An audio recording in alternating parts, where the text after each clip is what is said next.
the 15s. During the spring 2015 season, the team went on to win the MARC Conference Sevens champion and finish as the ACRA Sevens national runner-up. Fall 2015 saw the women go on to capture the MARC 15s championship along with the Mid-Atlantic regional title. And now for Davenport. Davenport University Women's Rugby was started in 2013 after the men's program had bolstered success. Davenport is a member of the Great Salt Lakes Conference, which is made up of all Michigan teams, including Ferris State, Grand State, Saginaw, Valley State, and more. The Panthers have had success in every season since 2013, notching their third straight undefeated fall season this year, and even winning the ACRA Sevens National Championship in the spring of 2015 in West Point, New York. After being deemed ineligible for a playoff berth in their first year, they clinched the conference championship in their second year and have now won the Great Lakes Collegiate Conference Championship back-to-back 2014 and 2015. Congratulations for both teams for advancing. We'll now have a short prayer, then afterwards, which I will introduce a student who will be singing the national anthem. Please bow your heads. Gracious Lord, thank you for this beautiful day, to play this game that we love. Thank you for these surroundings. Thank you for these coaches. Thank you for these dedicated players. Please bless all of us today and help the players and coaches be mindful of sportsmanship and of taking care of this great sport that we call rugby. Lord, we ask that you be with all the players today as they take this pitch and these important games, and help them to play to the best of their ability and protect them from injury. In Jesus Christ we pray. Amen.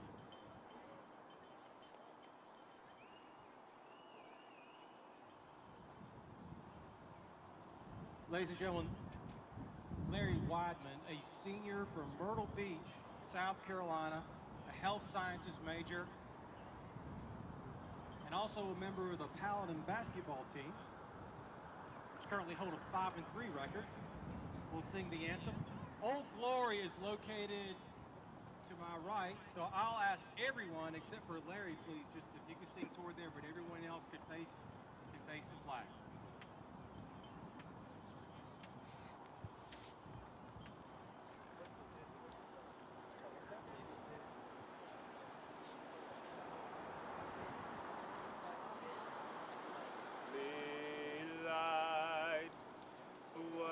So proudly we hailed at the twilight's last gleaming,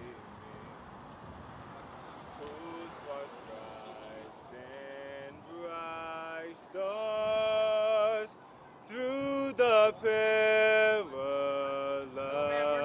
fight o'er the ramparts we watched were so gallantly streaming, and the rockets regular, and the bombs bursting in air, and gave proof through the night, and that our flag was still there.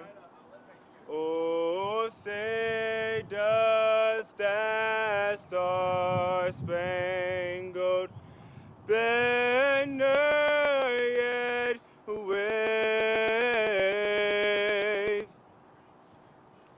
o'er the land and of the free, and the home of the brave.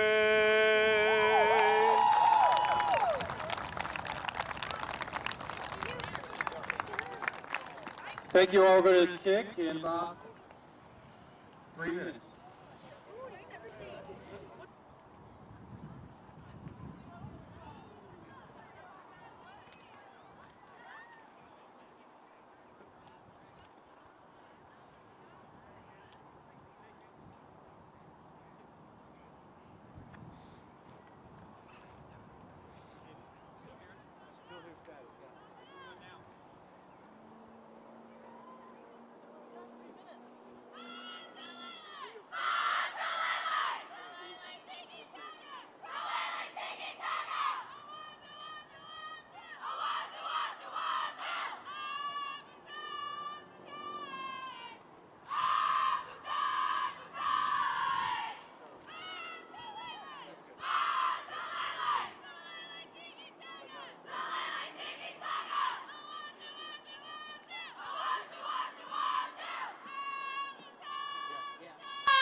Emily Shea is officiating this contest.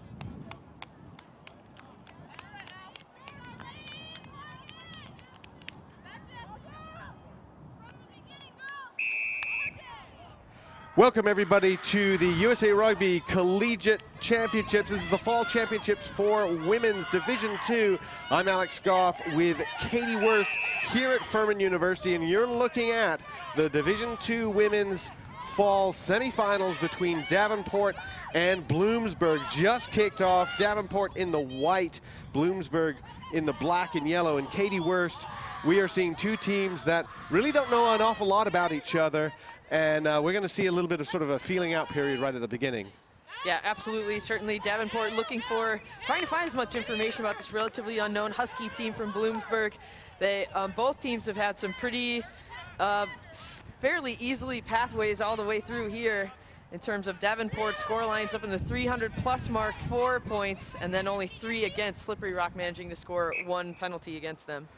And that was a throw in from Tammy Weber into Brenna Donahue for Davenport, but the throw is deemed not straight, so we'll come back with a throw for Bloomsburg. And in fact, Katie, Davenport, their average score line for their first 3 playoff games over 100 points.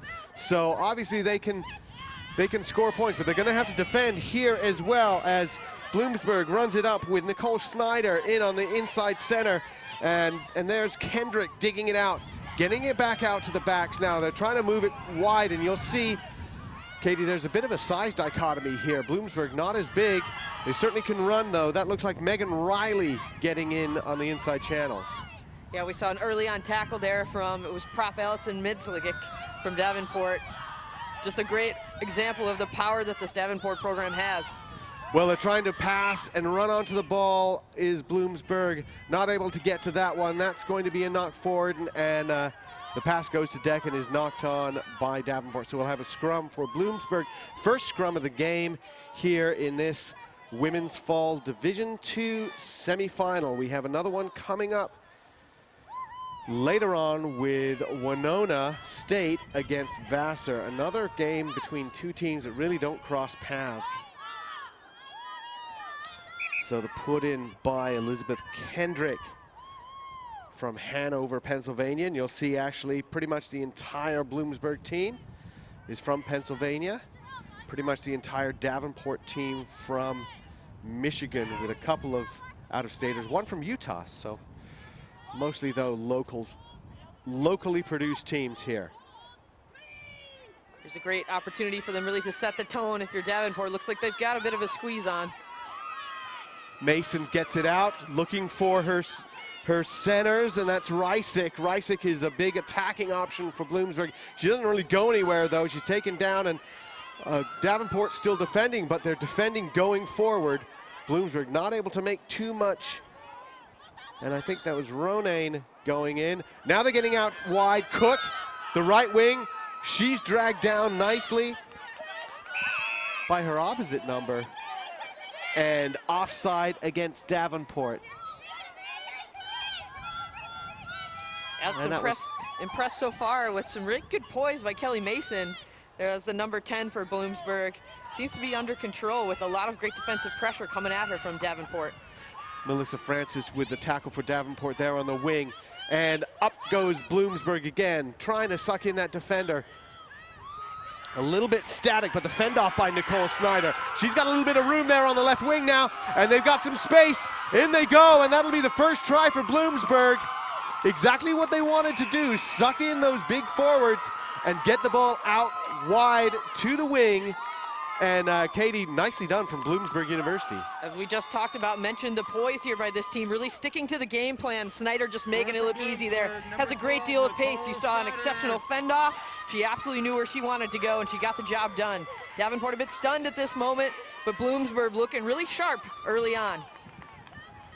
Well, we saw the quick passing from Bloomsburg, the Huskies wanting to get somewhere with their passing.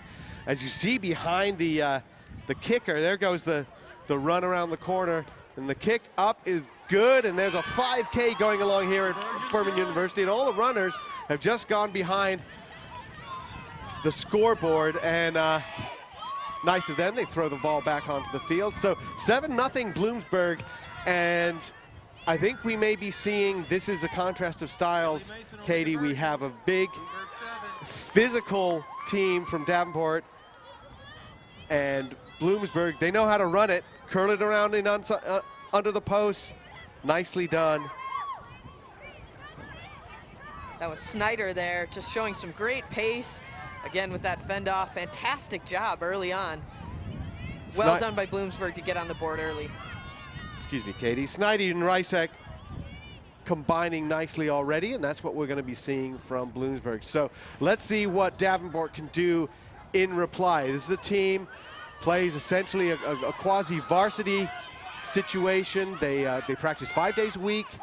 They have the facilities, and if you're familiar with the men's game, Davenport University, a very strong D1A program, and the men come in and practice right after the women every day, and some of the men like to come in early and run against the women. It's been really beneficial, says their coach, to toughen up this team, and certainly we've seen the impressive score lines as a result. Put in now by Davenport, and that'll be your scrum half, Tara Gisarti. We saw a tough knock on there early on. The sun is really a difficult challenge for both teams, in particular on the Bloomsburg side. They go weak side. Slow ball coming out, but it's a pick and go. And again, the forwards try to consolidate. Nicely defended from the Bloomsburg forwards at the moment. Looking for another pick and drive. Very upright are the Davenport forwards, and not really clearing out quickly enough. Tagalard digs it out. Again, she goes with the forwards. That was a pass inside from Smith. Oh, the scrum half just fighting. Look at Bloomsburg, and their counter ruck has worked. They've turned it over. Up they go. Tenacious defense from Bloomsburg. Fantastic leg drive there too. Great counterattack too, taking advantage of the turnover. This Bloomsburg team's really just playing a patient style and just making sure to be disruptive around wherever they can in the breakdown. Won a really crucial turnover here. And then Davenport offside on the ruck after that. So just as they were losing control of the ball, Bloomsburg gets it back. The kick to touch from Kelly Mason. Product from Levittown, Pennsylvania. That goes to touch, and that'll be a line out for Bloomsburg. And Katie, Davenport does look to be a slightly bigger team, but they're not winning the battle at the breakdown, at least early on. As you mentioned before, Alex, it really is about body position, getting into contact, making sure that you get low and have great leg drive, which we've seen from Bloomsburg on the counterattack. Nice take from Heath, the flanker, and you see the hands go out. They're using Snyder again to break the wall. Mason looking for people outside, and that'll be Cook again. She cuts back inside. She had a lot of room on the outside, but now they look for the hooker, Steese. Lost backwards, chased, and beautifully picked up there by the fly half. And that's Birch, the fly half for Davenport. In with Smith, the lock. Sending a few more resources to that breakdown this time. Tannett. trying to get it to Ordway, and she's that big try scorer. 16 tries in 3 games in the playoffs. 10 it again. Looking for Ordway. There's the break. There's a little bit more space, and here we go. Try for Davenport, and really their second bite at having some really good possession, and they make it work, Katie. A little bit better from Davenport now. Great prediction there, Alex, for them looking for Ordway. She's just got speed for days right here, coming around the corner. Look at her looking over her shoulder, looking for support, but she doesn't need it at this point. Again, such a dangerous, potent backfield. You mentioned Ashley Burge before, too. Ordway as well. Product of the All-American system. Have been contributing to all levels of the player development pathway, too. She had Catherine O'Connor right on her hip. Didn't need her. But you see how you can get a player running onto the ball with a little bit of pace, and suddenly there's all kinds of problems. But it all started really with that turnover ball, and Burge getting that ball, and then Smith, she's sort of a go-to runner there for Davenport at second row. The kick, not really close, and so it'll be 7-5. Bloomsburg holds on to the lead. But already we're seeing the way that this game is going to go. Davenport very aggressive in defense, looking for that turnover. And Bloomsburg standing up to them in the early going, but we'll see how long that lasts. That's the big question, is can you stand up all the way? And there's that pass right out to the wing, and on the wing is Brenna Donahue, the second row. She's taken down, but the clear out is illegal. Referee calls the captain. Julia Meyer, sorry. Unfortunate bit of undiscipline there, but a great, fantastic pass off the first initial restart. I think that was Overbeck making that unselfish play. Gotta love it when a prop passes to a lock there. He's certainly doing. Those locks can run. Brenna Donahue, very nice run in there, but Julia Meyer coming in and sealing off is the call, and so she's penalized in that. You see that with the line out now coming in from Bloomsburg. Tap down, it's a loose ball, and Donahue right in there with the tackle. Bloomsburg has it, but they're going backwards and pulled into touch by Weber. She pulls in her opposite number, Sarah Steese, and so it'll be a line out for Davenport. And what swarming defense off that line out. Absolutely, Alex. You talked about the size advantage that this Davenport team has too, but really impressed with their athleticism as well.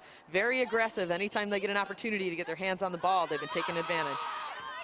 Donahue takes that. Out it goes again. Tennant looking to link up with Ordway. Loose ball. Not controlled by the Panthers. And the Huskies have it, I think. They've turned it over. And the kick ahead. Nobody home. There's the big chase. Summer Cook. Is she going to be there first? No, she won't. And it looks like no. Melissa Francis, the left wing for Davenport, was back just barely. Teammates go in and say, thanks a lot, because you really didn't have any help at all. You were really the only thing we had going for that, so it'll be a scrum 5 for Bloomsburg. She carried it over and touched it down, but that was really her only option. We saw just a little indication of the other weapon that they have in this backfield here, with Cook having pace too. Between Cook and Snyder, too, a bunch of speedy wings that they have from this Bloomsburg team. Lots of movement in the backfield here by Bloomsburg. Cook sort of going in motion almost. Will we see Esselman pick it up? No. The good drive from Davenport. And referee says we're going to reset that scrum. So when the scrum wheels, all kinds of things can happen there. If you see the scrum going forward or one particular direction and then it wheels, the referee will let that go. But if the scrum wheels while it's stationary, the referee will usually call a penalty of some sort. And sometimes the scrum wheels sort of and falls apart accidentally, then the ref will call for a reset. That was what happened here. And a good drive again from Davenport. Bad ball, knocked forward. It really wasn't good ball for Mason to use. Davenport has it, but they're right up against their line. All kinds of problems. And holding on. Again, so quick to the breakdown are the Huskies. And Davenport giving up a penalty, and they're going to run it. Tap. Going in there, Riley, the prop. Very upright, though. Now they're moving the ball. Isolated. And finally, the pass goes out. And not a good pass. And Katie, that seemed a little bit of some frantic work from Bloomsburg. They really just needed to settle down. And credit to Davenport really from starving them from any type of time to make a quality decision. They probably didn't have the support if you're Bloomsburg that you would have wanted there. They could have actually ran a couple of phases and then tried to use the speed that they have out on the wings, but Davenport gave them no opportunity to do so. Well, you see the passes just a little bit high, a little bit rushed, and ending up knocked forward. So a little bit of get out of jail free card for Davenport if they can win this scrum, which they should be able to do. Probably a touch of the try-line fever there as well, too. Getting so close to your goal, just maintaining your composure is critical at those moments. We're 15 minutes into this game. They have plenty of time, plenty of rugby to play. It's not like this was the last minute, so Bloomsburg could have stood to take their time. Maybe call for another scrum, I don't know. But good scrum win from Davenport. And the pick and go, this time by Moreland at 8. Tagalard tries to dig it out. But instead it's a penalty against Bloomsburg, offside. And the penalties have generally been going against Davenport. A lot of ruck infractions by the Panthers, but they get this one. The kick to touch is good. Not a lot of ground gain, but the line out is there. Moreland showing a great bit of strength there on the outside. Good fend off as well. And here we are at the first of 2 semifinals for the women's fall Division II playoffs. USA Rugby putting on this tournament along with the women's Division I final for fall and the men's Division II semifinals. The ball goes out now. Looking for Ordwayne. She's looking for her winger. And there's Francis on the wing. And now they're using Overby. Oh, that would be Ferguson, actually. Ferguson, the flanker, she's a big runner for them. Now they got Tennant looking to use whoever she has in the back line, and that was actually Tammy Weber, the hooker, but we ended up with a knock forward. And you see how once they've got their phases going, Katie, it's forwards and backs, all hands on deck. We'd love to see McCullough Ferguson really just inserting there in. She's got the speed and power to run with the back line, and so many potent weapons in this Panther back line here too. So as Ordway was the first to get on the board in terms of scoring, she did a great job. They put the ball through phases, at least 5 different sets of hands, before Snyder did a fantastic job for Bloomsburg to actually play some great jockey defense and stop their forward momentum. Ferguson can really run, and that's another one of the forwards from Davenport who can run. But now it's Bloomsburg. Snyder breaking through. Snyder still running. Snyder, get those legs churning. And through the grasping hands and falling bodies, she goes and right in under the post.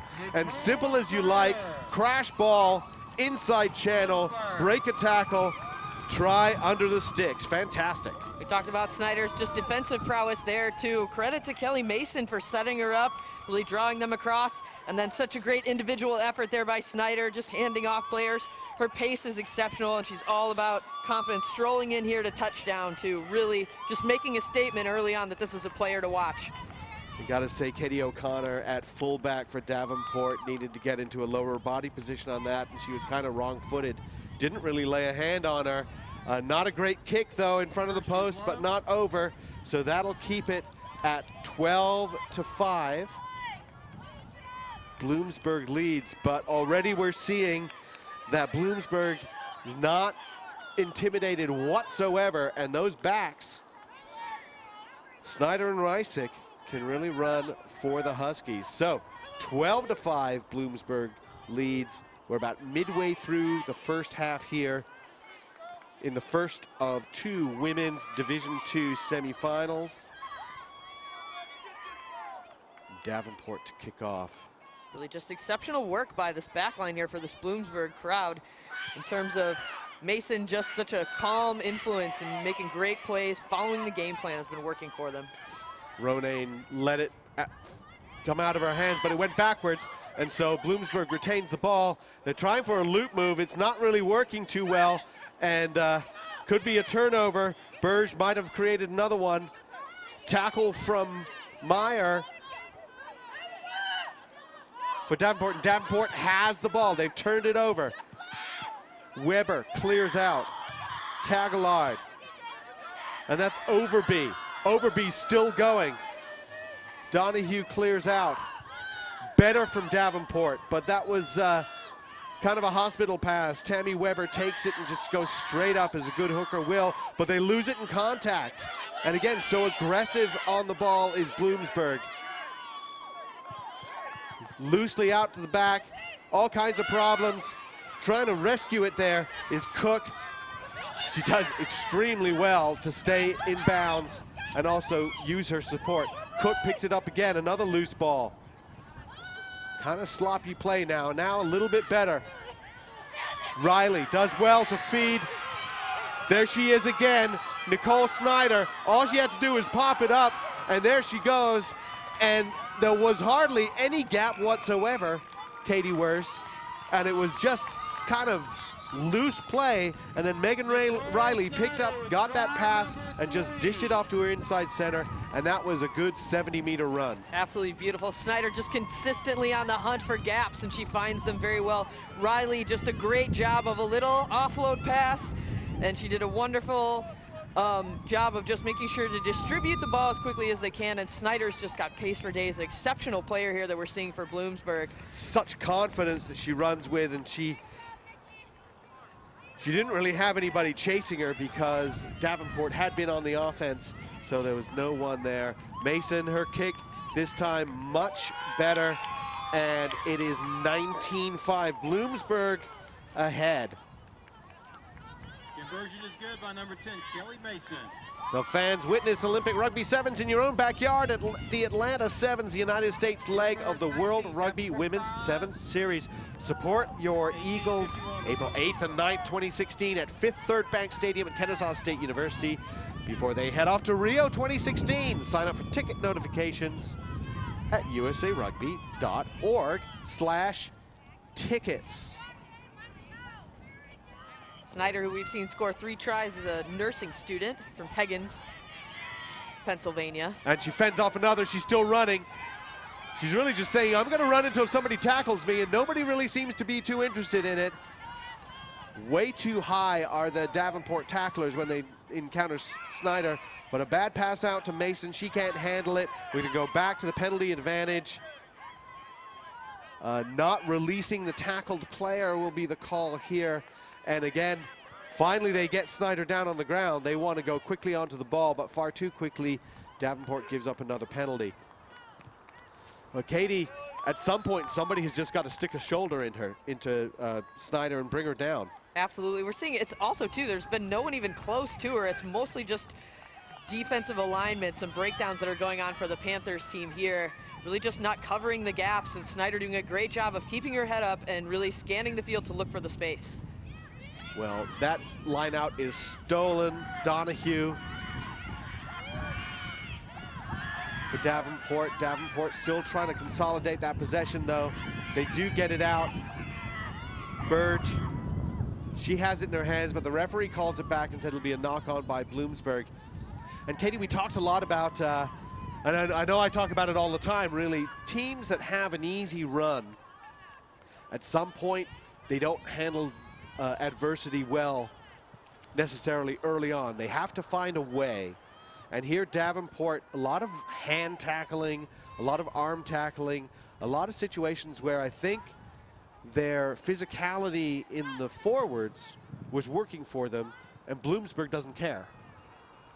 Certainly. I mean, if you talk, Coach Greg Talson really talked about defensively that was their Achilles heel, and one that Bloomsburg is really finding a way to make sure that they can utilize that to their benefit. Moreland picks it up. She goes weak.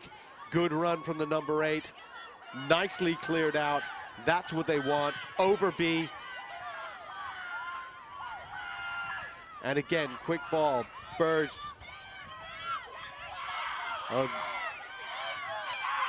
Another run with the forwards.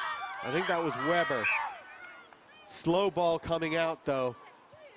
A lot of power running with the forwards, but the clear out is not good. And in fact, that was Midzelik for Davenport with the run. She had a nice run, but her support wasn't there to cleanly win that ball. And so the ball just sort of coming out slowly. And in the end, it'll be a scrum to Bloomsburg, maybe a knock on there.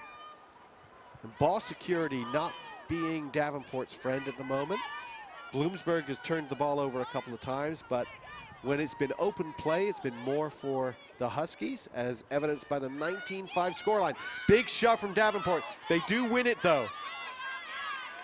And Kendrick was hoping that she might be able to link up with Cook. She doesn't, but there's the big run and fend from Eshelman. And out we go again. Ronayne. The backs. Guess what? Snyder. She's going to break a tackle. She's broken one. Cuts back inside. Nobody's still really excited about it, but finally 3 players combined to bring the center down. Bloomsburg recycles quickly. Quick hands. They're looking to use those players on the outside. They have 2 forwards and a wing on the outside on the right, but they're just going up the middle. I think that was Heath for Bloomsburg. Now we've got it. Now we're passing it out. Hensinger. She tries to get it out wide. She's hit as she does, and the ball goes forward. But Katie, you could see the pattern almost forming there for Bloomsburg. It's just like not quite quick enough, just not quite enough space for them. Really, Bloomsburg, as you just mentioned, ball security not being Davenport's friend. What Bloomsburg is able to do is secure possession of the ball, put together phases, even under pressure that they are getting. So they've just really done a fantastic job. You saw them going backwards, but managed to do the long body ball placement and able to get it out. More of their forwards are getting involved now too, so really Bloomsburg picking up steam as the game goes along. Tagalard puts in for Davenport, and Bloomsburg gets a bit of a shove on, but Davenport has been pretty secure in the scrum, and they do that. Pops it out to Francis. She gets it to her back line, but it's bad passing. It's loose. It's dropped forward. And certainly not being careful with the ball in their own end. Davenport turns it over. Scrum for Bloomsburg. Such a really tough gamble there to go that direction as well. They actually had space out towards the weak side of the field too, but opted. Looked like they were trying to make the clearance kick, but errant passes really cost them, but ended up in a scrum, so no damage done currently at this point. Bloomsburg, I have to say, Katie, I'm a little bit surprised at this score line. I thought Davenport would be in the lead, but Bloomsburg has really been moving that ball, and Snyder, this time she passes it out. And Reisick has it. She's trying to break through. Better defense from Davenport. Still very upright, and the referee calls penalty. This time, hands in the ruck against Bloomsburg, and Davenport escapes from that one. But in that case, and don't mean to sound snide when I say that Nicole Snyder, this time she passed it, but she hasn't needed to because she's been so dangerous. But at some point, everyone's going to key on her. She's going to read that and try and free up some other players. Perfectly willing to do so. But first of all, let's see if they can tackle Snyder. So wonderful to watch such a great combination of 10 and 12, and Mason and Snyder too. They almost have telepathic communication in terms of knowing where the ball is going to be and where they're going to be on the field. Good take from Donahue. They get it out to Ordwayne. She tries to link up with Francis, but the pass isn't there. It's dived on by Cook. A nice competition between 2 great explorers' names, but it's rescued by Moreland for Davenport. And Midzelik dug out. Are they going to kick it? They really don't seem to want to. Smith, and that'll be a penalty against Bloomsburg. I think offside is the call. Not releasing the tackle player. And so, Katie, Davenport didn't seem to want to kick at all, and you know, there's a bit of a wind, but it's not really against them. But they just opted not to kick out of their own end. They want to run it.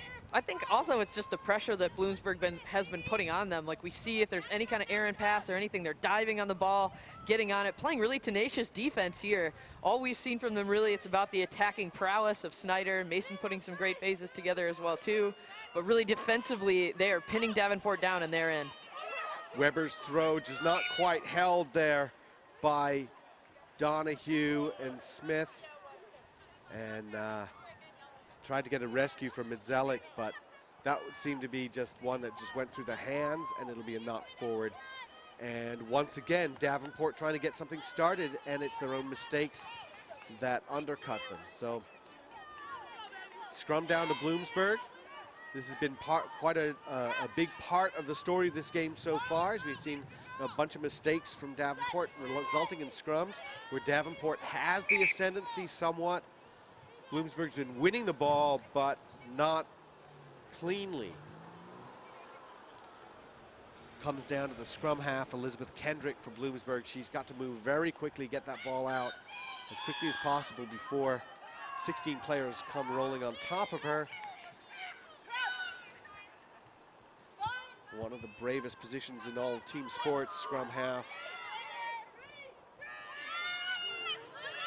And again, the shove goes on, and this time they've stolen it, and this time Moreland picks and goes left, and she passes it inside to Meyer, the captain. And then here goes Ferguson, powering through. Good clean out now from Davenport, much better from Davenport. They're still using their forwards. And still running is Brenna Donahue. Does she have support? She certainly does. Lock forward going, so she's got some pace for her lock. And again, they're using Tammy Weber this time. All forwards all the time from Davenport. Do the backs even need it? Well, they're putting a forward in at second receiver, Midzelik. Through she goes. Where's the clear out? Good defense from Bloomsburg. Burge trying to use her backs now, trying to get it to Ordway. She's the try scorer, but the passing then just not going to hand. Just as the passes get a little bit longer, that wind picks up, Katie, and I don't know, you think that the wind has something to do with that errant pass? I think it certainly is just more about the defensive pressure coming at him, but what we're seeing here is that sort of seismic shift in terms of Davenport. What we saw was Donahue doing a good job of being an evasive forward, running forward. We've seen a number of players from the Panthers really running into the contact, seeking it out. There goes Ferguson doing exactly that and powering through, and you see how they use their forwards to challenge those defenders. But yeah, we can see them out in the open field as well. Big shove on this scrum from Davenport, and once again they take it, and this time Moreland kind of loses the handle. She loses it backward. Again, ball security, all kinds of problems for Davenport. They have so much going for them in the scrum, but now the penalty, the tap and run. This time it's Riley, the prop. Very slow to get to that breakdown, but Bloomsburg still has it. Lots of Huskies lined up to the right, waiting for that ball to spin back to their side. But Davenport almost turned it over. Now we've got the passing out. Very flat, bit static, but the cut back inside. And was that Snyder again? That was Snyder. And it was Cook actually finally getting some handles on her. Nope, actually no, that was Taffel. And the pass coming out again. Bloomsburg working it nicely. Jones taken to the ground. The ruck over, but the referee calls for a penalty for in from the side, I think. Tapped quickly by Mason. And Bloomsburg just moving that ball out of the ruck relatively quickly, and that's been working well for them. And this time, not releasing the tackle player here, and it seemed so unnecessary there, Katie, because Davenport had rucked right over the ball, and really they didn't need to poach it at the same time. So tap again, and again they go. Eshelman. And out we go, and we are over, we are try. try for Bloomsburg, and this they did so differently because they used their forwards a lot more, and it was penalties and tapping and running and going up the gut. Really was a decision to go quick by Mason, who saw that the Davenport defense was not quick to get back there, and then they just pounded the ball forward, showing some exceptional depth here on this team and just the range of skill sets that they have. It's been really Snyder and some of the backline players too, but the forwards saying we want in on this game too. So just a great show of the balance that they have with this Bloomsburg side. Saw a lot with Megan Riley, Michelle Ronayne, Erica Heath, Emily Eshelman, all of them getting in on the action, carrying the ball. A kick, a beautiful one from Mason, and that makes it 26-5 for Bloomsburg. To a 26-5. And there's the lead over the Davenport. quick ball out of the back of the ruck, and we're trying to see who scored that one right there. 5 minutes left on the And scoreboard clock. hard to see. We'll try and get that. I think it may have been Eshelman, the number 8 with the headgear. And yeah, confirmation there. Emily Eshelman, who's had a lot of work to do at a backpedaling scrum. And the kickoff is not 10. And another error with an attacking opportunity for Davenport, as the restart always is. And the ball goes not 10 and then into touch, and Bloomsburg given the option of a scrum or a kick again, and they'll say, yeah, you know, we'll take the kick again. The scrum's not working for us. We don't win the ball in the scrum. Why don't they just give it back to us on the kick? I think that's a solid decision there too, if they can recycle the ball, get it in the hands of some of their really dangerous centers. Well, this Bloomsburg team is playing some very solid rugby. They're getting the ball out of the breakdown quickly. They are passing it well enough through the backs, and there's a catch. There's Snyder saying, why would you kick it to her? She caught it on the run. She's still on the run. 3, 4 players trying to tackle her. Finally, a couple of them do get her down on the ground. She's outrun her support a little bit, but Bloomsburg still has it, still struggling ahead. And out we come again. Mason looking to use her forwards. Ronayne cutting back inside. Patient now. Mason again. The ball lost forward. Picked up. But it'll be a penalty. Another penalty against Davenport. And we may have a talking to. Katie, there have been a lot of penalties against the Davenport Panthers. A lot of offsides. A lot of ruck infractions. We have a player down at the moment, but what's the deal with these penalties? I think they're just not able to get quick to their feet and able to recycle. Really not quite sure what to do with this Bloomsburg team in terms of their tenacity. They really just get around the ball, are always around the breakdown, just playing some really exceptional rugby here on all accounts. Well, fans, while we have the player getting treatment, I want to remind you, BLK, the fastest growing teamwear supplier in the world, is proud to be the official apparel partner of USA Rugby. Visit blksport.com to see how we can assist you and your team to go beyond limits known. BLK, it's not change, it's evolution. And fans, you can witness Olympic Rugby Sevens in your own backyard at Atlanta Sevens, the United States leg of the World Rugby Women's Sevens Series. Support your Eagles April 8th and 9th, 2016 at 5th Third Bank Stadium at Kennesaw State University before they head off to Rio 2016. You can sign up for ticket notifications at usarugby.org/tickets. That's right, we are fast approaching the first Olympic year for rugby. First one since 1924, which is pretty exciting. We're still looking at the player for Davenport. Can't get a number. Player needing treatment. They're being very careful here, and of course you need to be. Got a good trainer on staff at Davenport. 26-5, Bloomsburg leads. 3 minutes left here in the first half. Katie, I really am surprised, and I thought that Davenport was so dominant in their games leading up to this.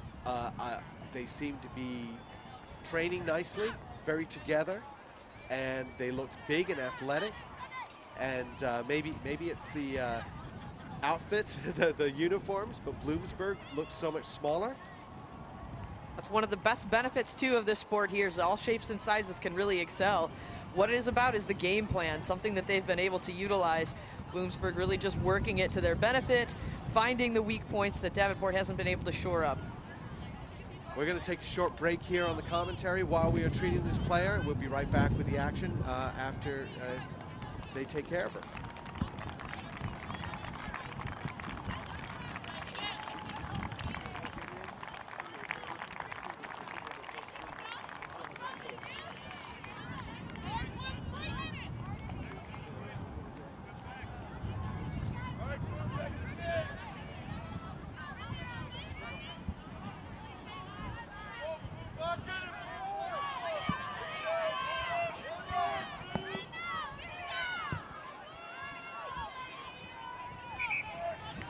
We're back with the action here on the women's fall Division II semifinals. Bloomsburg leading 26-5. They've got a penalty. They tapped it. They go. Snyder once again. Nicole Snyder making more than one player try to tackle her. Tammy Weber, the hooker for Davenport, been taken off with an injury. That was the delay. Bloomsburg called for holding on. And we do see finally the attempt to poach by Davenport succeeds. And they've been caught for not releasing the tackled player. And that's the difficult thing there. If you're going to try and poach the ball in a breakdown, you have to release that tackled player. You tackle the player, and if you're getting up, you have to bring your arms up into the air to show that you've released and then go back on the ball. If you're going in as the tackle assist, sort of wrestling that player to the ground, you have to let go of her before you do that. And if you're not doing it to the referee's satisfaction, you're going to get a penalty. And that's, Katie, that's interpretation, that's regional stuff. Sometimes players get away with something or don't get called for something at home, and then they come to a playoff situation, different referee, and the referee says, no, I want to see something else. We just saw the line out there, too. Davenport's got a great pairing of locks. Really good, great tall outstretched hands there. It looks like the call was maybe not in straight at that one. The wind has been a factor here, as well as the sun. It's really blaring down. A couple of different elements here, but beautiful facilities here at Furman University. Exceptional. We just saw great medical care and coverage that they have available here, as well as just a great location for players and fans to tune in. Moreland picks it up and goes. Moreland is still just charging ahead. That 8-man pick has worked nicely for Davenport. Such good go forward. 50 meters of go forward there for the Panthers. And another pick and go, and why wouldn't you do that? Forward still kind of struggling with it. And now out it comes. Smith popping it inside to support. Burge calling for it. And now Tennant, now Ordwayne. Ordwayne looking to pass it out to the Francis on the wing. She's close to the line. How close? Just a few meters short. And out we come again with the forwards. Meyer with Ferguson behind her. That was Shea Jones on that try-saving tackle there on the wing. Oh, using the prop now, and this time forcing a penalty by Bloomsburg. Davenport within about 6 meters, and a not rolling away penalty. What are the Panthers going to do? I think they probably want a scrum. I think they may have called for a scrum. Yep. Seems like a good call, Katie Wurst, with how strong the Davenport scrum has been, and with the fact that the 8-man pick by Moreland got them 50 meters last time. I think you'd think they'd be able to get about 6. Certainly, hopefully the Moreland's thinking exactly how this is the moment right now. She can pick up the ball and go forward. She's been the bright spot here for this Davenport Panthers team. We'll see how she goes here in this round. But Tammy Weber, the hooker, she's out. Karen Brown has been brought in as the hooker for Davenport. They have a big front row. They're able to win that pretty solidly, and they're driving it. Moreland controlling it with the drive.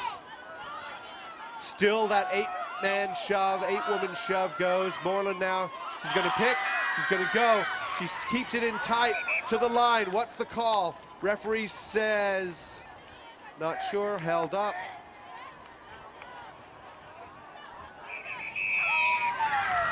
Oh, you see Bloomsburg excited about that one. Looks like they were able to hold it up. They held it up, and that is the end of the half. And that was a big stop by Bloomsburg, 26-5. 26 The Huskies lead, and we will be right back for the second half here at Furman University.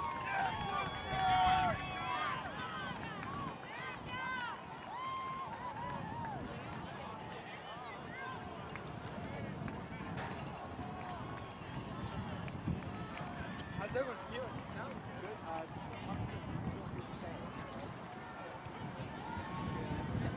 Well, everything looks and sounds good.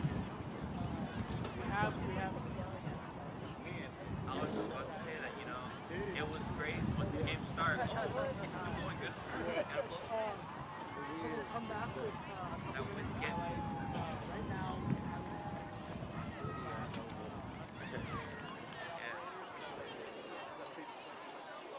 yeah. So hopefully once we get on stage, no, definitely. I want to give. I mean, just when the ball's going out to touch, and they're setting and stuff.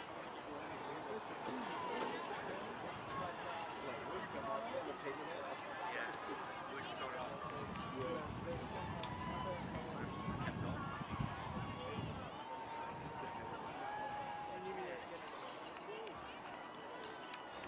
Oh, is that who went down? The sun is wonderful. It feels great. And yeah, that and then we're higher too.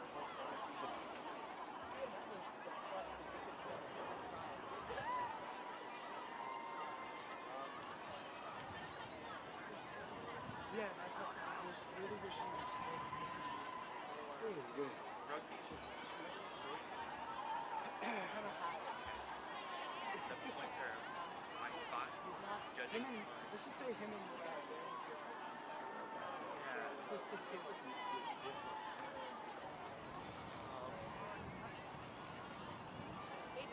That's what I can say about it. I love to watch more rugby.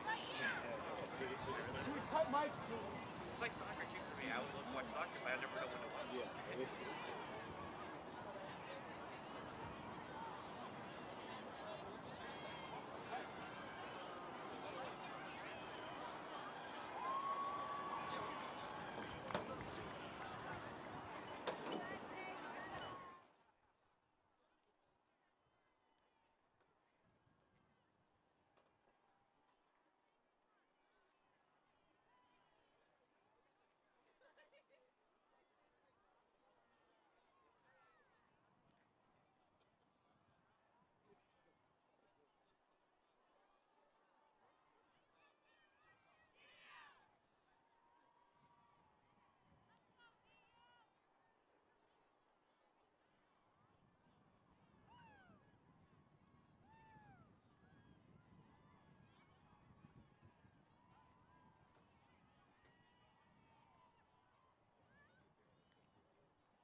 Hey everybody, welcome back to the USA Rugby Women's Fall Collegiate Championships, where we're looking at semifinal number 1 in the Division II bracket.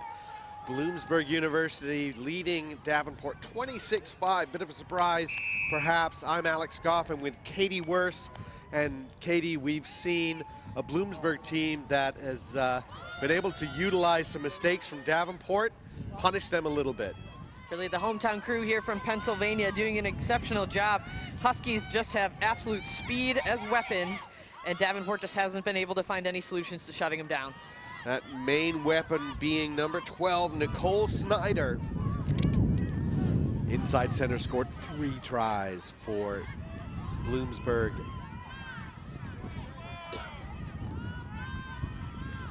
And Bloomsburg with the ball here in the black and yellow, moving the ball quickly. There's Snyder. She catches the ball a little bit high for her, but she does still, look at her, just not go down on the first hit, churning through that tackle. And again, using the ball a little bit static, but Bloomsburg still sort of getting somewhere. Double tackle, Ordwayne in on it from Davenport. Slow ball for Bloomsburg. And the drive over from Davenport, and a referee, and once again a ruck infraction from Davenport, who perhaps been over eager in the rucks most of the morning, excuse me. Bloomsburg again trying to attack wide, trying to make those big Davenport forwards run. But in the end, they knock it on in contact. Davenport just showing some frustration there, trying to do whatever they can to regain possession. Bloomsburg, when they have the ball, they really do a fantastic job of just protecting it. And they're putting together a number of phases. Even if they're not going forward, they still do secure ball possession. And fans, remember, AIG is a proud sponsor of USA Rugby. AIG is a leading international insurance and financial services organization serving commercial, institutional, and individual customers in more than 130 countries. Alex, if you're Davenport, really you have to take a look at how do we use this weapon that is the scrum. We have found some advantage there. How can we just make sure that when we have possession of the ball, that we're able to keep it and secure it? Well, Tennant out to Ordwayne. Ordwayne is the one try scorer for Davenport. Bloomsburg's aware of it and coming up so quickly to make that tackle. And that was Amanda McHugh from Jim Thorpe, Pennsylvania. What a great name for a town. And she makes the tackle on Ordwayne, doesn't give her any room, and she tries to offload, and the offload is forward. So pressure, something that Davenport hasn't seen a great deal of. And they're struggling with it out wide. But as you said, Katie, in the scrum, it's been progressively more and more Davenport over Bloomsburg, to the point that they're now stealing these scrum put-ins. The big shove on again. Panthers have it again. Moreland picks it up again and charges right through, but she's all isolated. The ball is stolen and a penalty because she's been holding on to the ball. So Snyder was able to ruck over, and then it looked like it was Riley trying to poach it. And they go with DeGanitz powering through. Not much of a tackle coming in from Davenport. Again, Bloomsburg, such good go forward. Eshelman. Ronayne trying to clear out. And then out to Bradley. But it looks like forward pass. She was so flat there, so eager, saying, I got a lot of room here. Give it to me, give it to me. But she came up too flat, so the pass is forward. But there, another huge shove. And Katie, what do you do in the scrum when you're backpedaling and you're losing the ball? See, really, it's just about how can you anticipate when that hit is going to be early on. They're sort of catching it at this point, too, but they just have sheer size. So it's really just about getting low body position as close to the ground as you can, short steps and driving your feet. There's a little bit better of a job there, too, and then getting off as quick as you can defensively. And they run a loop move. They get it out to the wing, and there is number 11, Melissa Francis. She breaks through one, and she is gone. It looks like she's going to go all the way. No, drag down just at the last minute. Still Davenport brings it, but a knock on in contact, and perhaps a little bit unlucky might be Davenport. They might have talked about a not releasing the tackle player, but there was a great draw and dish, and Francis was gone, fends off one tackler. Looks like she's going to go all the way. Great cover defense. That's Summer Cook in on that cover defense, coming all the way across from the other side of the field. Shea Jones just wasn't able to make that initial tackle. She's probably going over saying, hey, thanks, teammate. Made sure to help me out. Got to help each other out. Cook didn't really seem to release her in the tackle, but we're going to go with a scrum. And the scrum, as we said, Davenport's thing. They're shoving right over, and Bloomsburg just completely disintegrates here on the line, trying to defend that shove. That was impressive from the Davenport 8, called up by the referee. Alex, when something's going well for you and you really can't find some answers, stick with it. Make sure you're using it as a tool that can make a difference, and just chip away at that lead that they have at this point.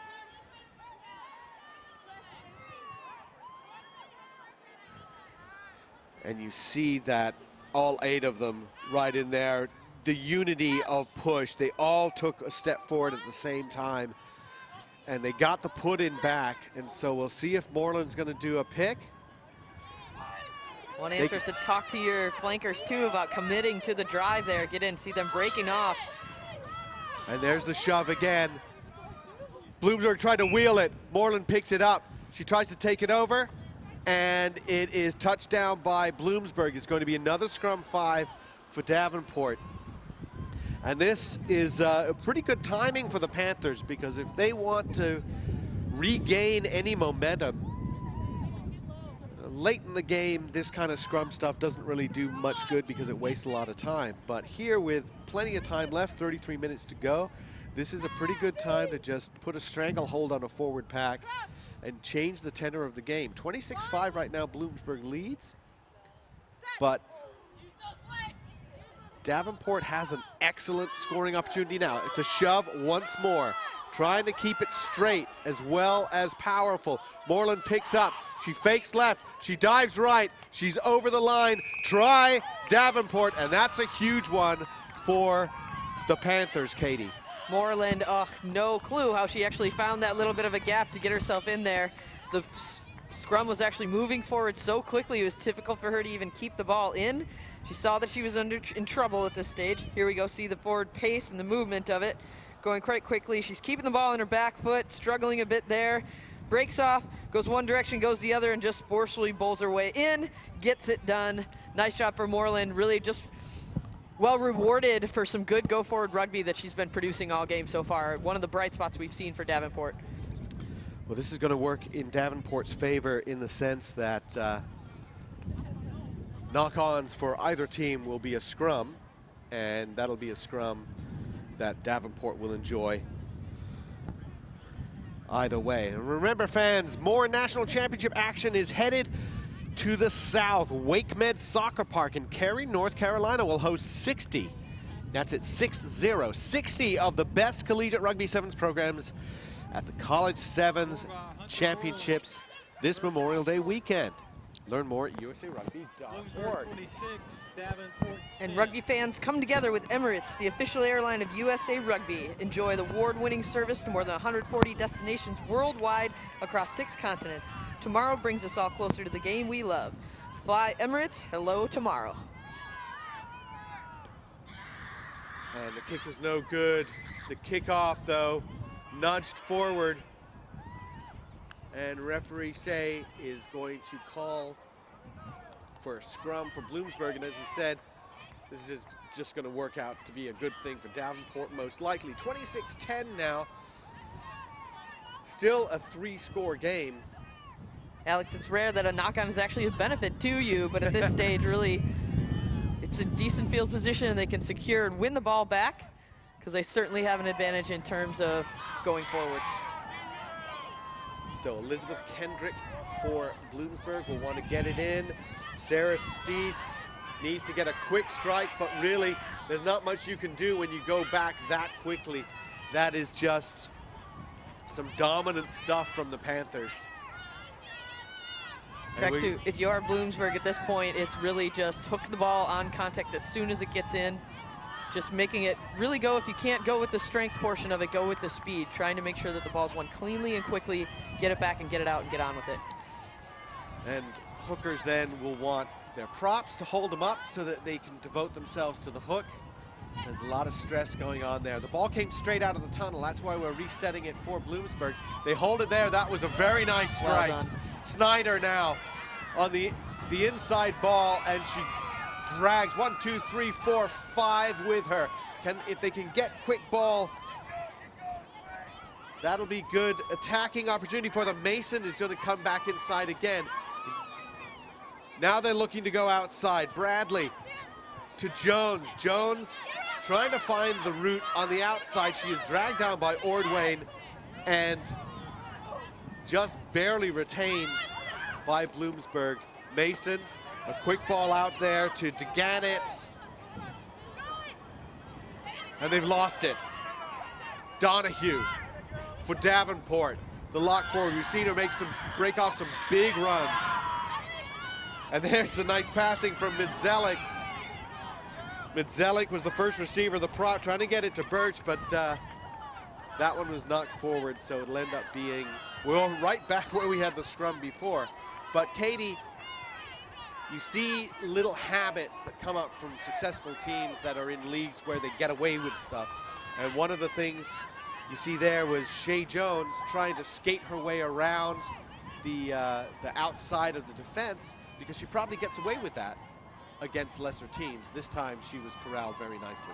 I think give a bit of credit there too for Danny Ordway for trying to, they've found some solutions here. Defensively, Davenport is getting to be a bit more effective at this point, making sure that they can push them outside.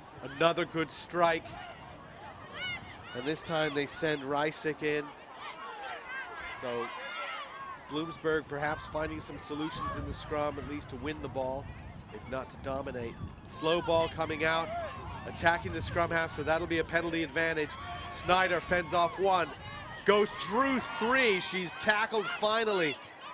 Good quick ball, hands out. An inside, a little switch move with Shea Jones. She's taken down.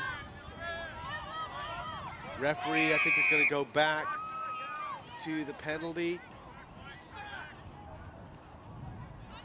Bloomsburg really just burying their attacking structure at this point too, going towards the outside, but having some great strike runs towards the inside with Snyder as well. Her leg drive's just absolutely impressive. Certainly could even be an option to throw her in the scrum to help them out to get some more go forward. Certainly true. She takes 5 players to take it down virtually every time. So ball out again. So to the right, which is Cook.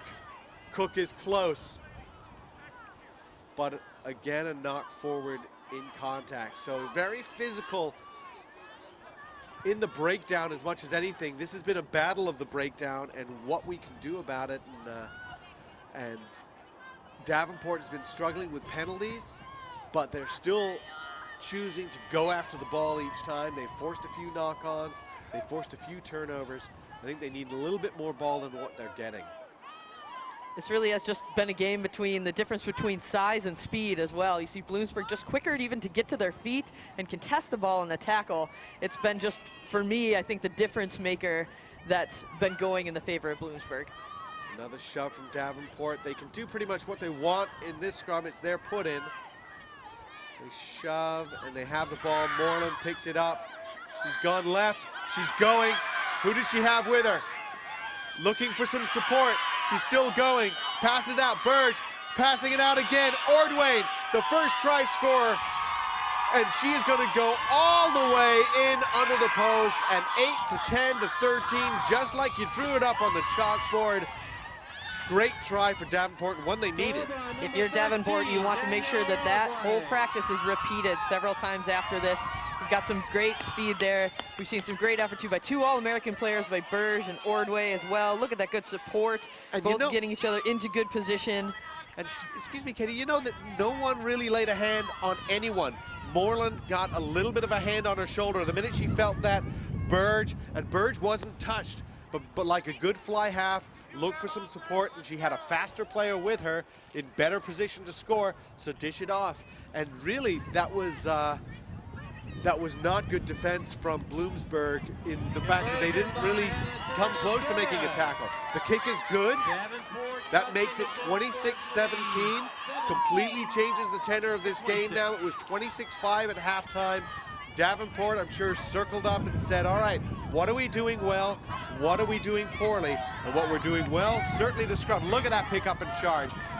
Fends off, no one's close to her. Finally, somebody comes close. Really just sort of shrugged off. Moreland's so strong. Pass, pass, under the posts. Moreland just utilizing both her size and speed there. Finally seen a bit more evasive maneuvers from this forward crew for Davenport too.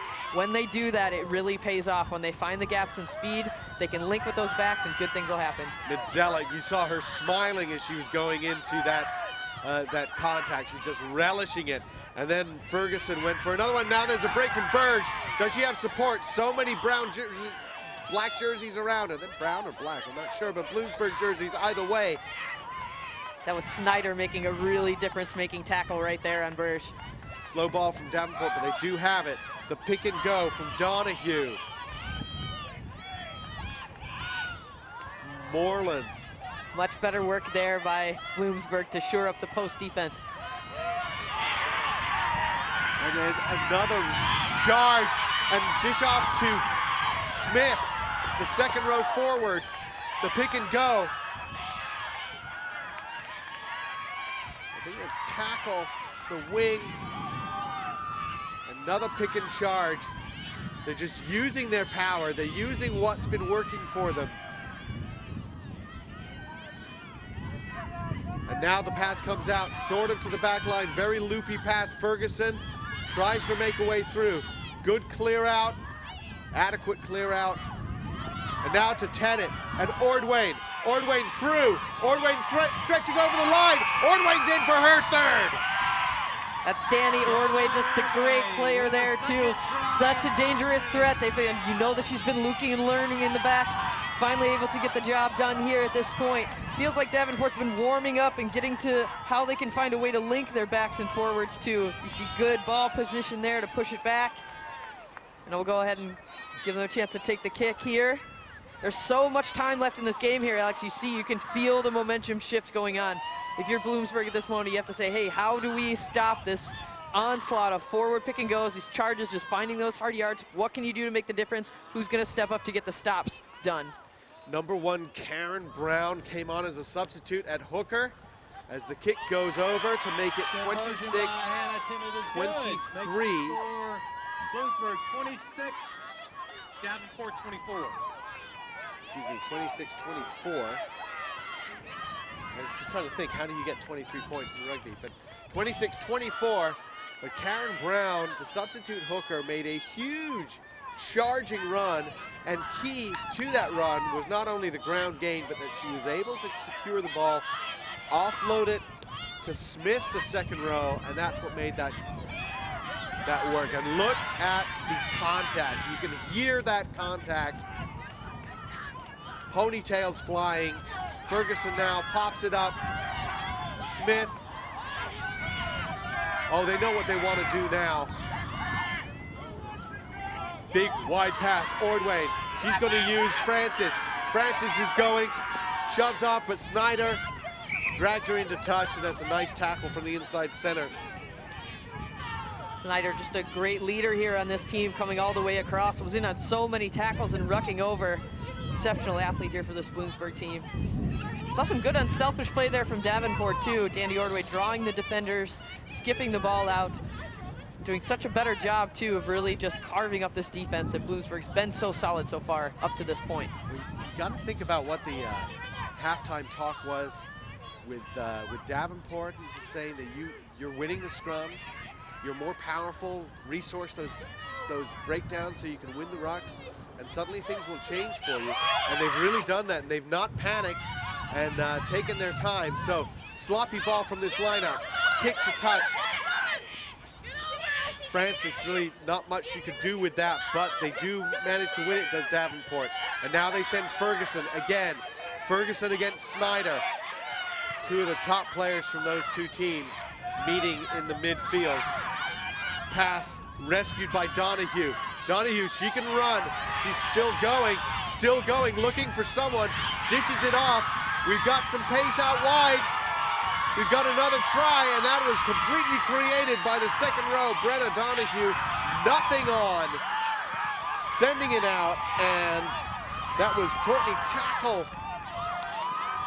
I think, out there on the far side for the try. And guess what? Davenport University is in the lead. Such a great contest here, too. Just a tale of two halves, certainly, Alex. And what we saw was Donahue, really that exceptional player. There's a good pickup again. Moreland coming forward, and then Donahue somewhere around trying to make sure that she can get in good position to make the support happen. Well, Davenport has made a difference in terms of support. Here's a great dish out here. Once Danny Ordway has the ball in hand, she's gone. There's not much you can do to catch her. And the pass came out to a large amount of players in that back line for Davenport, as the kick is up and good to make it 31-26, Davenport in the lead. And it was just rolling around there, and Brenna Donahue, the second row forward, picked it up, started skating out to the outside. And again, we talked about the leg drive, Katie, and she wasn't taken down by the first hit or the second hit, kept going and kept that ball free. And finally, Taffel was there on the outside like a good wing, looking for an opportunity to run, and took it in. So 3 tries from Ordway. Taffel also with a try, as is Moreland. You can just see the difference even just in the body language of this Davenport team now. They're just going forward much better, and their support is on point at this stage. Whereas what was lacking was really Bloomsburg was able to convert ball and make sure that there was no support for Davenport. They probably had that conversation at halftime. They've made a great adjustment here. Penalty against Davenport again in the ruck. And I think part of the advice for Davenport is, you know, just keep your body position low, but don't worry about the poach because they're getting in trouble for it. Bloomsburg, on the other hand, they've taken advantage of some of these penalties. They've functioned their lineouts pretty well. If they make touch, which they didn't quite in this instant, try to go for territory, and the angle was just too difficult, and that is a lot of work from Taffel again to get some go forward. Does very well. The forwards again, Davenport. They don't really like to kick it. They like to run it out from their own end. Ordwayne's going to try and do that. She's taken down by Snyder. Hello, the two of them quite happy. Snyder holds her up. Good drive, though, from Davenport. They've got that ball. Again, better support there from Davenport, latching on there. And that's a big get out of the way from Allison Medzelik. Ferguson, again. They've used her so much in that first receiver role. And now Burge sending it out to number 1, Brown. But no one is really there with her, and it's completely taken away. Big steal by Erica Heath. Off she goes. Bloomsburg again, they pick and they run. A dish out to the right wing. That'll be Cook. Cook is running, but she's taken into touch. And Katie, when you're going with the forwards, mostly, to try and run out of your own end is a hard, hard slog. And there just seemed to be no thought from Davenport about kicking the ball whatsoever. They certainly just want to maintain possession is probably the conversation they had. It's been working for them, but Bloomsburg just refusing to go gentle into that good night in this game here. Just a fantastic team that we've seen is really trying to make this adjustment. Critical element of how can you swing momentum back in your favor at this point. It was a great turnover there, just ran out of room on the outside. We'll see how they make the adjustment. Line out taken by Brenna Donahue, but it is a not straight. And I would bet pretty much everything I have in my pocket that Bloomsburg would opt for the line out here and not the scrum, and that is what they're doing.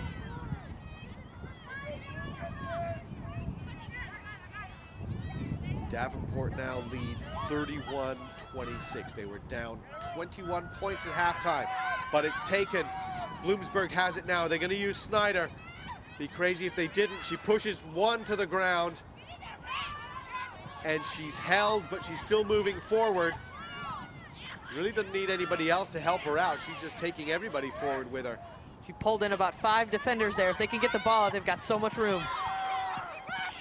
Isolated at this stage, needs some support to get there quicker. Bradley was hoping to get something going, but not quite there. McHugh now trying to get in on the tackle as Davenport has it. Again, Davenport thinking about working their way out of their end. It's slow going with the forwards. And then the pass wide. Now the kick along the ground. Chased by Burge. And by number 3, Allison Midzelik. Asking quite a bit of your prop to go chase a grubber like that. But it goes into touch. And really probably a net gain for Davenport at that point. Still only a 1-score game. We are now down to less than 15 minutes to go in this game, in this semifinal. The winner plays in the final tomorrow against either Winona State or Vasser. Throw looks a bit offline, it's sloppy, rolling around, and it is, in fact, although it's going to be a knock-on against Bloomsburg and a scrum down to Davenport. Now, the last time we saw a scrum to Davenport around this spot, we saw an 8-man pick to the right, and Hunter Moreland went about 40 meters before dishing it out, and that ended up in a try. So we'll see what they can do. They can do pretty much what they want when they have their own put-in, does Davenport. If you're Vasser or Winona State, hopefully looking on, you're watching, taking notes about what you can do to make adjustments to combat this scrum that Davenport has. And ball coming straight out, and we're going to reset it. Body position has to be a lot. Quick feet has to be a lot about it, that you get those feet behind you if you're backpedaling, so you can bounce back and try to do something about that shove. Locking out your legs is not going to help you. All that does is, with a big shove, mean that you end up sitting on your backside if you're lucky. Having critical communication between the scrum half and the hooker too. It's about timing as well. Moreland picks it up. She's got no problem going to the right. She's taken down now. They put everybody into bringing her down. Snyder is just going through, trying to take that ball. And Bloomsburg is rucked right over, heel it back, old school style, but end up being called for a knock-on first. But you know, I like that. That's the way they taught us back in the dark ages, was to counter ruck. You rucked it over, and if you saw the ball on the ground, you use your foot to heel it back rather than worry about your hands. That was back when hands in the ruck really meant hands in the ruck. Your hands touched it at any moment, you were in trouble, so you used your feet. You saw just a great example of the yeoman's work that Snyder's been doing all game. She's more than likely in on every breakdown, driving through with that leg drive from the center position. Says a great deal about her ability to get in there and then come back for the counterattack when they win it back. Good solid scrum from Davenport again. They go out to the backs. Burge, Tennant, Ordwayne. Ordwayne skating out, fends off one, fends off another, fends off a third. Jones trying to bring her in. Snyder finally brings her down. The ruck is good. Slow going though. Meyer pops it to Ferguson. Ferguson goes through one. Ferguson gone through his second. She is finally taken down. Out we go again. Tennant into Midzelik. Powers through one. No, it's no fun tackling those props, that's for sure. Quick ball, very nicely done. Tennant again. Got Taggart taken down. Donahue on the left wing calling for it. Davenport just pressuring now, camped out in the Bloomsburg 22. This is where they want to be. Bloomsburg, they need that ball back. Oh, that's not fun at all, trying to take her down. And that is Brown, I think. Brown is over. Try for Davenport. And that has to be a killer blow, because that makes it a 2-score game. By Karen Brown. And Karen Brown, like that old Flight of the Conchords song, Carol Brown took the bus out of town. She took the bus right over the Bloomsburg defense and over the line to make it 36-26. Alex, it brings up some just really, if you see here, Brown in good position there, gets the ball out, goes straight through. There's not much that Bloomsburg can really do in terms of getting underneath that. She could stand to get her body position a bit lower. She'd be even more dangerous there too. But I really, was gonna say, but she is powerful and she's big, and she put that forearm in front of her, and the tackler was a little bit high as well, but I don't think it would have made that much difference. that's if you're Bloomsburg, what you have to absolutely do is aim as low as you can get, essentially chop down the trees that are coming at you, make sure you can get them to ground. Chop down those trees. And so the kick here with it 36-26. The kick is up and no good. Conversion is short. But one of the key plays on this drive, you might But call it, Davenport starting with that extends scrum the deep in lead their own over end, Bloomsburg, 36-26, with 9 was minutes Daniel remaining Ordway's on the scoreboard clock. big run around the outside. And this is when they decided to use the backs, Katie, and just pass it down. And she sort of went out, fended off one, fended off another. Really nice play. Really just not too much. You see Snyder finally making the tackle on her, but just such an evasive player. Great running, good swerve step there, not much you can do.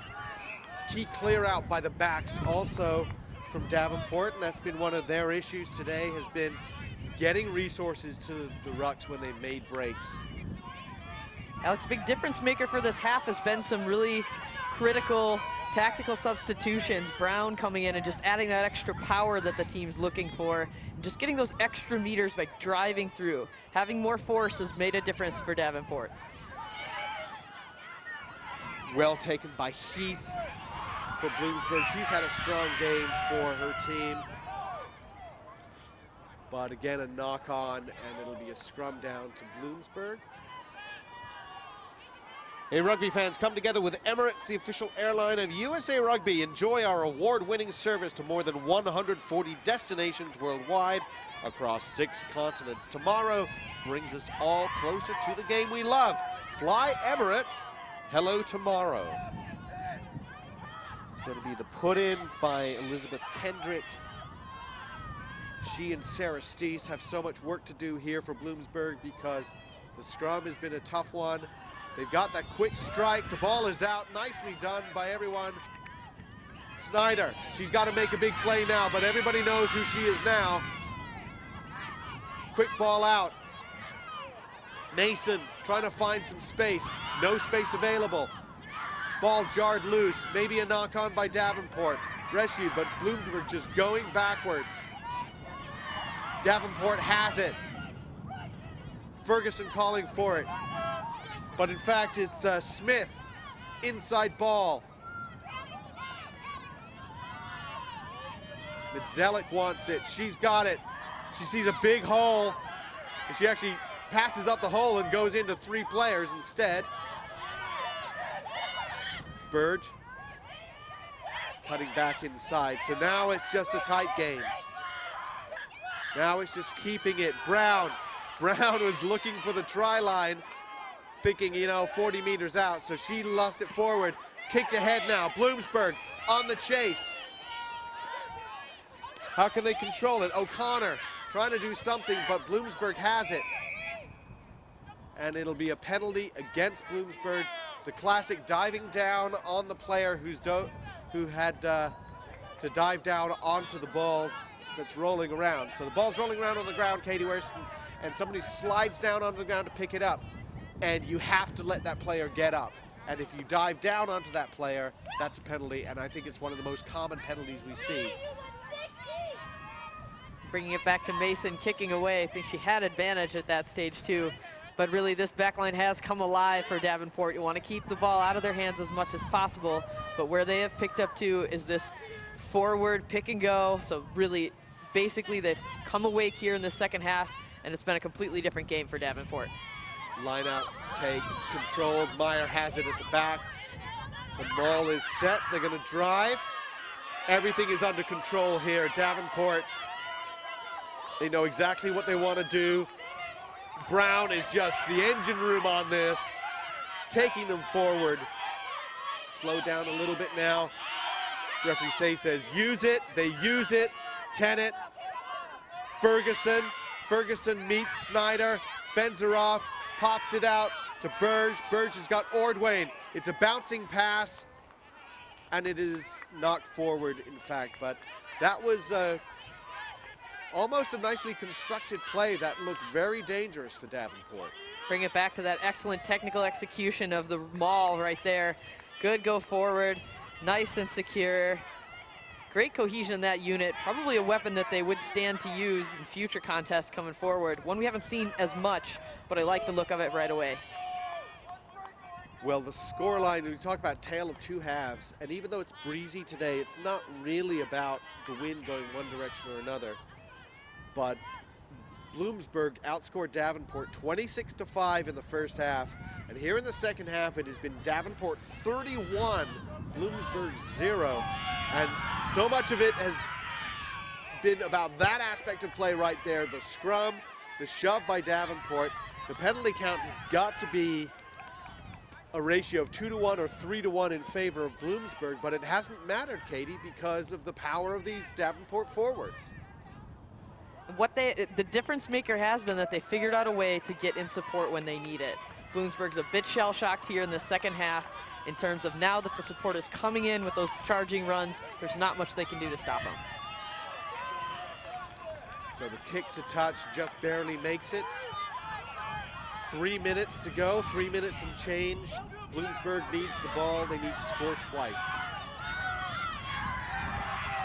Ball knocked down and goes back into touch.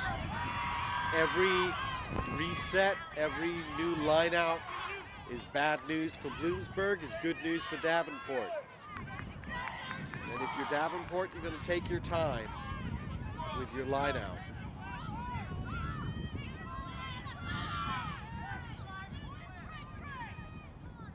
Davenport had a slight advantage too, just in the aerial play there. Beautiful work, that's Donahue.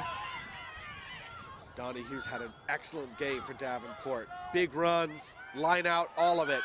Burge, Tennant, Ferguson, the flanker. In for Moreland, the number 8. Snyder stole the ball there on the smash tackle. Bloomsburg needs to use this now. They need something. Davenport up very quickly.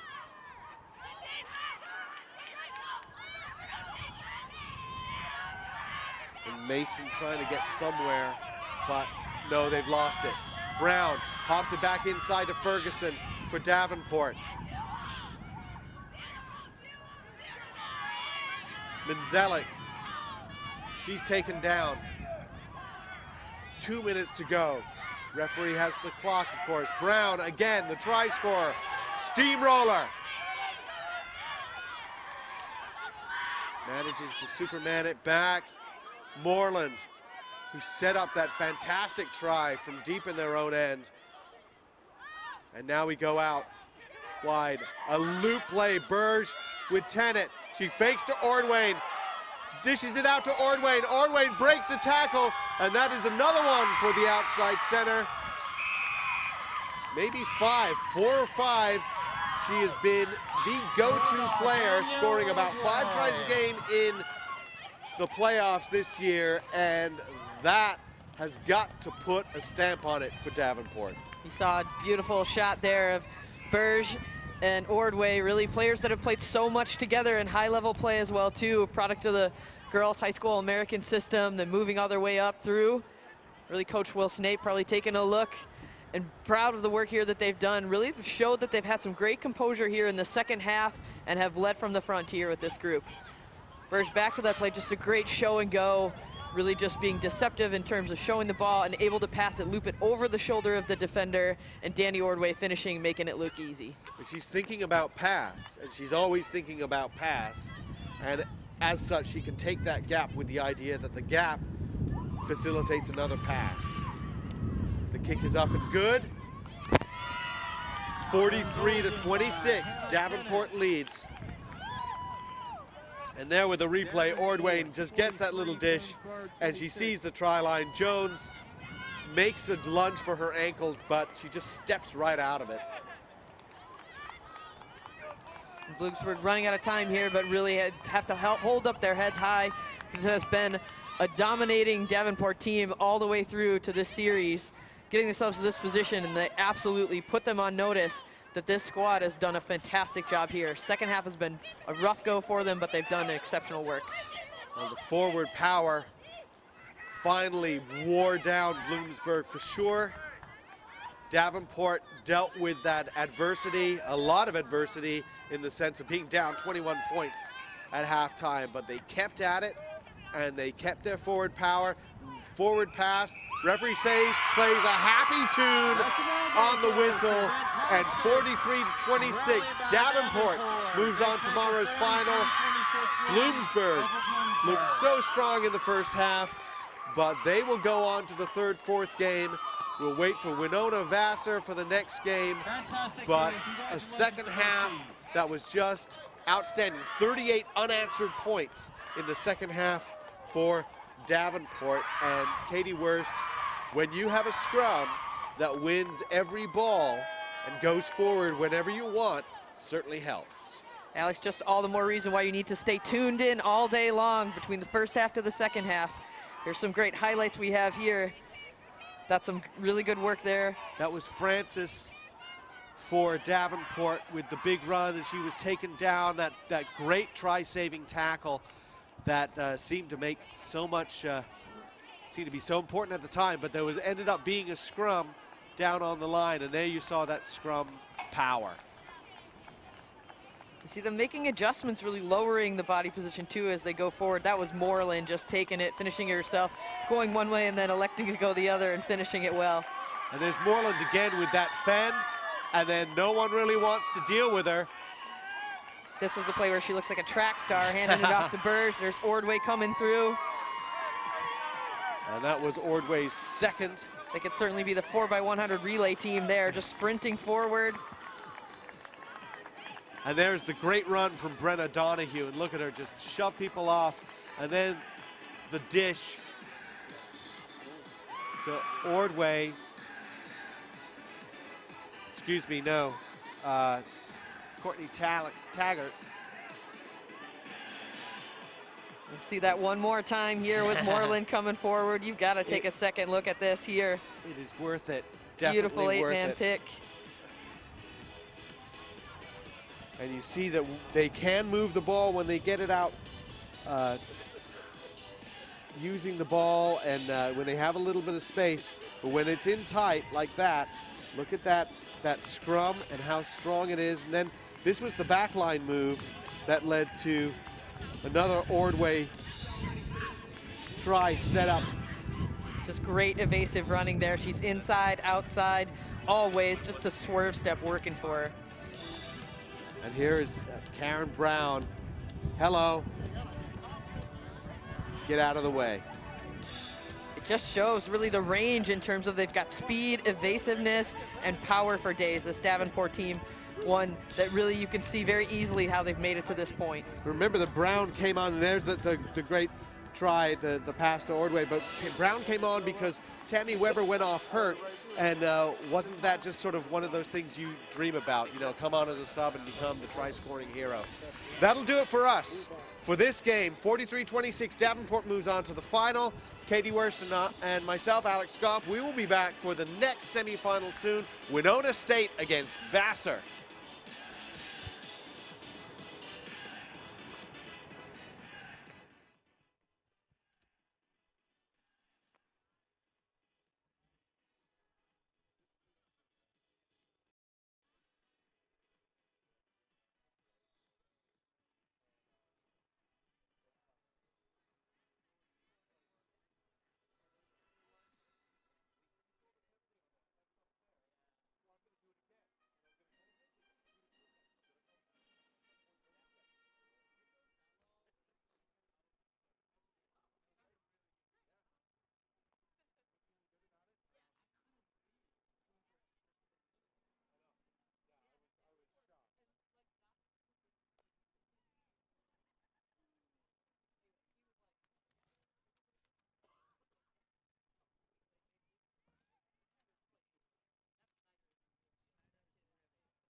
It's gone now. Now it's back. Are you touching it? It's there. Rattle those, look at those connectors, those green connectors in the back. No, in the back. Look in the back of it.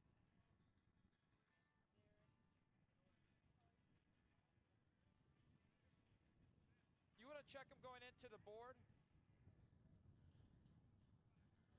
Hold on.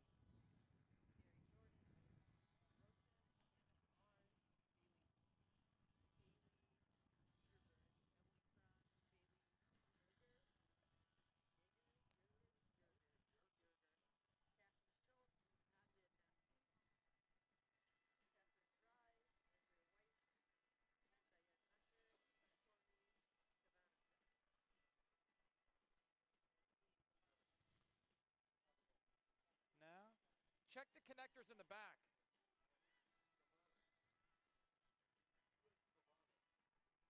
Unplug the one that has the multi-cables going into it. Or unplug the one that has the two, is it? No, try the other one.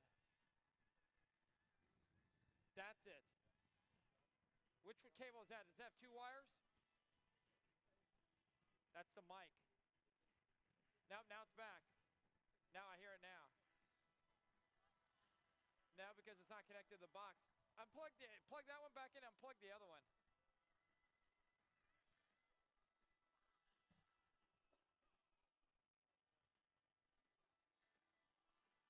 You guys need some hand warmers or anything like that? I mean, I know the sun's coming out.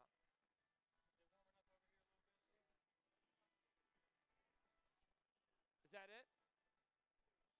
It's unplugged? No, it's still there. Do me a favor, unplug the Cat 5 to the B side.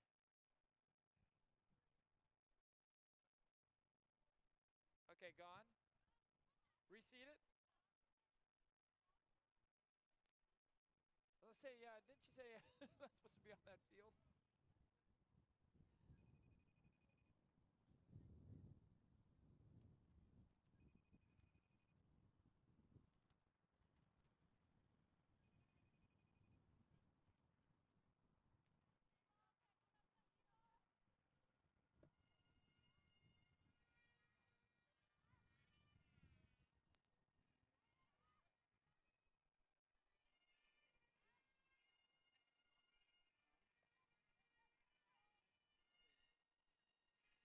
Hey, Dave, talk to me.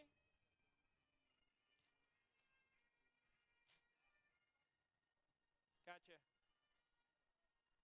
Talk to me again. Give me a little gnat real quick, but kill it to the stream. Just lower down your, hey, Dave, on the TriCaster, Davey, on the TriCaster, just kill it on the input 1.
they're gonna use your stuff for replay. So you gotta. I'm gonna look at you about halftime. You like, man, my phone is killing me.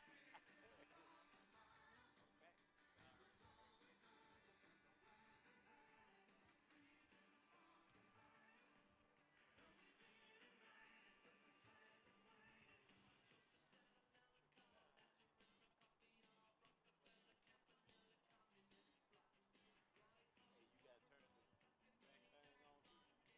Hey, you gotta turn the thing on too. No, once you turn the camera on,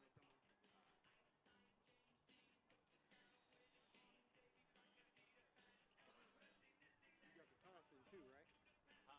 You got the Talson too, right? I got that. Talson. Yeah. And he wants you to stay on the kick. Like whoever scores, you on that person and keep following that person all the way out until he goes in his camera or whoever camera, and then you gotta stay on the kicker. You follow the kicker, just the kicker. Huh? You follow the kicker, just the kicker. Whoever's gonna No, I mean, but kick the extra point. you follow the ball, or you stay on the kicker? Nah, stay on the kicker. Okay. Stay on the kicker, and then when the kicker picks up the bag and run off, just stay with the kicker all the way till they go back over to the other side. I got you. Then they gonna go replay, and then We're gonna have to hit him up with some of that U.S. Rugby gear, man. He got him I need sporting. some of that. This is how I get paid. If I give you my shirt, I got nothing left. Need some of that fresh gear. All right, let's get ready to go.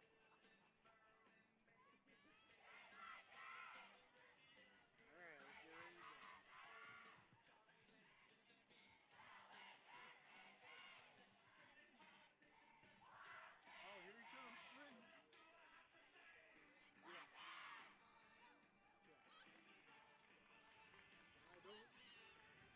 Now don't whinge yourself. Uh-oh. Uh-oh. Uh-oh. Bobby made it. It's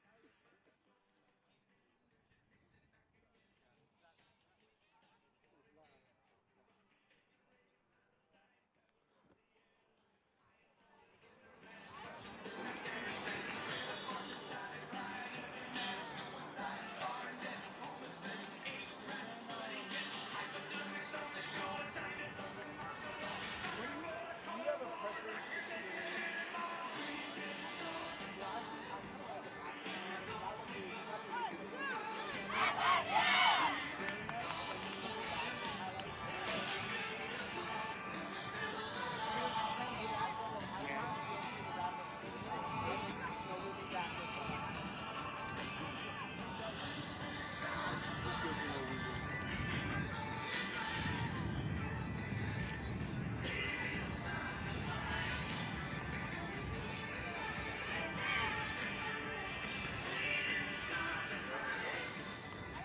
You guys want to talk to me about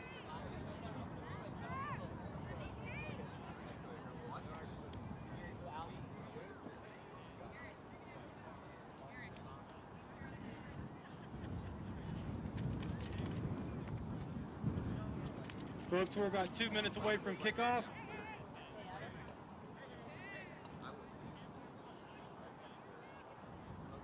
Alex, can you turn your laptop on? So you might want to just play with the mouse a couple times a half so it doesn't get paid.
We'd like to remind everyone that our restrooms are located in Paladin Stadium, which is the large building to my right. Teams wishing to access water, there's water spigots in the concourse of the Paladin Stadium. You can use those to fill up your coolers.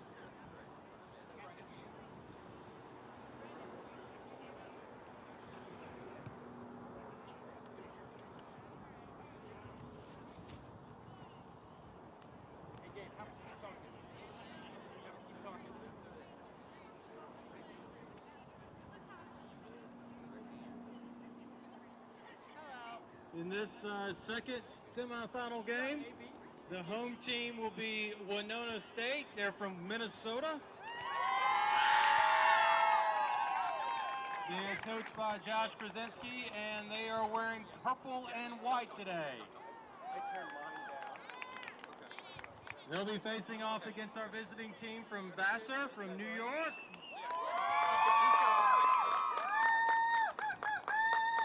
Vasser's donning red jerseys, and they are coached by Tony Brown. Officiating this contest is Brandon Sortman.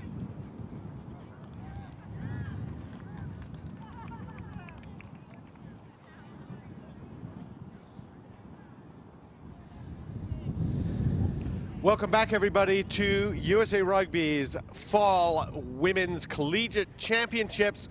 We are here with the second semifinal in Women's D2. We've got Winona State out of Minnesota in the white against Vassar College out of Poughkeepsie, New York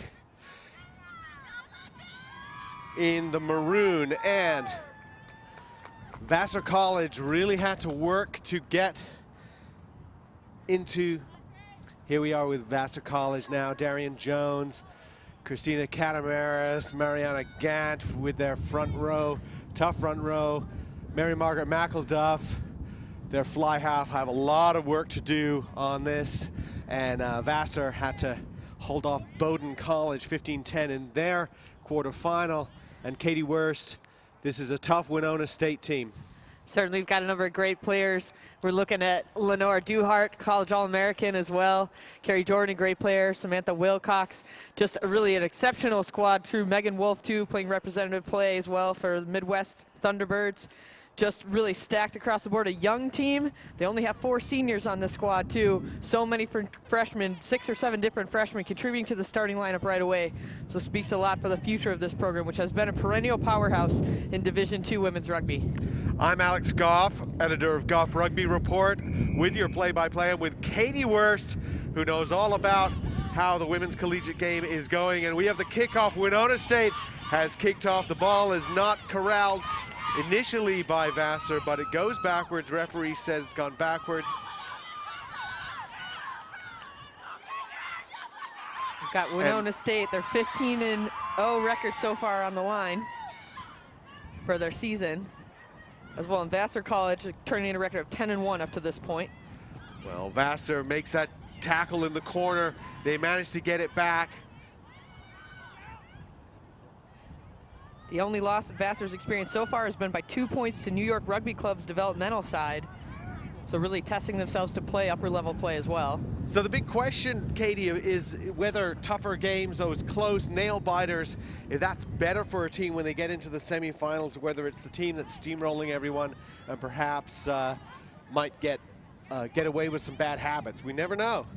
Certainly good. We probably would say that good close contests are exceptional to get to here. What we saw in the last contest was really a swing between the different halves, a tale of really momentum shifting in one way or the other.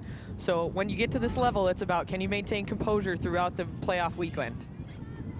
Scrum down for Vasser, put in by Yi Wong.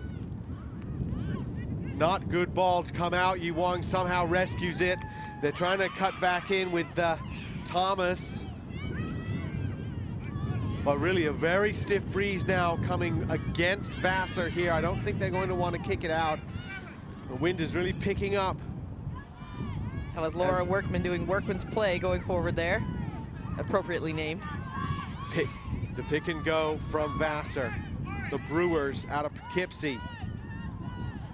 Still just sort of a struggle in the breakdown. And the ball could be turned over by Winona. They think they've got it, and you see that they resource that breakdown. But no, Vasser still struggling ahead. All just kind of a tussle in there. It takes 3 or 4 Winona players to bring the Vasser player down.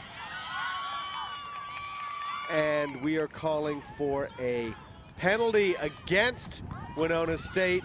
Offside, tap and go. Referee Brendan Sortman is officiating this match, setting the tone early. Again with the forwards go Vasser. They're going to want to move this. They're going to, Tony Brown, coach, is going to want to use his team's fitness. You know, Vasser is not a varsity team, but they're almost as good as. They're well supported by their athletic department. They play a lot of good rugby. They work on their skills. They work on their fitness. I think they're going to want to run this Winona State team around, but it remains to be seen whether that's going to be the strategy that works. Line out for Winona State. Megan Wolf throwing in. Taken. Out to Tran. And a good tackle. Vasser defending well so far. Big thump on Caitlin Schlief. Again with the forwards from Winona State. Pretty classic start. Tran gets it out again. This time Duhart trying to get something going. We're out on the break now. Break down the left sideline. No tackling. Finally brought down, and the Black Cats are able to recycle.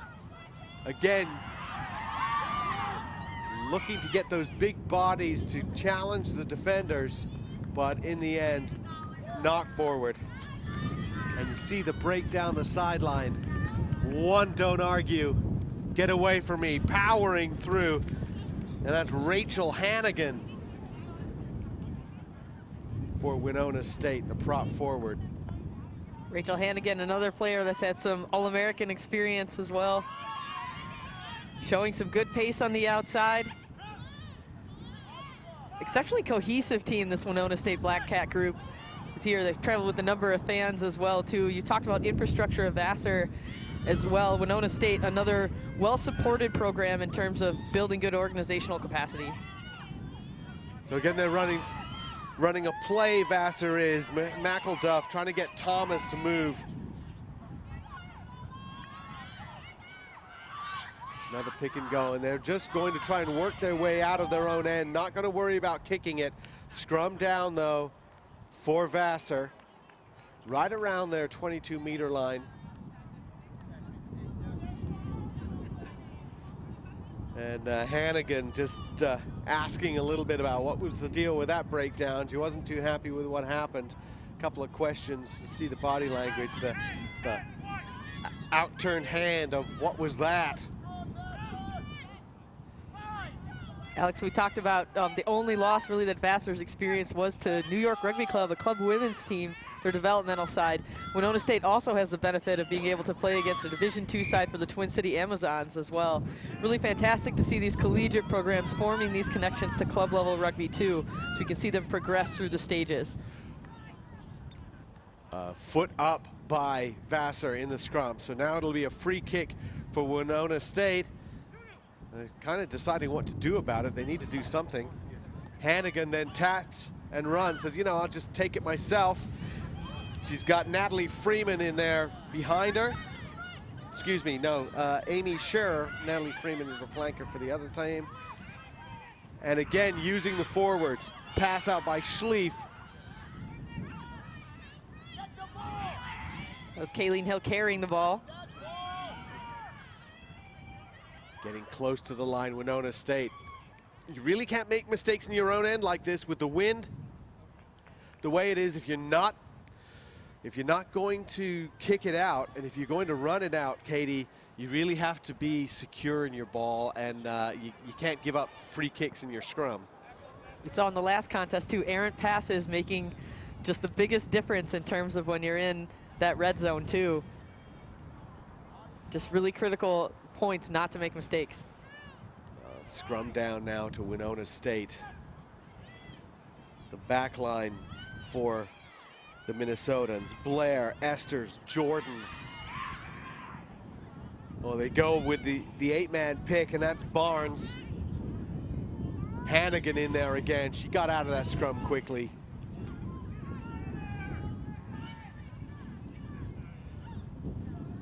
Digging it out is Tron. Tron, great low body position coming in there, but good forceful go forward tackle by Vasser. And again, it's just really slow. Referee stops and says, well, let's discuss what happened here. Let's talk with the assistant referee. We happy with that? And we're going to call for a scrum for no, let's see. Penalty or scrum. Scrum. We were calling for a scrum, so it looked like it might have been an option for something, but we're going to call for the scrum. Winona State has it.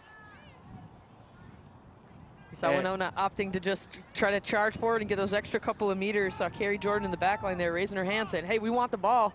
Let's see if they can make sure that they can get it to them. They have so much room on this side. They've got Hannah DeMars, the fullback, in the line as well.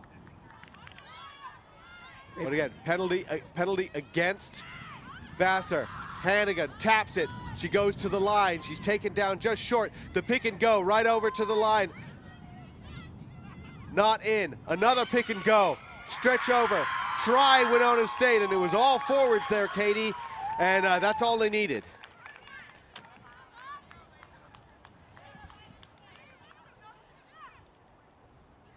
Look at that, was Amy Shearer to pick up the ball that Hannigan took forward too as well. Just again, really grinding out those extra meters there. Rach Hannigan wasting no time.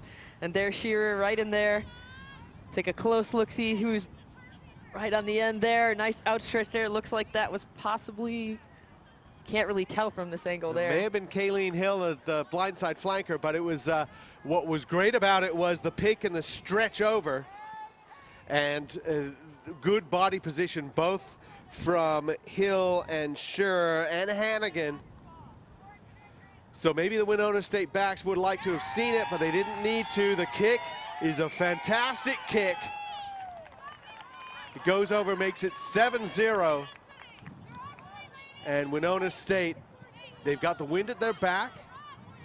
Vassar doesn't look like they want to really kick it out. So Winona State, there's Samantha Blair getting the kick over from Stephen, Minnesota. A lot of Minnesota players here. And the restart rolls into touch. Remember, it bounces into touch, that's okay. That's going to be a line out to Winona State just outside their own 22. Some good forwards right now, looking to make a statement early. They've gone so far in just a couple of meters to really grind it out and score that first try, make the statement. A really good position here for Winona early. Tron, the scrum half, throws it in, but it is stolen by the Brewers. They try to maul it. They're being shoved to the outside. Well rescued there by Freeman. Smart player is Natalie Freeman, the open side flanker. And Winona State offside, not releasing the tackled ball carrier. And so a penalty to Vasser. McElduff kicks to touch again. This will be a line out for Vasser. The throw in now actually is the lock forward, Amanda Sage, and you see the great jump that Vasser has. Steal that one. I think that was Hannigan that was called for the not releasing in the tackle too. Just a bit aggressive getting around. To get to her feet quickly though, it's a critical component for the rest of the game. Well, a little bit fumbled, but finally rescued by Vasser. Brewers have it, they pick and go. That's Workman. Driving through with those legs. And then the fake and go in. Sierra Thomas in tight. Because they're using her in the line out too. Sort of a multiple sort of skills moving around on this Vasser team. If your lock is your best line out thrower, use your lock. But they've lost the ball. Winona has it on their own try line. The pressure defense, the kick. And it rolls. It takes a Winona roll. Elson has it. She's kind of alone. She does very well to not only break through the tackle from Grossen, but to stay in field. But Winona State takes it again. Hannigan, once again, active. And finally, penalty against Vasser, not releasing the tackled player. Hannigan says, I'll tap it, I'm gonna go. She's gonna break through. They were just retreating. She's got support with her. That's the lock forward, Bucky. And just like that, try under the post. An emphatic touchdown from Lindsay Bucky. And Katie Wurst, you've got to retreat 10 meters. You can't make a tackle before 10 meters, but you've also, once you've retreated 10 meters, you've got to lay in a shoulder on somebody. Absolutely great job there. That she just looked up, saw that they weren't retreating where he needed to be in good position, and really Bucky just fantastic job in support too. Hannigan passing it off to her. Bucky was a 2013 Nationals All-Tournament team. You can certainly see why she was as well. And also an academic honor roll athlete too. She does things very well-rounded individual. But Hannigan, as you mentioned, has just been the story of this first several minutes. She's just been all over wherever the ball's at, she is electing to go. And quick tap, as you can just see that Winona State's looking to push the tempo of this game in their favor. Arm tackling, wrist tackling is not going to work on Hannigan, and didn't work there. The kick is up and over, 14-0 Winona State. An excellent start, but as we've seen, Katie Wurst, excellent start is not the same as an excellent finish. In previous game, 26-5 at halftime, and ended up 43-26 the other way. Davenport winning it in the end. So the kick allowed to hit the ground, but rescued by Winona. The Black Cats have it, trying to ruck it over.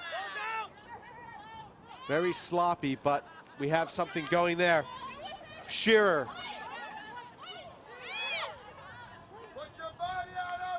Well, now Blair gets it out, uses her backs finally, looking to get Esters going. Lots of bodies to the ruck for Winona State. Shearer again. Trying to get her forwards to get that ball over, but it's lost. It's stolen. It looks like it's got to be Workman. She's all alone. But the penalty again comes, not releasing the tackled player. We're going to stop and we're going to have a discussion. I think there's a bit of a warning from the referee saying we've called that a couple of times. And Rachel Hannigan told you really can't just wrestle someone to the ground and hold on to her and then try to poach the ball. You have to let go, and let go in a way that people can see. Workman did so well to make that turnover happen. Really got a bit isolated there, unfortunately. He's a music major from Freeport, New York. Another well-rounded athlete.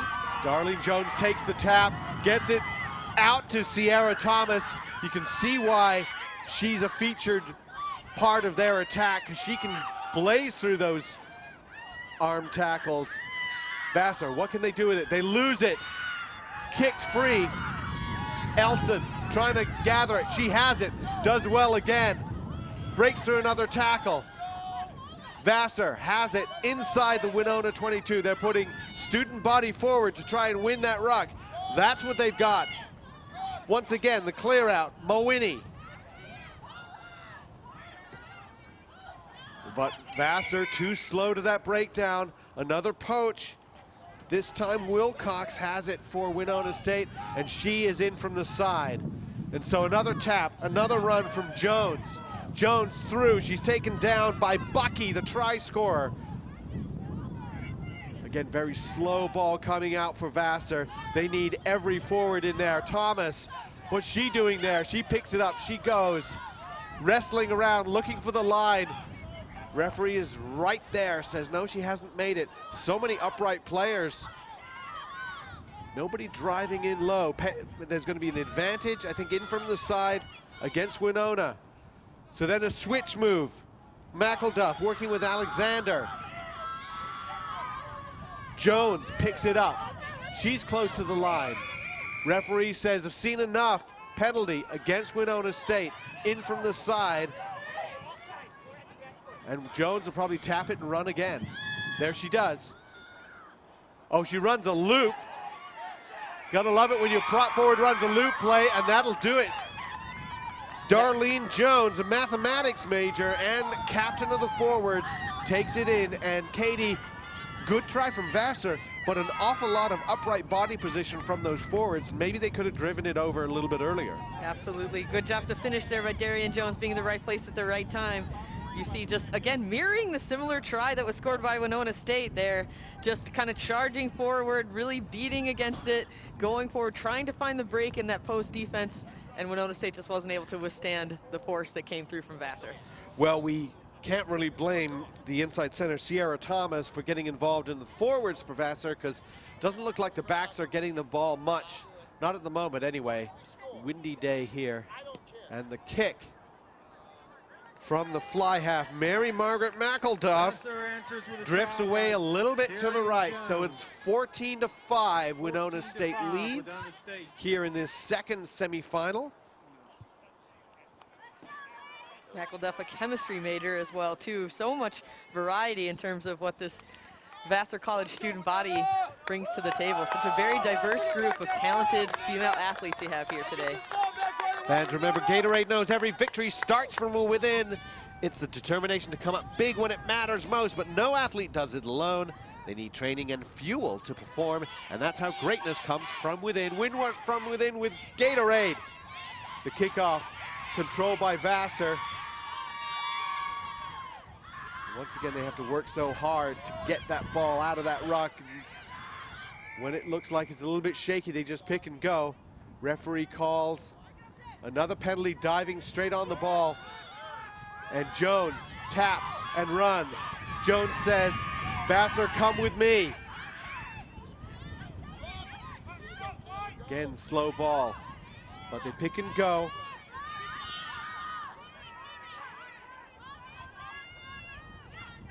Brewers sending everyone over the ball,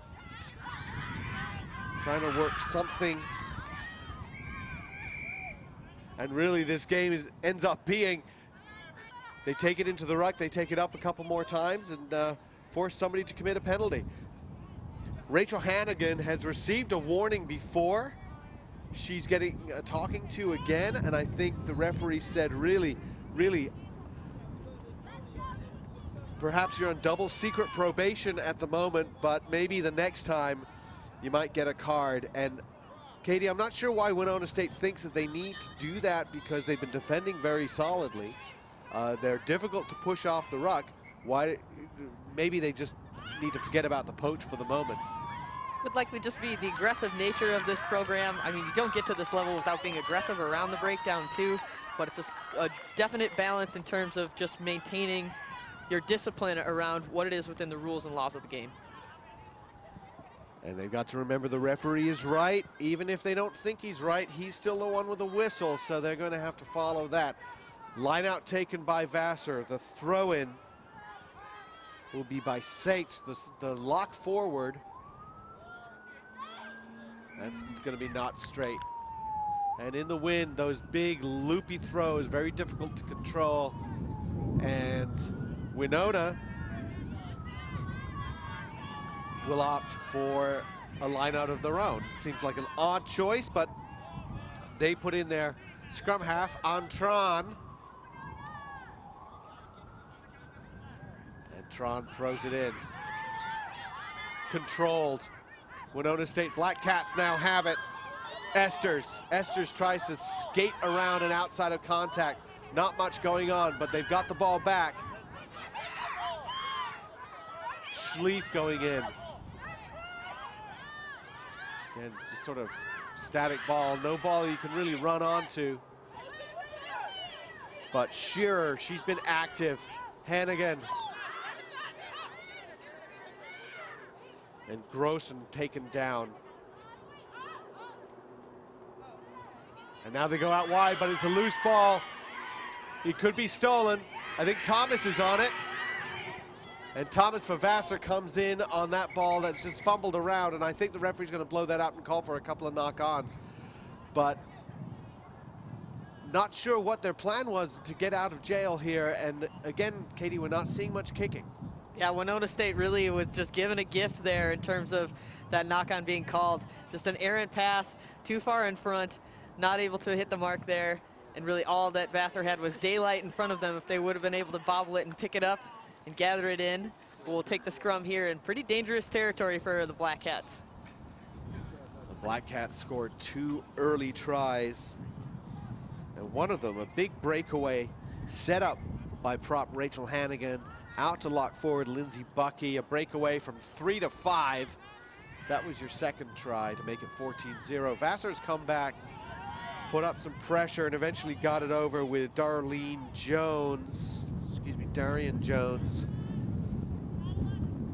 going in, the forwards captain for Vasser. We talked earlier about the diversity of this Vasser College team. They also commonly go on the international tours, have been to places as far as Spain, Trinidad and Tobago. Really just giving some great opportunities to give these student athletes a chance to see that the game really is played on a global scale. Out we go. Thomas. She's dragged down. It was kind of sort of a half-paced attack from Vasser. They could run that a little bit better. Winona takes the ball too. Hannigan now makes someone pay for bringing her down. She's not held in the tackle. She gets right back up, but she's held up now by Sate. And now out to the backs. Again, errant pass. Again, a turnover. Again, just giving the ball back to Vasser, or the momentum back to Vasser. Brewers have it now. Just need to settle down, see what their options are. As Mulwiney and Freeman wait on the outside of that ruck, hoping to get something going.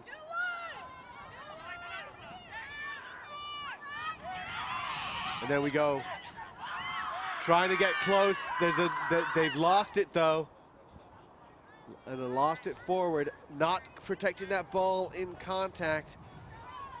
And Katie, it just seems like everybody's so frantic. Absolutely, Winona State having this reoccurring nightmare of that pass that's from the second center out to the wing. Just going a bit wide of the target, and Vasser really not doing what they need to do to gather that up and take advantage of that mistake. And you see that they're close in, they go in with an attack and get the ball poached by Winona State. Just outstripping their support a little bit. Maybe the support's a little slow. Good shove from Vasser. They've got it. And picked up by Nunley. Again, untidy at the breakdown, but going through the middle. There may well be Workman. Advantage to Vasser.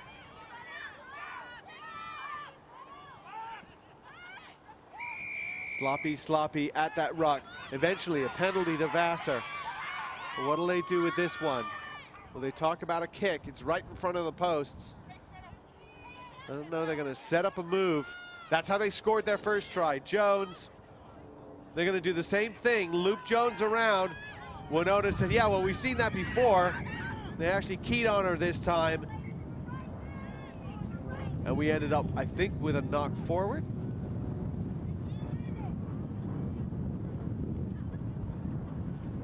We'll see what the referee, no, we're looking at a yellow card against Amy Scher, the flanker, and we've had a couple of warnings, breakdown infractions by Winona State, not releasing the tackled ball carrier is generally the penalty we've been seeing. So Katie, I think that's what that yellow card was for. That was referee Brendan Sortman really looking just to clean it up around the breakdown, making sure that he's managing it appropriately. Shearer been very aggressive and a really active player. We got a little too aggressive on that one. Well, number 7s have got to commit a couple of penalties, otherwise they're probably not doing their job, but don't want to be off the field. And what can Vasser do with this? Jones again picks up and goes. Another pick and go straight to the line. Is she over? Vasser jumping up and down. The referee's arm is raised, and that is a try. Congratulations all around, and that was really just sort of a general forwards try.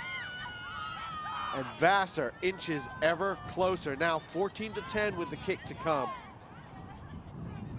You see about 4 or 5 Winona State bodies all sort of crowded around, slow to get up there.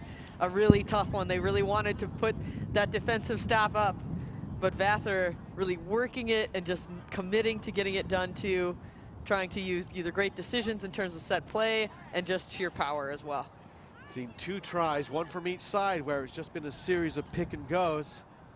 And it's good body position that has been a crucial aspect of scoring that. So, the kick is good. Kick is over. 14-12 now. Winona State still leads. And right now the difference has been the conversion on the first try. Conversion from Samantha Blair was a brilliant kick. And having someone who can kick, especially in the women's game, in the women's college game, Katie, it can be a difference maker because there's such a wide variety of kicking skills that you can see in the game. So that's such an evenly matched contest here. Here, 2 teams that play a really similar style of play. Control by Vasser, taken up.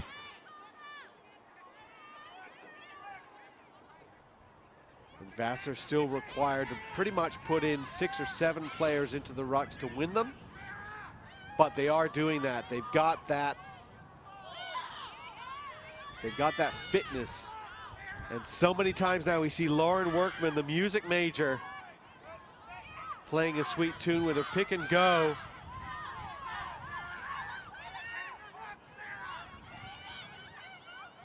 Once again, they go in. I think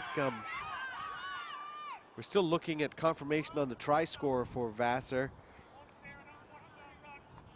I want to say that it was Mariah Gant, but You could credit the entire forward pack there with that one. Really, such a great group effort by Vasser, committing to kind of put in those extra hard yards that are needed to get the job done. You saw it on the faces of Winona State as well too. So much effort in that defensive stand, just wasn't quite enough. Well, Vasser works their way up to the midfield, but they turn the ball over. It's an obstruction call, using one of your players as a shield. And Winona State needing to get some ball and perhaps work off some of the time with Amy Shearer there on the sideline, urging her teammates on, but she is taking a 10-minute break for repeated infringements. Great way to do that. Rachel Hannigan, the prop forward, she gets through. Now they're going to use the backs. That's Esther's. She's pretty much stopped. She doesn't churn her legs quite through that tackle, so very static again. Oh, wriggling out of contact there. I think that was Barnes.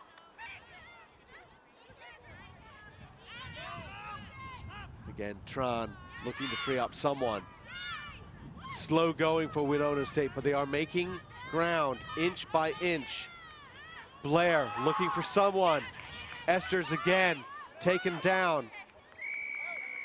And over the top, I think. No, it'll be a penalty against Winona State for holding on. So Vasser very quick to that one, and Esther's was isolated, and so penalty to Vasser. Jones taps and goes. That's Carrie Jordan on the tackle there too, and also a beautiful pickup before the penalty. Thomas involved, Workman involved. Jones again. But they've turned it over. And so Winona State get it again. They've been so aggressive in getting that ball. I think they think the penalties are worth it. They thought they had it. They've lost it again. Vasser has it. The pick and go. Guess who? Lauren Workman once more. Freeman.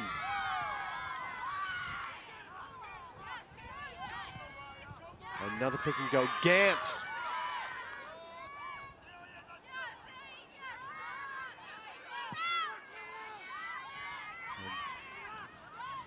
And Winona State causing all kinds of issues in that ruck. Have they turned it over? It's very sloppy ruck again, sending so many people to the breakdown for Vasser. It starts to tire them out after about 2 or 3 phases, and that's what happens. Winona State is patient. They've got the ball. They get it out to Jordan. Jordan's through. She's got one woman to beat. She doesn't do it. Elson makes the tackle. And quickly to the ball goes the Black Cats. Can they get it out quickly? And it's not coming out. Referee says, I don't see it.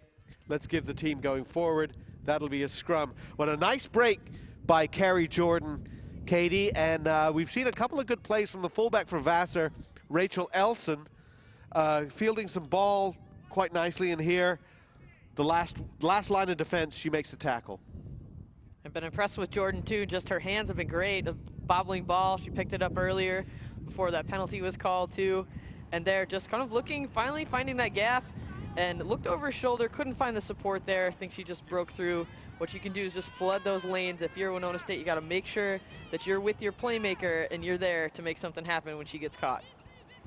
There really was no support behind the number 13 player for Winona State, and she really could have used somebody. As you said, so critical to make an open field one-on-one tackle like that. Vasser doing really well to prevent the try. Blair, Esters, Blair again, Jordan, but they've lost the ball. The ball's fumbling around. Vasser has it.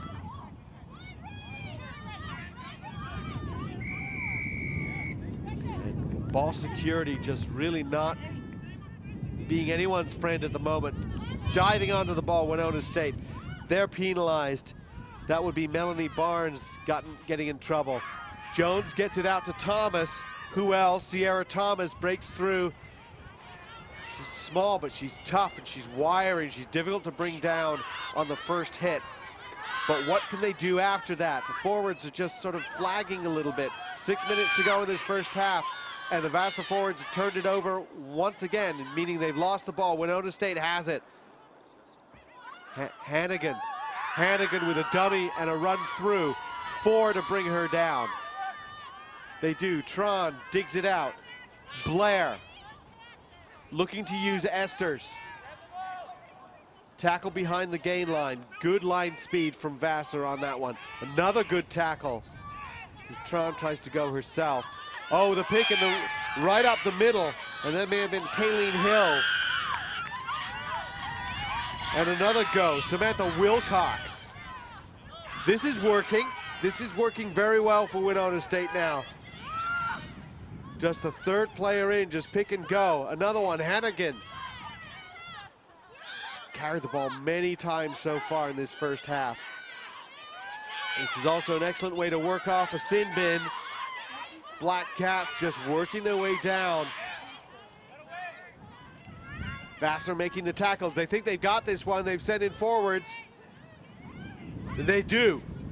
They've stolen it. Back come the Brewers. Workman down. Anybody to clear out. They have it.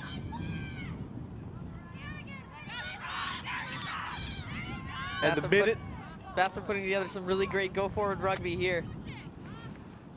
But when there's an isolation, Winona State is right on it, and they steal it, and they put Lakin Esters to try to get her to break through. She doesn't, but they're still moving it. Jordan breaks out of one, grab from Thomas, breaks out of two. She's still going. Where's the support? Just enough, and Winona State once again coming down close to the line. You see, this has been a long passage of play with no stoppage. Players are starting to get tired, starting to get gassed. This is where your training kicks in. This is where all the talk about body position and proper technique works. Did they get it over the line? And they did. Finally, the pick and the go over, and shorthanded, Winona State gets it over the line, and I think that was Lindsay Bucky for her second. That's a great statement try there, as you said, being down a player. Amy Shearer in the sin bin, really an aggressive force here for Winona, but just great patient work and really back and forth play between both sides. The key for both of these teams is about who has the support and who's there in time, because both teams will contest at the breakdown. Winona State getting the better of it this time. Well, the difference here was that the break by Carrie Jordan, which went through all those tackles, had support this time, and they were just battling there on the line. Referee checking, and then the pick and go right through the middle. Nicely done by Lindsay Bucky for her second try, the third from Winona State. 19-12, the Minnesota team leads. The kick, right over. Samantha Blair, very good kicker. And Winona State leads 21-12 here in this semifinal. We already know who the winner's going to play. And that'll be Davenport and Winona State. One of the things they're doing well or aggressively is counter-rucking, trying to steal that ball in the breakdown. And Katie Wurst, they've gotten into trouble for it as well, as Esters breaks through that one of those tackles. They've gotten into trouble, but they've also forced a lot of turnovers. Amy Scher coming on and getting a little chat from the referee saying, please don't do that again. And they do have to be careful, don't they? You can see on that replay too, just good lower body position that we're seeing here in this contest. A bit high there now though. I think that's Bucky who was the try scorer. Well, she tried to protect the ball, but and Caitlin Schlief tried to protect the ball as well, wasn't able to, and Vasser has stolen it. And Mariah Gant had it as well, but in the end it was a knock-on by Vasser. Referee Sortman really, you could just see there, the close-up there, getting just hands all over the place, all over the ball. Well, both of these teams, excuse me, Katie, both of these teams really want to get their hands on the ball. The question is, you know, how does the referee police that? And he seems to be allowing them a little bit of free rein to try it at least. Now the ball goes out to Esters. They're trying to work a backline play, doesn't work. Offside on a knock-on by Winona State, and Darian Jones just taps and goes. She's been doing that all day, and she is a athletic player, comes close to the line, but she's lost it in contact. Now the break from Winona State. What can the Black Cats do?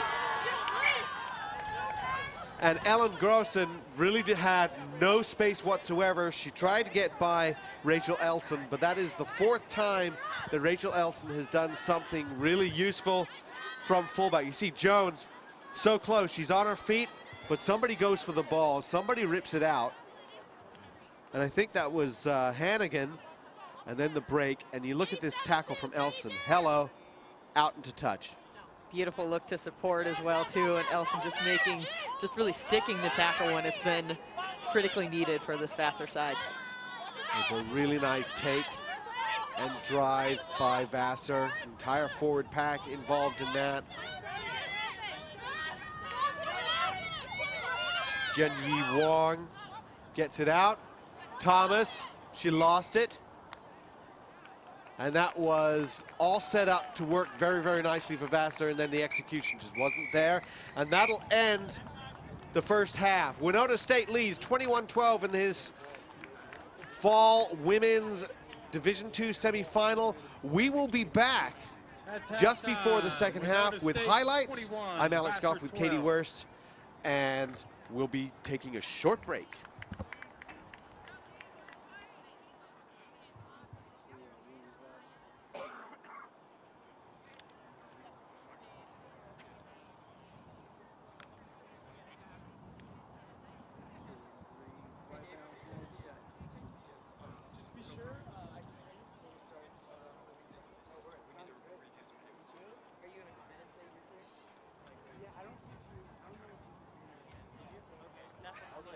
I'll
Hey everybody, we're back here at USA Rugby's Fall Division II Women's Collegiate Semifinals. We've already seen one semifinal with Davenport winning over Bloomsburg, and this is second half of the second semifinal. Vasser about to kick off wearing the maroon jerseys against Winona State out of Minnesota. Winona State leading 21-12.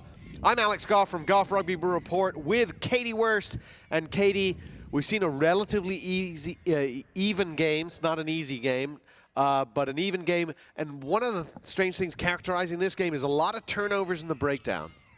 There certainly has been. It's just such a forward-oriented game, a lot of hard-charging play, anything but easy. And speaking of hard charging, going right up the middle, that's Carrie Jordan for Winona State. She needed support. She had it from Esters, and they get it out to Lenora Duhart, and then to your fullback, Hannah DeMars. And right off the bat, we haven't seen really any of that from Winona State, and suddenly, open field, it opens up, and Winona State, a big stamp on the first minute of this second half. Well, Alex, we talked about really just some more open field excitement in this match here, and they certainly were listening in because they have answered here. We see that was at least 4 or 5 different Black Cats involved. Great supporting runs. They just flooded the lanes, and they absolutely just earned that try right away. Beautiful, exciting rugby here. Well, we saw a couple of breaks earlier on where there was no support for Jordan or for Esters. And in this case, Jordan and Esters went in there together. Everybody happy to get in on that try. And the question is whether it was DeMars or whether it was Grossen who got it, but the kick by Blair, that is a fantastic kick because there is a wind, and the wind is swirling around a couple of different directions, and she somehow managed to get both of the breezes to work for her and through, and suddenly 28-12 with not even 2 minutes gone in this second half. We just see that try. Credit to Carrie Jordan, the criminal justice major, just arresting any type of tackler trying to get anywhere close to her. She has been lethal all game so far in breaking the line.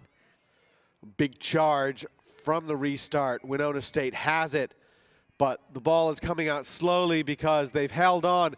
Darian Jones, guess what? She taps and goes. That's what she does, but she's not been able to control that ball, and it fumbles out on the tackle. And Katie, one of the things we've seen, Jones really is the go-to player for the penalty plays, and she scored on one of them, but she's also turned the ball over a couple of times. Yep, she certainly has a quick decision trigger in terms of seeing where the space is to go, but you got to make sure you go with your teammates and have the support you need to consistently make sure that the drive is some way that you can maintain possession of the ball. Haven't seen the Vasser backs really get involved, except for Sierra Thomas. Winona backs a little bit more. Blair working a play with Esters and trying to get Jordan freed up. Jordan recycles nicely, quickly out. And there DeMars bottled up. So what can the Black Cats do with it this time? Again, they go hands out. They feel like they can run it. Nicely released by Kayleen Hill, who made the run. And that's Shearer, who was sin-binned in the first half. And now we're working the backs again. Esters, she recycles it back quickly. Tron on a break. And the Vasser forwards are very slowly getting back. There's so much space on the left side for Winona State if they can win it. But they're sort of picking and going again. And maybe a little bit of lack of communication there, Katie Wurst, because Winona State, had they recycled that ball quickly and spun it out to the left, there was no one. It certainly did have an absolute arsenal stacked up against. You saw Vasser, just as you say, a little slow to get back, not getting himself in good defensive position, but they were committing as many as they could to the contact point, and the gamble paid off for them as they weren't able to get the ball out wide. So the line out, been functioning very nicely for Vasser. They win it, the ball to the deck, but referee says it went backwards, so Vasser still rescuing, but they're going backwards in doing it. Hannigan over the ball and forces a knock on. Nice play from the prop forward from Winona State, Rachel Hannigan. And we've seen some really good athletic props, and you could do a lot worse than have Darian Jones and Rachel Hannigan in your front row. The two, the number 1 from Vasser and Jones, the number 3 from Winona State and Hannigan. They've been playing very well. The sort of the central attacking figures for those two teams. Usually you see it at number 8, but we really haven't called the names of the number 8s from these teams as much. Lindsay Bucky, another great player there too, is just making great bit of difference. She combined with Hannigan to score that first try. Tron sees the ball come out of the back of the scrum. She tries to run around the weak side with kind of a wide arc around the weak side, and she's taken into touch. In the end, it's going to be, yes, it's going to be a line out for Winona State as the ball is lost and taken out by Vasser. Tron not giving him as much credit probably as she deserves, so really doing a good job distributing the ball too. We saw that great line break she had earlier as well. Tron throws it in. The ball is set up by, oh, and there's the break. Nobody saw her. Winona State down to the line. That was Caitlin Schlief on that great open field, sneaky little play to get the ball out. Put your lock off, standing off, and she just took that little pass and she was almost in. And maybe if the ground was wetter, and it's a very dry day here at Furman University, she could have slid over. But if you're looking at this, you know, the playing surface here, Katie, I was walking on and the grass looks brown, and probably on the webcast you're thinking this is like harsh, but it's actually very mossy. It's quite pleasant to touch. And I think it's, you know, it's a pretty good playing surface, but it's not one that you can slide on. It's a certain kind of Bermuda grass here too that's dormant in this phase. Just one of the features of this great facility they have here at Furman University. Thomas for Vasser now has it. She cuts back inside. She puts Hill on her backside, and Hill really took the short end of that confrontation. Vasser again running out of their end, opting not to kick it. But they have to send more to that breakdown to get something going. Workman.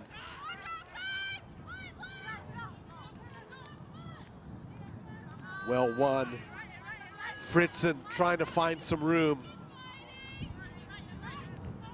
But this multi-phase attack is asking so much of the energy reserves from the Vasser forwards. Jones goes in, loses it. Referee blows his whistle. Offside play by Winona State. Jones taps and runs. Who's with her? Not too many. Now they get over there. Workman makes it to the gain line, just a little bit past. But Winona State drives over. The ball is there. Somebody's going to get it. Tron is just reaching in. She thinks she's got it. I've got it, ref, but the ball not coming out of the ruck. They give the put in to the team that took it into the ruck. But Katie, it just seems like Vasser needs to put more players into that breakdown to win the ball each time. As you said, there was just so much energy being zapped from this forward attack too. I'd like to see them get the ball wide so that they can really give those Vasser backs a chance to kind of test this back line, see where those, if there is any defensive weakness, where they can hit it for this Black Cat team. Wind is picking up. And now Yi Wong trying to control that ball. She's unable to, but it's rescued by Fritzen. Yi Wong again to Workman. Vasser committing so many people to each ruck. McElduff trying to find a way through, but we just haven't seen them send it out to the backs in an aggressive way. Again, going in to the inside channels. Ball not controlled. Referee calls a penalty. And guess what? Darian Jones is going to tap and go. Hannigan finds her, takes her down, releases, poaches. Nicely done from Hannigan. And Winona State, they have it now. And Ellen Grossen thought she was away and free, but it ended up being a forward pass. Just a little bit too eager, a little bit too flat. And Vasser back with the put-in. So they've got their way into Winona State territory. Still plenty of time, but we haven't seen a breakaway from the Vasser backs yet. And there you see Grossen lining up with Kayleen Hill on the outside, and they're just straight up in front. I mean, there wasn't much you can do about that one if you set up in front of your person passing to you. You heard the same emotional reaction from Hill as well as Grossen too. Just a little ahead, timing slightly off. And so turnover made by Winona State. Sure, she taps and goes. She's gonna pass it off. And that was Esters. Esters manages to offload to Jordan. And now Hill finding support all the way out to the far wing. And that'll be Schlief. Almost scored a try earlier in this half. Another pick and go to the line. How close are they now? Seems like only a matter of time. A matter of power. Black Cats picking it up and going. But really, the inroads they've been making have been through the backs. Let's see if they can ship it wide. They've lost it. Workman, I don't know how she got it, but she just surges ahead almost to the 22. Vasser needs to work it out there. Thomas, they use her so much, he hasn't been able to break through. That cutback run isn't going anywhere. And again, not secure out of the back of the ruck for Vasser. I think they're just used to winning it a little bit more securely, a little bit more cleanly. Elson, she hasn't had a chance to run. She's going to run around the outside. Chopped down beautifully by Ellen Grossen. Fantastic ankle tackle by the wing for Winona State. Grossen, like we said, was just a little bit ahead of that open clear field on that attacking play a few phases earlier, but really making a difference defensively there too. Grossen, such a dangerous threat for Vasser, and one of the bright spots in the back line. And we've seen really right there, Grossen just making that difference, sticking the tackle when it was critical. Rachel Elson has made some impressive defensive plays. That was a chance on the offense, and there's the catch and the drive. Winona State looking very secure in that one. And there's Schlief. She cuts away from the back. No one on the weak side. And that is a try for Winona State. And that was just like they draw it up. The catch by Lindsay Bucky. Get the ball to the back. Schlief is at the back. And then just a little whisper from Antron saying, no one is here. Look on that weak side. And Schlief just peeled off and scored by from about 17 meters out. Don't blink, you're not actually watching a technical video on how to have the drive happen and then break off from it, because that's just absolutely beautiful. Certainly something you see as an example of great technical and tactical decision-making play. Good effort too there. And Schlief has been such a dangerous player, like streaking forward. We saw her have that little bit of a break early on, but good decisions in terms of seeing that there was absolutely no one at home defensively on the weak side. Getting a second row who can run is a really nice added benefit for a team. And there you get that maul going so much that the hooker or the player in the hooker position thinks that she needs to go in and help out, and then she leaves that channel unguarded. Well, the kick hits the post. Samantha Blair has been kicking extremely well today. That is her first miss, and it could hardly have been closer. 33-12, Winona State leads. And Katie Worst, what does Vasser have to do to get back into this game? Well, you saw they really just have to be more aware defensively of where they're not having the coverage that they need. Like, that's just a giveaway try there in terms of having your head up. You talked about not leaving that position. But here's a great pickoff here, a great opportunity for them to make a turnaround. And there goes Thomas. She broke through one, she broke through another, and she just bounced out of that tackle. And there was talking about keeping your head up. How about a heads up play? Loose ball, and Thomas grabbed it, and no one really wanted to wrap around for her. They wanted to smack her down on the ground. She was able to bounce out of that. And one of the things you need to do to get back into a game is a quick score, and that is the first time that we have seen Sierra Thomas, the anthropology major out of Edmond, Oklahoma, get some space, and they've been trying to get her space all day. Thomas really has just been salivating at the opportunity to take the ball and go forward with it. She just was able to get her hands on it, and like you said, just a great quick answer for Vasser. If you're Winona, you got to make sure that this doesn't signify a shift in momentum. But Thomas doing a great job all game. We've been a player to watch, one that you know is about to make that sort of breaking movement here for Vasser, and that making a difference when she really needed to. I'm going to let you say this name. This is a great kick by... It's Mary Margaret McElduff. Mary Margaret McElduff. And there the ball loose. Thomas, she's not wrapped out there. She fends off another. 3 players run into themselves trying to get hold of her, and she is over. So a lot of aggression from Winona State, but in the end, they sort of got in each other's way. Not really what we've been used to seeing with them defensively.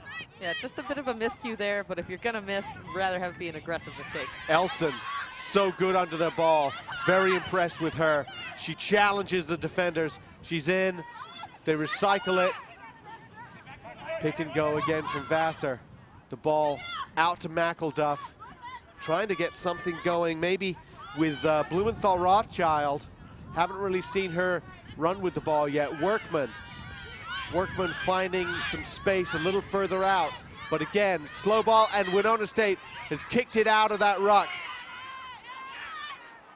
And it ends up being a knock forward by the Black Cats.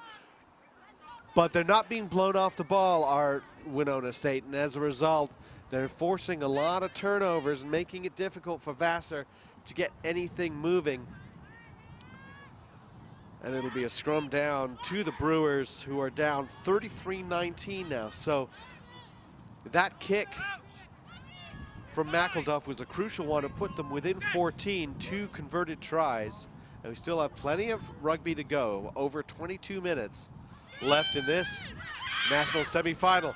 The 8-man pick by Nunley. Nunley is running. Nunley has outstripped the defense. She has some pace, who knew? And then Black Cats try to poach it and fumble it forward. And maybe that was a time to just step over it and wait for your defense to come back. But Taylor Nunley, she can run. Absolutely, got great pace there too. Probably a weapon really that Vasser could take advantage of a bit more.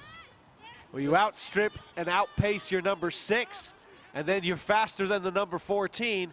That's a pretty good weapon to have, and we haven't been able to see her take it, but there's another scrum, and why not try the same thing again? 8-man pick to the open side, and that is what they're doing, but Tron was all over it this time. Thomas coming back. She didn't like what she saw, and that's going to be a forward pass, I think, in the end. Nunley did very well. She was caught by Tron, but she popped it off to Jianyi Wong, the scrum half for Vasser, and Wong then linked up with Sierra Thomas, and that seemed like that was going to happen and that was going to make something go, but it was a forward pass from the scrum half. You see the loop. Just slightly forward there too. Thomas, the Red Sea's just parting for her there. Nothing but a gap for her to run right through. You could sail ships through that one. Winona State wins that scrum. It's wheeled a little bit, but Tron digs it out. And the kick attempt by Blair is charged down. Maybe that's why nobody's kicking. And offside. Interesting call, offside against Winona State. The tap and go from Darian Jones. Vasser now so close. They're going to try and use the forwards here. And the referee, again, calling for a penalty, in this case not 10. Jones taps it, passes it this time. Thomas. But we're gonna come back, I think, for not tapping it at the mark. And so we still have a penalty for Vasser. Gotta tap it at or before the mark. Although lately in a lot of games, professional and amateur, I've seen some leeway given on that one. Interesting that they're slowing it down here. And they go left this time.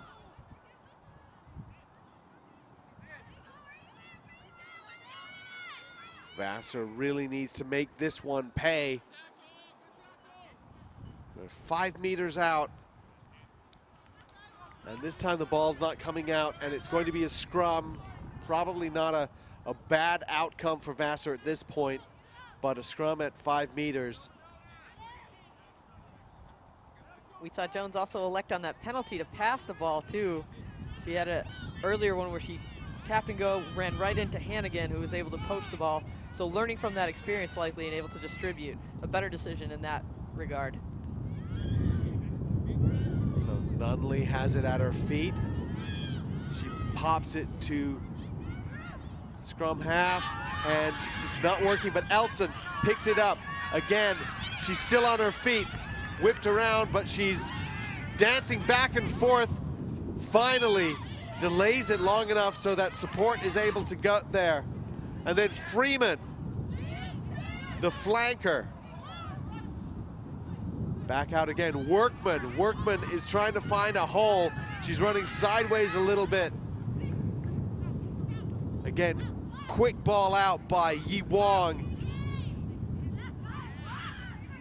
Vasser loses it. Nope, they've got it back. Winona finally giving a few inches there. And so patient, better patience from both teams, really. You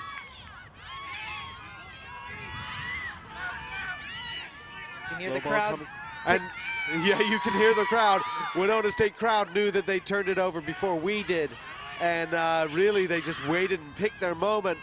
And the Black Cats have a chance to get it out, but they've lost it again in the breakdown. So turnover on turnover. And eventually we're coming back to a penalty offside against Winona State.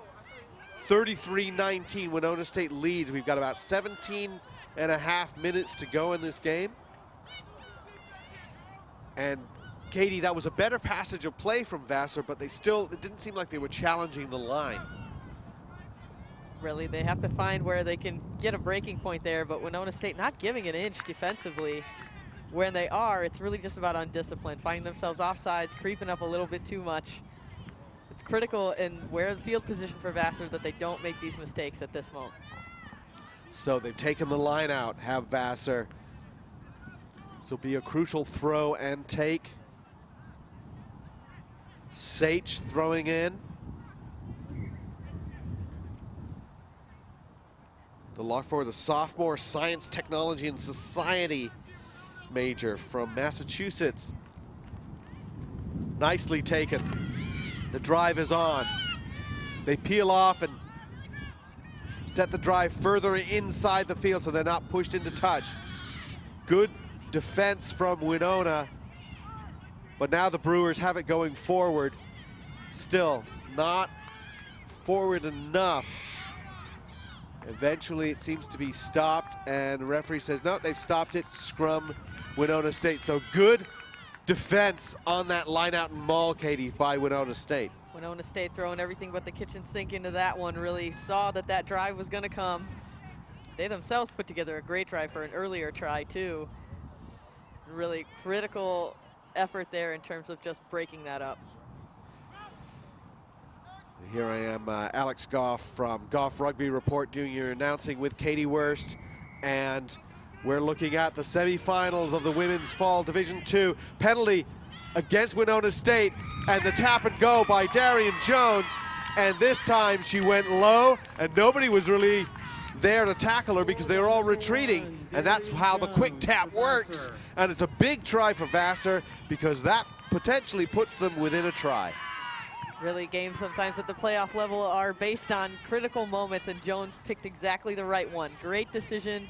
She really just caught them off guard. Winona, there was no way that they were in position to do anything about it, and Jones has been just a workhorse all game between Jones and Workman as well, too. Really great players here for Vasser, keeping them in, and good effort on their part. Mary Margaret McElduff lines up the kick. The kick is good. A huge clutch kick for the fly half from Wappingers Falls, New York, because that puts them within 7 points at 33-26. There's the penalty. There's the tap from Jones. And trust us, she stays low when she goes over the line. She tapped and she immediately got as low as possible. The closer you are to the line, the closer you should be to the ground to get it over. And Jones gets her second try for Vasser.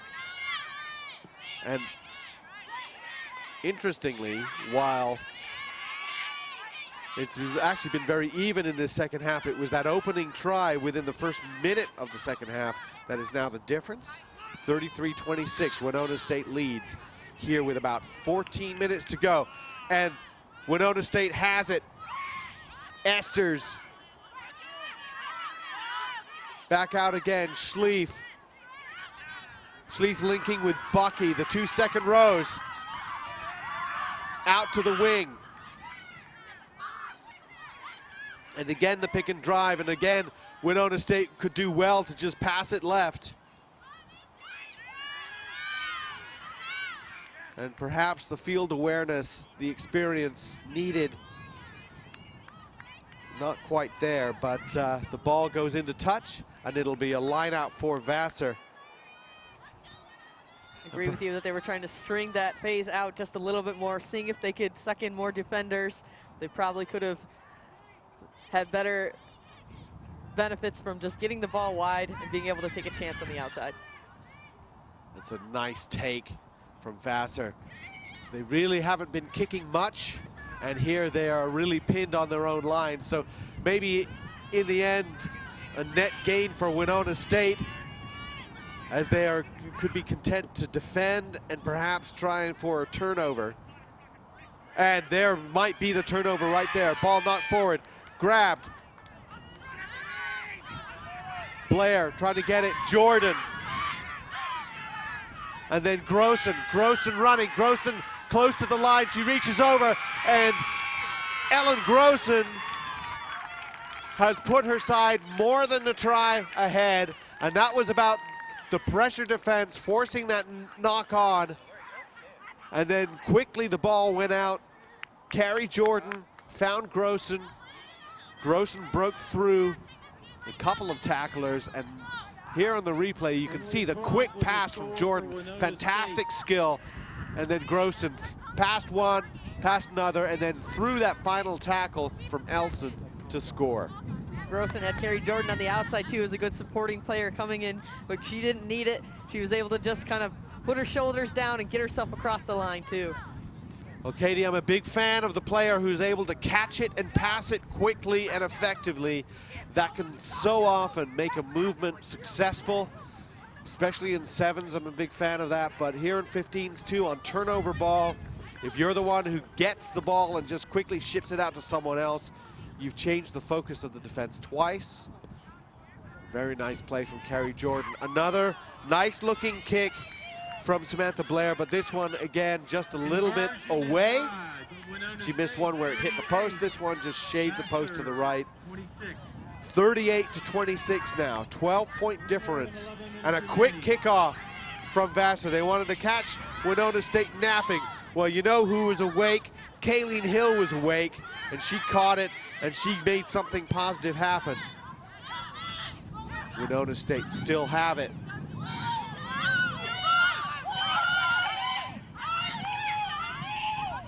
And they are flooded this left side, and Tron is going on her own. Elson takes her, offloaded beautifully to Grossen. And good support from Bucky. Grossen's still there, and they ruck over. Nice little run from Tron, the scrum half. And there, Blair using Scherer. Sure makes ground. Picked up again, this time by Esters, the center. Tron back out to Blair. Hannigan now in the back line. She pops it off to Jordan. Jordan is running, she cuts back. Jordan's still running. She goes through everyone else. Out to under the post. Is she in? She is in for another try, and that was a great team try. They're starting to feel things are just absolutely clicking there too for this back line. They're just basically releasing all of their different weapons that they've had. I mean, such great work by Ella Grossen as well as Jordan. And just to finish that one off too, great to see that their just cohesiveness is starting to shine through for them at a time when it was really needed. And Katie, the crucial play there, on Tron's run, she goes by almost everyone. She's taken down by Elson, who is smartly thinking that she's going to take Tron into touch. And just before she goes into touch, Tron pops it off to Ellen Grossen. Grossen tries to cut back inside, and Lindsay Bucky, the lock forward, sort of stands between Grossen and the touchline. Again, keeping the ball in field, keeping the ball in play, and they're able to continue on. But you saw backs in with the forwards winning rucks, and you saw forwards in with the backs passing the ball. Blair kicks it over, and a huge momentum shift for Winona State. As you see, Jordan getting the pass from Hannigan and cutting back. Look at that run. Well, that was quite an effort there. I think that was Elson on the tackle. She's made so many tackles all game. Really just a very secure player for this Vasser College team. Well, she's been good under the kick. She's been very poised. She makes tackles, and she's also a good runner. And so Winona State, what can they do to keep this moving? Well, here we go. Look at the kick. And it's called into touch, but it was a nice idea. Quick little pass. Grossen getting it out. And actually, it was the Grossen got it out to the fullback, which is Hannah DeMars, and DeMars kicked it ahead, but it was one of those funny little kicks where it was just kind of spinning on its axis, on its long axis, and just rolled into touch. She dove to try and save it, but didn't quite happen. So, line out for Vasser. Not a bad decision for DeMars there to try to kick past Elson, who's been such a great tackler. Lost by Vasser. Schlief has it for Winona State, but she's held up. She goes to ground now. One, Schurer. Schurer held up as well, trying to stay in field. She does, barely. Tron digs it out. Blair has it. Tries to get it to Esters. Esters is hit as she catches, loses it. So Jones, the prop forward for Vasser, now has it. And no advantage from the turnover, so it'll be a scrum down to Vasser. Now with 7 minutes to go. And Katie, with about 14 minutes to go, it was a one-score game. And since then, Winona State, 2 very good tries, and it is a 3-score game. The Black Cats backline really just wanted to punch their ticket into the championship final, and they're headed that way right now. And Nunley, the pick. This time, Hill realizes she has to get off that scrum fast, and she did, forcing Nunley to come back inside. Workman, straight up the middle. That's when she does her best work. Then out to Freeman. It's what they do normally. They're just not getting any ground when they do it, and they're rucked off. Bucky, Schlief, Bucky and Schlief, the 2 lock forwards for Winona State. Both of them have tries. Both of them from sort of open field running tries, which you don't really get a lot of. Hannigan. You know, and Hannigan is still working and still getting the job done. She's been asked to do a lot today, and she's still doing it. Took about 3 Vasser College players to get her down to the ground. Shearer as well, just such a difference maker too. As soon as the tackle happens, she gets to her feet. You can see Sin been forward earlier. Hannigan tapping it quickly on the penalty against Vasser. But it is slow ball, and in fact, Vasser has turned it over. Not taking care of it. And we will get the whistle from the referee, and I think we're going to get a scrum knock forward. So again, you know, Hannigan making a good tap and a run, but just not caring for that ball when she gets hit. And if you're going to tap quickly like that, the chances are you, without support, have to be a little bit more conservative at times. You touched on it exactly, that principle of play of supporting, making sure that whoever is striking forward with the ball has someone to offload to or someone there to ruck over so you can maintain possession.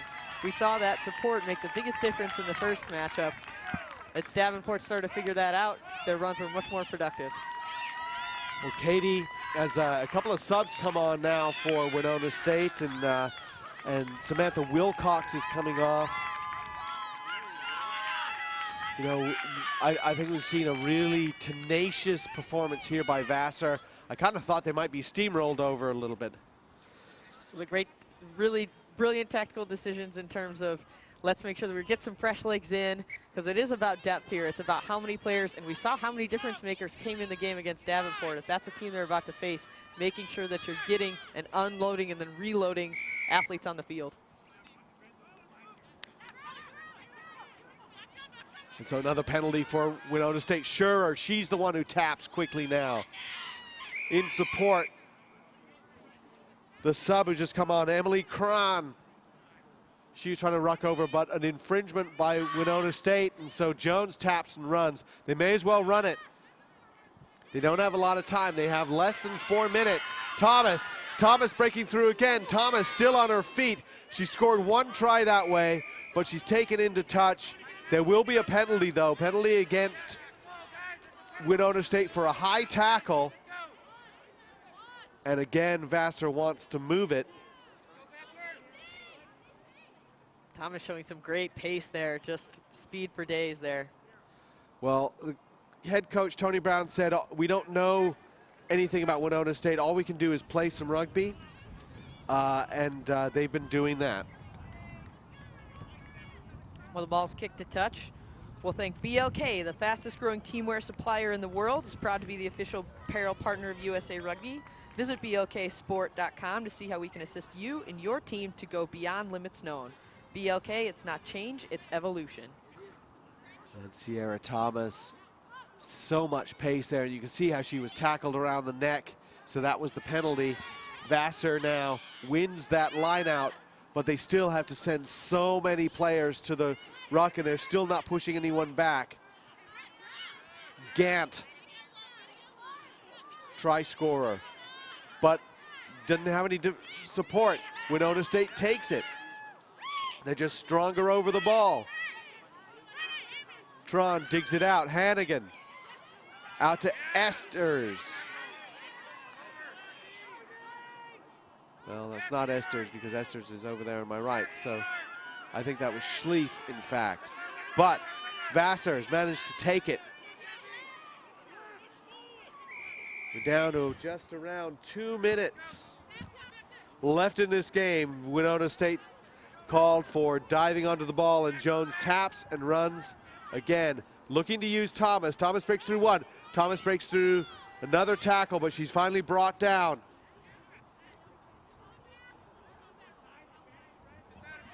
Slow ball.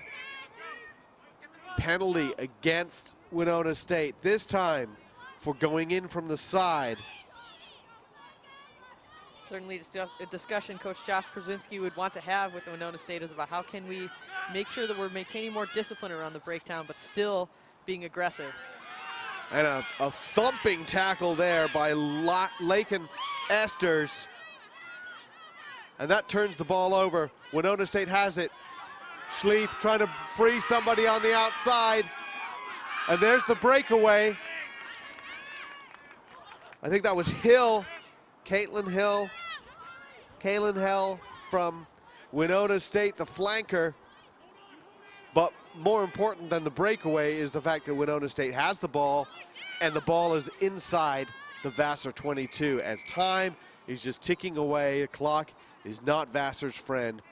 And Katie, we saw, I mean, I said to you this morning that I thought Vasser would have trouble because they had to struggle so much to get to this game. But as it turned out, they have been so tenacious and worked so hard. But look at the way Esther comes in and just thumps that tackle and knocks them back. And I guess they've been playing rugby and they've been playing their pattern. They've just not been able to consistently get past that gain line. Which is critical, really. It is. You live and die by the gain line here, especially in the waning minutes of this match. We'll give away another penalty there, too, again. And that is how Vasser has been getting most of their ground, is through the penalties and the taps. Jones again going. They need to use it. A good little half break from Alexander. And that will be Gant. Again, a penalty. Not 10. Seen a lot of penalties against Winona State at the end of this game, and we are probably up. Time is up. And the next time the ball goes dead, Thomas manages to dish it off to Fritzen. Fritzen has no one with her, but they keep it. Sage.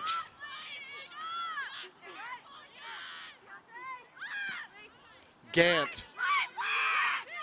Fritzen, the only one over.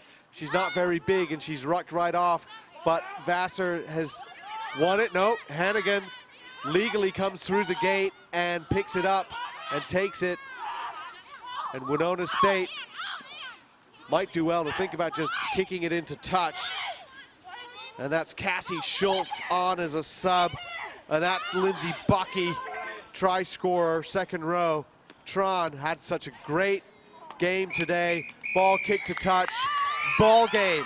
And Katie Wurst, Winona State put a big stamp in the first minute of the second half with a try. And then it was those two quick tries after Vasser made it close. They really just gained more cohesiveness as they went through the phases throughout the game. Vasser gave them a bit of a challenge, but they were just too much for them. The Black Cats are certainly here to play. It'll be a great contest for tomorrow. Winona State against Davenport for the Division II Fall Championship. And we are going to see what the Winona State center pairing of Lakin Esters and Carrie Jordan can do against a tough Davenport team and a really powerful forward team. And here we're seeing some of the highlights from this game, the way that Winona State came in close, and for a while it was just kind of a forwards game. And here there's Jordan struggling through those tackles, making her way through, and then once she makes that break, that was kind of the critical thing, and the forwards started to follow up. Jordan has great hands too as well, but good leg drive. Here's another example. Oh, this was Thomas breaking through, and this was the one where she answered to that try that was scored and really kept Vasser in the game at this stage. That was a huge one, and we thought maybe that would be the big change. And then the great number 8 pick from Nunley, something that we hadn't seen, and then suddenly she was able to make 50 meters on one 8-man pick. Hill was burned on that one, but wasn't burned after that. Duhard making that really excellent try-saving tackle as well too, coming from across field. And there's your tap and try from Darian Jones. But then here's the answer. Quick out to Ellen Grossen. Grossen cuts through and carries Elson over the line for the try. And then this one, Hannigan out to Jordan, and a fabulous little cutback. Really just, as we talked about, so many lethal players here for this Black Cats back line, but a good balance of pairing in terms of some solid forwards in Hannigan and...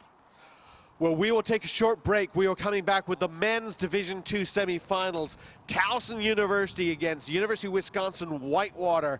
That will be a fantastic matchup for Katie Wurst. I'm Alex Goff. We will take a break and we will be back with the men's Division II semis coming up here on USA Rugby TV.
Welcome back, everybody, to USA Rugby's Fall Collegiate Championships. We are with the Division II National Semifinals for men. I'm Alex Goff from Goff Rugby Report with USA Rugby coach educator Katie Wurst. And Katie, we're looking at University of Wisconsin-Whitewater getting set to play Talson University in this semifinal. And this is an interesting situation for these teams, is that Talson is always in a battle with Salisbury to get even to the national championships because it's been so difficult to get through their conference. Whitewater, well, they've been here before. They were in the final last year. They were also in the final of the sevens. They lost both of those. Kind of tough for them. Certainly they're hungry. Absolutely, Whitewater as well with a 6-0 conference record. They outscored their opponents 411 points to 35, and it is their conference winning for the 4th consecutive season too. Really just a powerhouse program that gets here too as well. We'll see University of Duluth and other programs. They really have remembered that taste of what it was like to be so close to the winning at the end, and they want a little bit more of it now. Wisconsin-Whitewater in the toughest conference in Division II. Ranked teams, ranked by Goff Rugby Report, such as Lindenwood Belleville and Northern Michigan and Northern Iowa. Just fantastic teams. There you see the chant for Talson, who have their own rivalry with Salisbury in the Capital Conference, and also with Georgetown, a very strong team that they have to get by. Talson split their games with Salisbury this year, losing in the regular season, winning in the final. Meanwhile, as you said, Whitewater is undefeated, and their defense is very, very stingy indeed. And it really hasn't been until recently that they've been super tested. So the kickoff for Whitewater in the purple and black to Talson in the yellow, and contained by the Tigers. And we're going to see a lot of physicality. We're going to see an attempt to play a wide open style as Talson, fly half, Vincent Francis Congeli sends it into touch. So it will be a line out for the Warhawks of Whitewater. Part of that impressive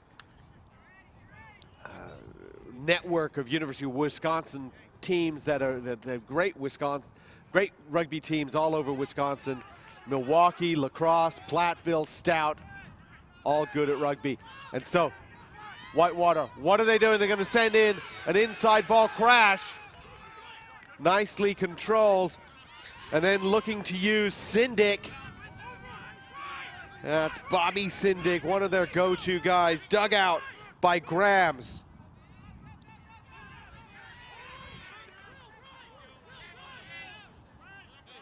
Gain line held by Talson so far. They set up Riley Peckham, the freshman. The freshman at prop takes some doing to get that starting assignment, and still Whitewater recycles. Healy, dummies. Actually, that was Sindick, sorry. And then back out to number 2, Shibaleski. Shibaleski goes around the corner, and he's in for the try, and who would have thought your hooker goes around the corner and scores on the wing. Brilliant job there by Tim Grams, really just to look up and decide to switch fields as well. Really threw the Talson defense off. Whitewaters came here to play, and they've really started out strong. Well, they knew exactly what they wanted to do, and they didn't break through the line early on, but they tested that defense, and what they're trying to do, reorder that defensive line, and so there are gaps somewhere, and Garrett Shibaleski, the sophomore from Waukesha, Wisconsin, played sevens for the Milwaukee Barbarians, so he knows how to move, knows how to get around the park, and he certainly knows how to get around the corner. So first blood to Whitewater within 3 minutes. 5-0 with the kick to come. And so, Katie, all that Talson has been able to do is run one phase and then kick it. There's the kick. It's up. It is good. Fantastic kick from the touchline. And some good rugby all around by Wisconsin Whitewater as they get set to catch the restart. A lot of speed here on this Warhawk team as well. We saw if your hooker is running Shablisky that fast, you've got a lot to look forward to. Deep kick for Talson. They're going to try and pin the Warhawks back in their 22. That was Trueheart taking the ball in. He was an all-conference performer in baseball and football in high school. A lot of multi-sport athletes here. He was transferred over to our game. Trueheart has been a big try scorer for them. There's penalty against Talson for diving onto the ball. And the kick does not go to touch. So Talson, what can they do with this? A big run right up the middle. And that's Fennell, the fullback, but he loses it. He has no support with him. Whitewater brings it back. That's Zach Smith, the Canadian whose father played, believe it or not, for Senegal. That's quite. And they're out on the left wing. Again, they break through twice now on the left wing. Whitewater is in for a try and in under the posts, and that may have been Trueheart. And Trueheart has blistering pace, and all he needed was just a little bit of a sniff of a space. Trueheart just making it look easy there too. Just blinding his way past defenders. Great distribution by Graham as well. Ball through the hands. Ooh, punishing tackle there in the corner. A little too late though, he's able to get the ball back, and then Trueheart is absolutely gone. Taking it all the way to the bank is the finance major. Nice. He gave a tiny hint of a show inside, and then the minute that the defender looked inside, that was it. And Grahams makes his second conversion, and 14-0, just like that. Just over 5 minutes gone, and Talson reeling. And so the kick taken in by Pakowitz. Passing it out to Sindick. Sindick's taken down. Good work by Laria, by Talson, but Warhawks still moving it. They seem to have so much space on that left side. Again, powering up.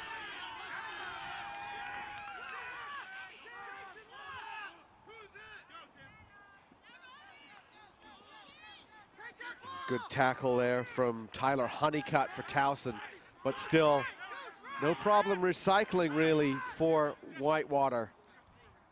Out again, quickly passing. So much pace. A little better, more patient defense from Talson this time. Gathered up by Haase. Trying to get outside, but he's gathered in. You hear that crowd. There is a big vocal Wisconsin crowd here at Furman University. And a penalty against Talson. I'm Alex Goff from Goff Rugby Report with Katie Wurst, USA Rugby educator. We're giving you your play-by-play here on USA Rugby TV. And Fans World Rugby Shop is proud to be the official online retailer of USA Rugby. Get all of your USA Eagles gear and more at worldrugbyshop.com.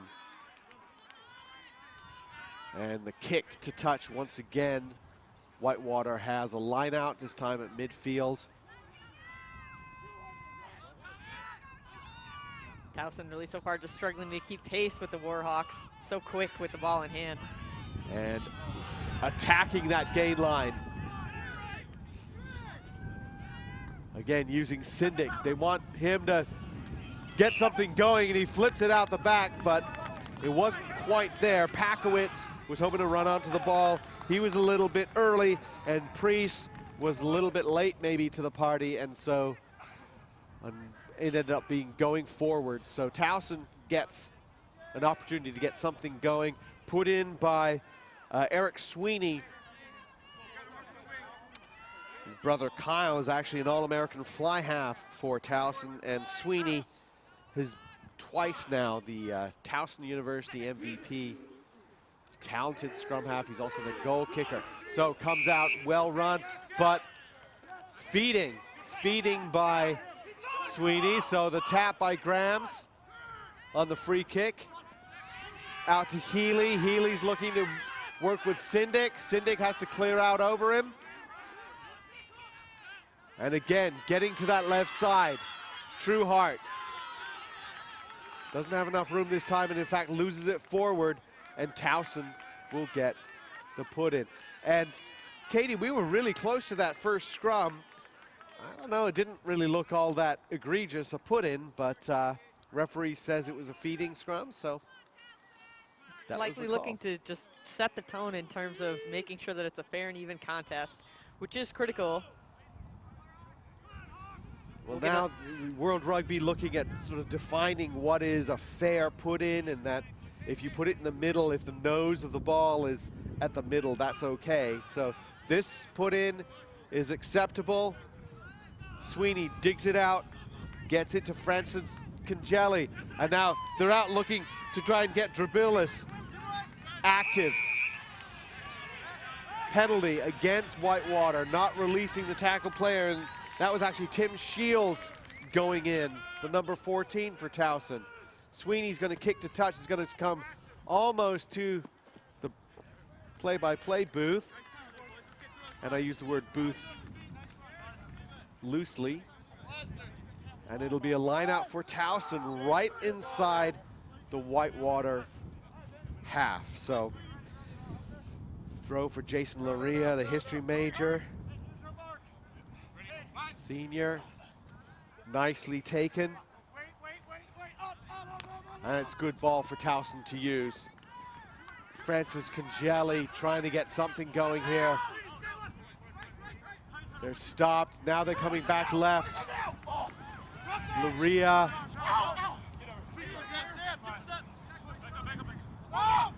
Well gathered, Francis Congeli. Now, can he go further wide? Not so much. And Whitewater met them right behind the gain line. They're not going anywhere at the moment. A good push forward by Nick Guterman. The lock forward. Sweeney pops up a little left-handed kick. And it looked like it was going out on the full, and it was almost caught by Zach Priest. He doesn't, he knocks it forward into touch. And that's going to be a line out to Talson.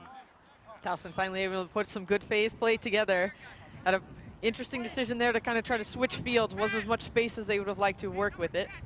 The referee will have a bit of a conversation now. The ball not going forward much for Talson, and that kick, and really I think if Priest had let it go, it might have gone out on the full, and instead he ends up nudging it in. So well rescued.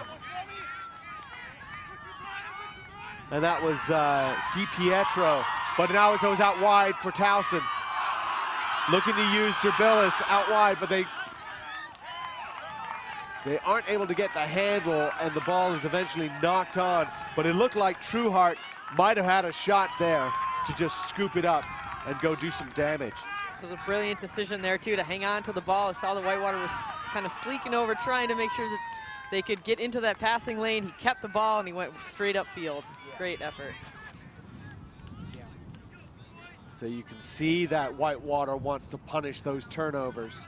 They really want to use their speed, and with Trueheart, who's their big try scorer right in front of the stands where the fans are, and you know he's got his fans just sort of calling for him to do something special. But here, Francis Congeli tackled. He's held in the tackle. He doesn't release the ball. He just tries to stand up again. And that's where you're trying to play with the not held in the tackle rule. And he's called for holding on. And quickly, before anybody tries to get too fancy with it, Captain Eric Pakowitz points to the post, and Grams will kick for a touch. But here's the replay, and you see he's tackled, and he is held, and he just stands right back up, holding on to the ball. And that's a clear penalty. That was Ben Lannon ruining his day right there, too, with a great tackle. So Tim Graham's the sophomore special education major from Grafton, Wisconsin. Almost all of these players at Wisconsin Whitewater are from Wisconsin, a couple from Minnesota. He kicks it high and long and true and straight, and 3 points for Wisconsin Whitewater, and that will put them up 17-0 with about 14 minutes gone here in this national semifinal here at Furman University.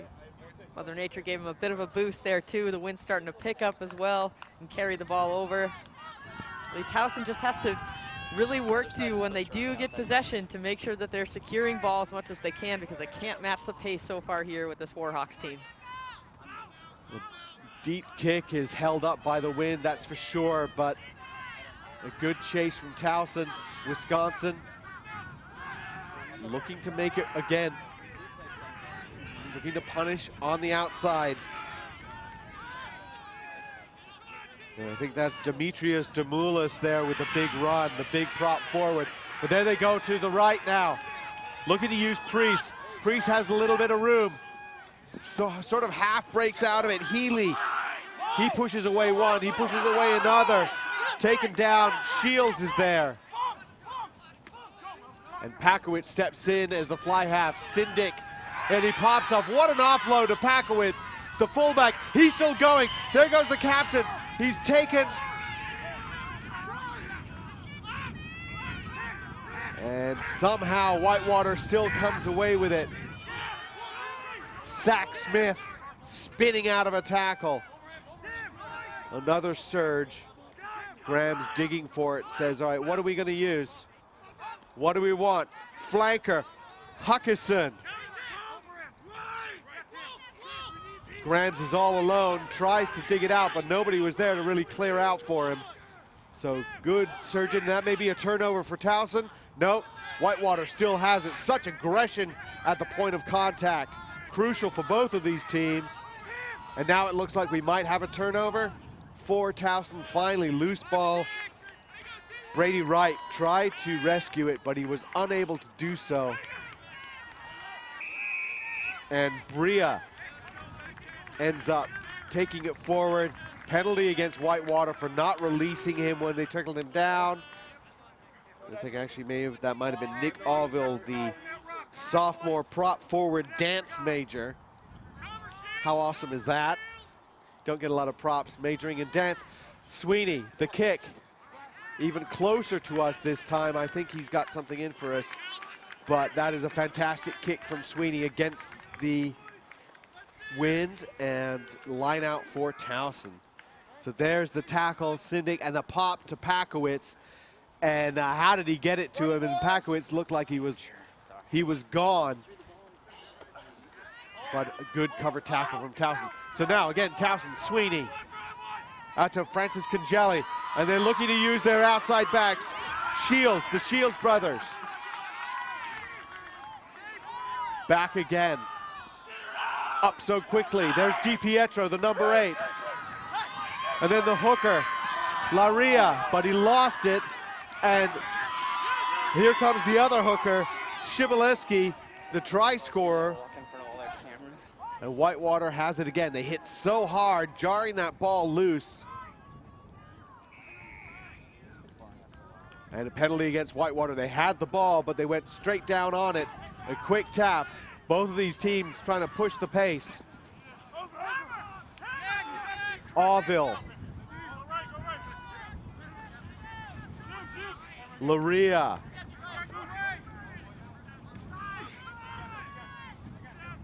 And again, a pick and go. Just 3 or 4 forwards in those little pods. Francis Congeli getting it out to Schubert. It's about as far as they can get it out wide. Once again, pushing Shields right through the middle. Sweeney says, I don't want it, pick it up and go. Allville goes. And now Guterman. Very slow though, and in fact, yes, falling right on top of the ball carrier. And Katie Wurst, you can't do that. You can't just make a pile of bodies to protect the ball. I think there's a bit of fatigue there too. This just pace is just blistering here for both teams. And right from that tap, just because they're going quickly, Whitewater doesn't necessarily need to go quickly every single time, and they got in trouble. So the referee's bringing two together. He's talking to Sweeney from Talson and Healy from Whitewater. Just ask them to perhaps relax a little bit, maybe watch all those penalties. He doesn't want to go in and get a card, so it's a penalty for Talson, which has had some plenty of ball to work with, but they don't have any points to show for it. Holding on, and Sweeney will kick to touch. This could be great field position here for Talson. We saw them finally starting to get in a rhythm, more kind of playing their game plan and putting some good phases together. So this could be a critical moment for them to sort of regain back a bit of the momentum that they need. And that is a perfect kick. That went out to touch about 3 meters from the try line. The assistant referee Say was right there to say, yes, this is good kick. And it is a line out at 5 meters. I don't think you could kick to touch any better than that. And so now Jason Laria will be throwing it in. They're probably going to target DiPietro. He's been the guy winning it for them so far. And it's a short throw to Wolf, and it's going to be called, I think, not straight. And that's always a tough one with those short throws, Katie, that so often they do get called for not straight. Really unfortunate there too, because it was kind of a brilliant misdirection play. Whitewater caught off guard by that decision, as you said. Likely thought they were going to go to DiPietro and went with that little bit of movement, but they weren't able to execute. Still good field position here too. Much better to keep on at least their half. Well, a scrum shove from Talson would help them.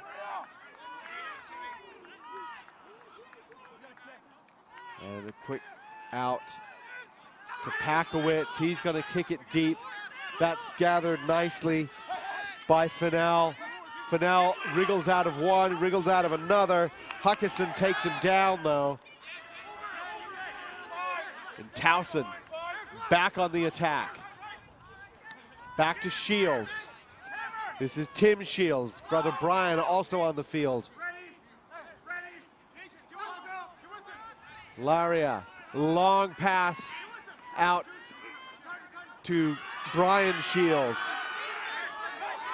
Good decision on the miss pass there. And then to Ngonga. Ngonga goes through. He's taken down by Shibaleski, but he got so close there.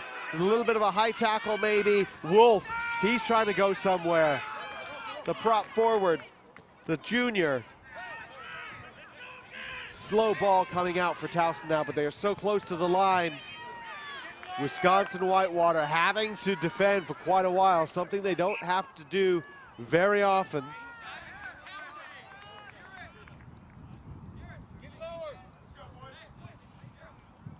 And in fact, Whitewater really, they've been basically, you know, in all of their games, they're 11-0 in their games. Their league games plus their playoff games. They're averaging 61 points scored and 10 points given up.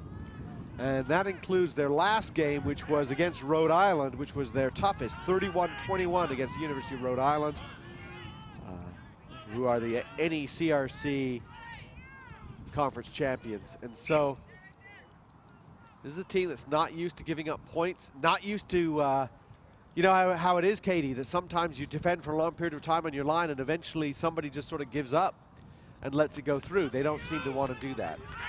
Yep, that ball came out the tunnel there and they'll reset. Whitewater, no stranger to this national stage here, 2011 national champions. In 2013 made it to the semifinals, and last year a runner-up as well. What a great game that was. So Sweeney gets it out to Francis Congeli. And they're cutting back inside with Schubert. Schubert somehow he wasn't at full pace, but he somehow seemed to stutter step his way through. He's held up, so it's a drive.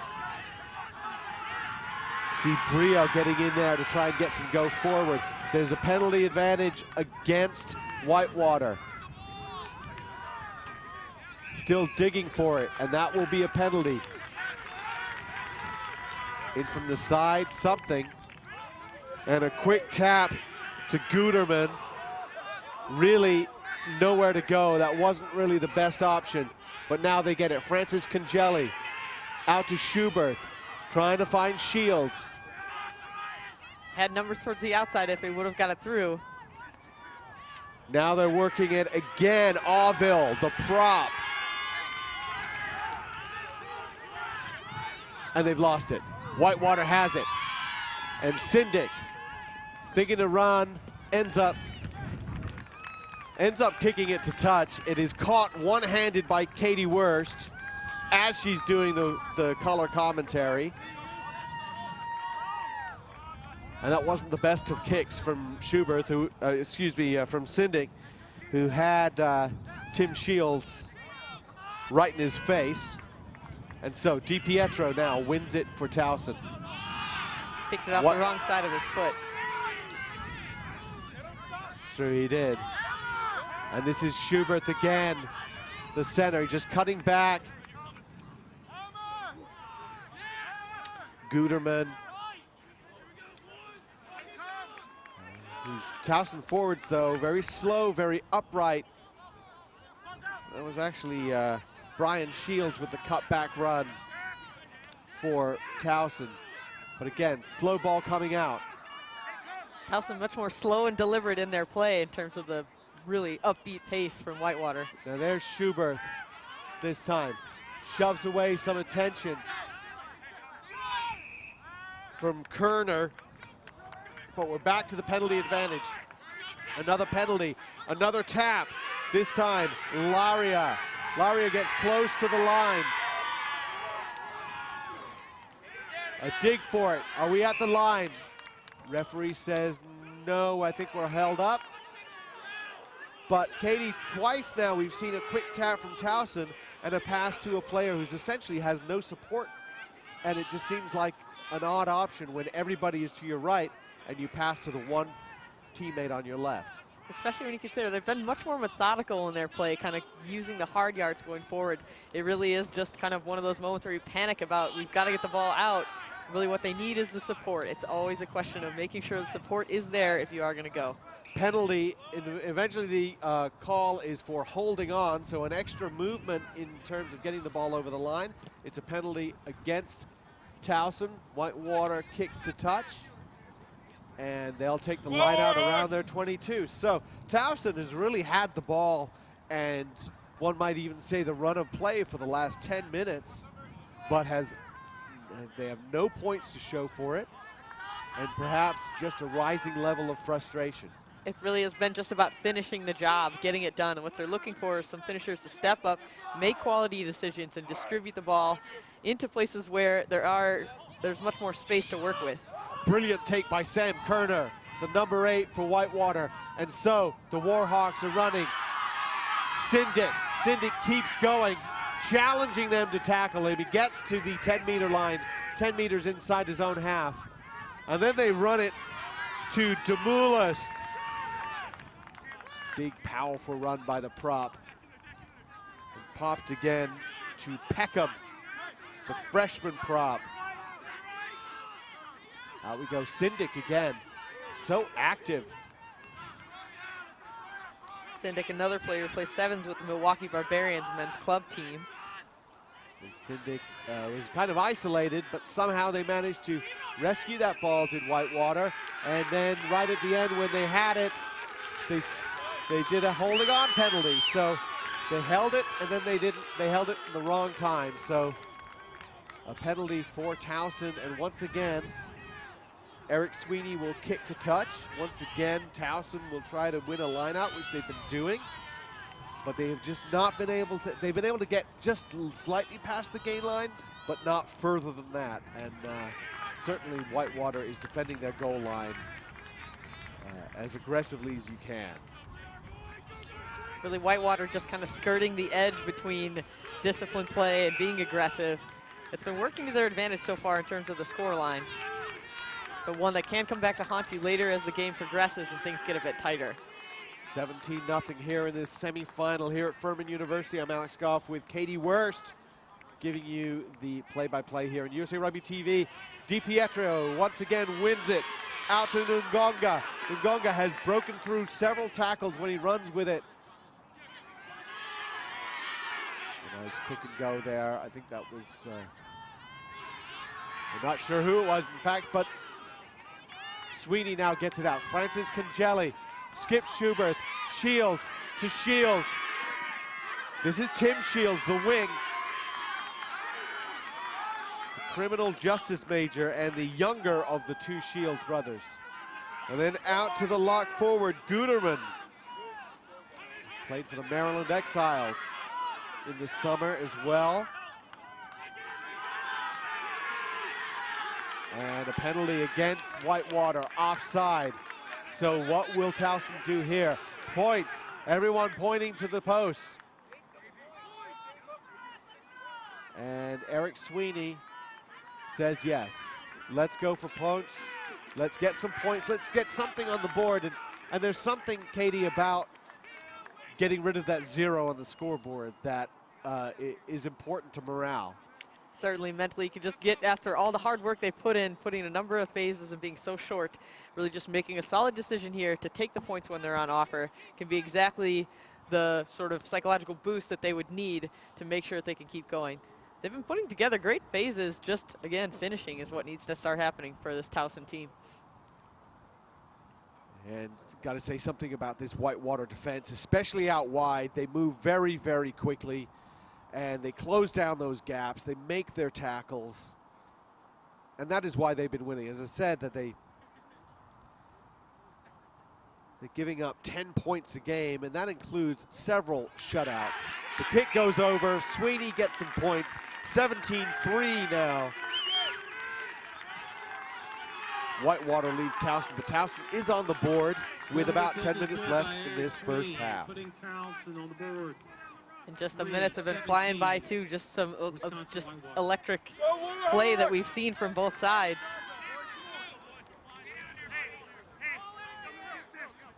We'll see how Talson fields this restart here. If they can continue to maintain possession the way they've been doing, they can chip away here at this Warhawk lead. Well, certainly Whitewater will want to get into Talson half. Ngonga tries to get it. He's not able to gather it. And in fact, it's Kerner, the number 8, who gets it. Great take there by Whitewater, something they would need to answer those points just scored. Graham digs it out. Healy, Sindick again, sending it wide. Trueheart, hello, caught it off his bootlaces and in at the corner. And there was a talk of possibly a try. There's a lot of hugging, but there doesn't seem to be a referee call, and he says no tries in touch.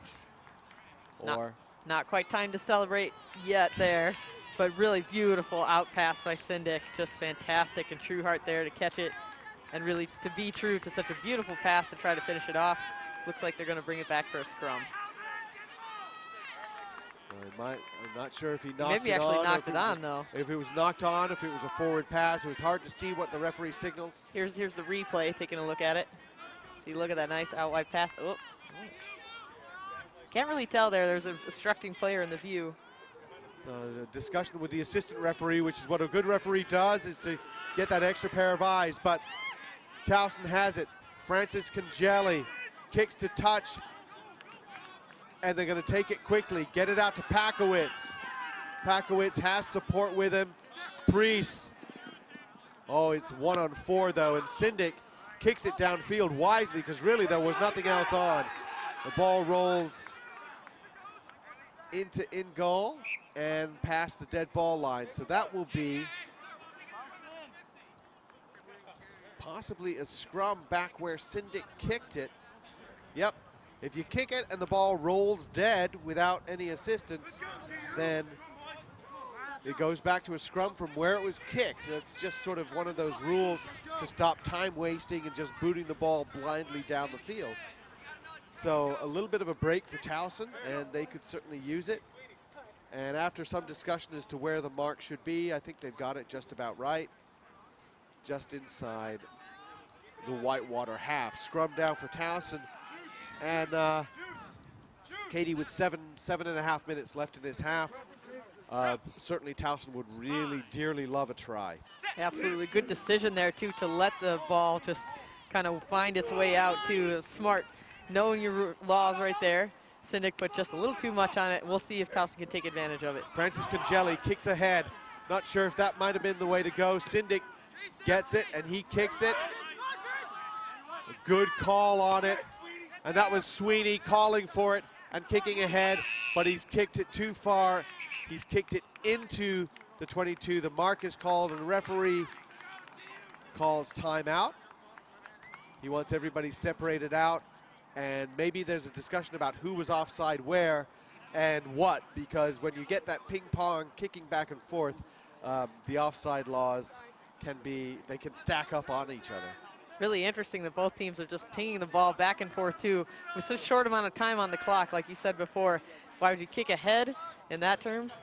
But Talson just trying to make something happen, but with ball in hand, they've been decently successful. But kicking away possession, probably not going to be something that would help them to gain those couple of extra crucial points going into the half. So we will find out what the referee call is, but you also see sometimes kicking, and then there's more kicking and kicking back and forth. Somebody catches a kick and thinks, oh, kicking, that's kind of a nice idea. So finally, penalty against Whitewater, offside on the kick.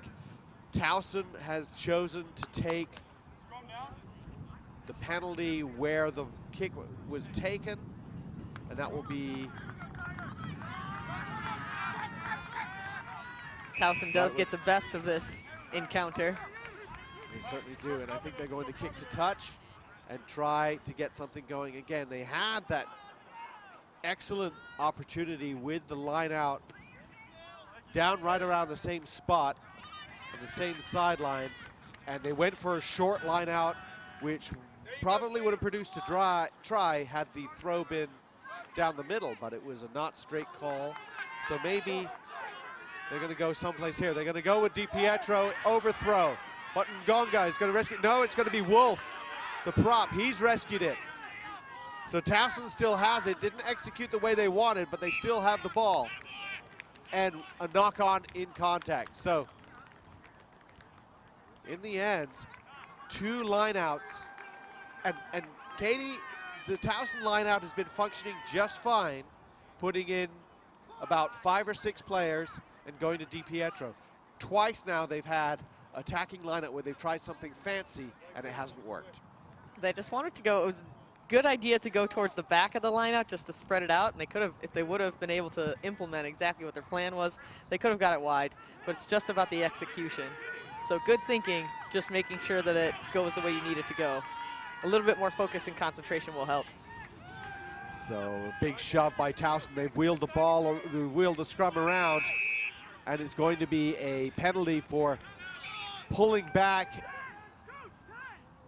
in the front row. And that was something we mentioned in one of the earlier games with the scrum. If you wheel the scrum while you're making your opponent backpedal, then that's fine and you're able to make a turnover. If you wheel the scrum and the scrum's not moving much at all, then that's going to be called as a penalty, because the referee assumes that by wheeling the scrum when it's stationary, somebody is pulling back just as someone else is pushing forward. So that is what that call was. It was calling that the tight head prop for Talson, Nick Allville, who's going to be pulling back, and that's the penalty. So line out for Whitewater. Shibaleski throwing in. Allville was a transfer from Kutztown University. He originally was a pre-med major before he decided to pursue his dream of ballroom dancing. Actually, he's a dance major now. Yeah. So many diverse and multi-talented athletes here. Well, they go left as Whitewater, and then they put Demula straight up the middle. And kind of a loose pass, rescued by Healy and kicked downfield. It was nicely controlled by Finnell, the fullback, and then he kicked a touch. And it kind of went out on the full. So, in the end, it's Whitewater gets a line out, an attacking line out. So the kick there worked for them and worked to their advantage. It was really not much of a chase. There was plenty of room to mount something, but it seemed like Talson is a little bit at 6s and 7s and what to do when they're fielding the kicks. They have the talent, they have the pace to be able to run with it. They're not doing that. So Warhawks again, we'll see what they can do. They go with a short one this time. There's a great catch too by the Warhawk fans as well on that last kick. Great to see so many people supporting them. And Healy dances through for a couple of gains. Sindic now challenging. Francis Congeli manages to bring him down and manages to make him knock forward. That was good work from the Talson fly half. Here we are 17-3 with the clock ticking down to just a little bit less than 3 minutes left in this first half. Talson would do well to escape this series that the Warhawks have been putting together. Certainly Whitewater would love to score one more try before going into the half.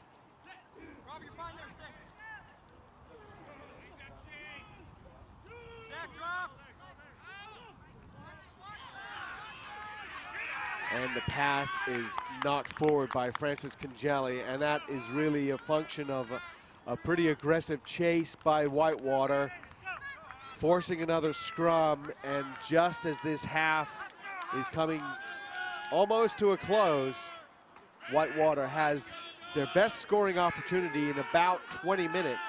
They started on fire and then sort of cooled off a little bit. Talson has done very well to retain possession and been camped out in the Whitewater half, and they've got 3 points to show for it, and that's about it. Healy and Sindic. Sindic through, shoves off one, shoves off another, and just touches down under the post. And that is a killer blow for Whitewater. And really just so simple. Crash ball. Fantastic play there by Robbie Sindic, 2014 Honorable Mention All-American. Just a great job there. Good setup by Healy as well. Sindic played at Arkansas State, and he's certainly that's a team that's known for its physicality, and you can see the physicality in that run. Just go for the crash and you gather that ball. And right through the tackler, one, bang, down, clear, touch it down. Went back to that really tough knock-on from Francis Congeli as well, too. He just looked up, he saw the pressure coming at him, left him with good field position.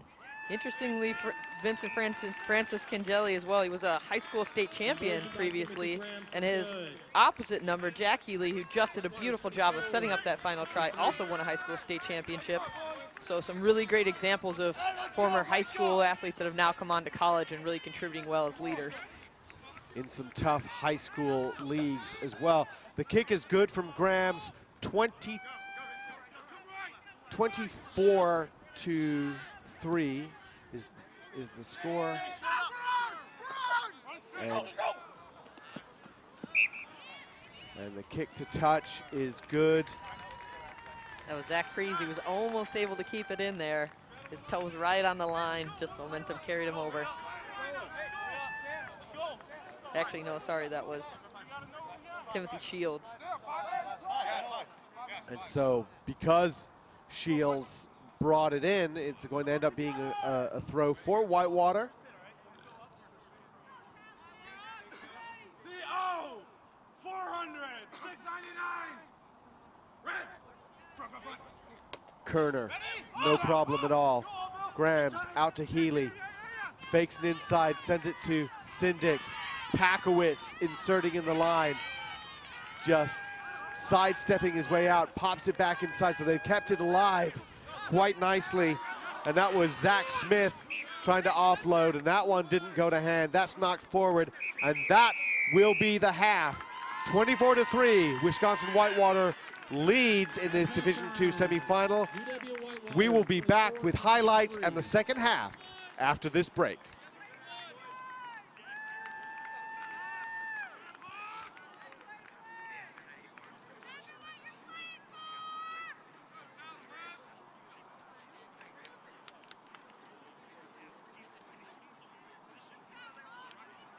Folks, just a quick score from Dubai in the third place game. USA 31, New Zealand 12.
And here we are back with the men's Division II semifinals. I'm Alex Goff from Goff Rugby Report. with USA Rugby coach educator Katie Wurst. And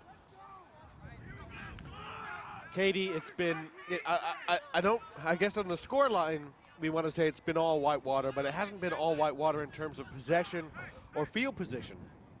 So what can Talson do to make it a little bit more Talson on the score sheet?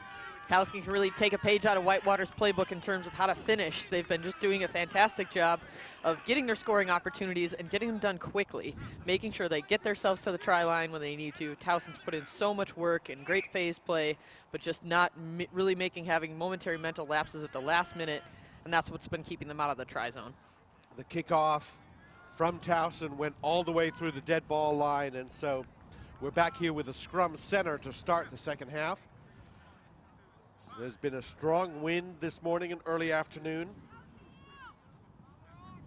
Generally going across the field, but a little bit toward what is now Whitewater's goal line.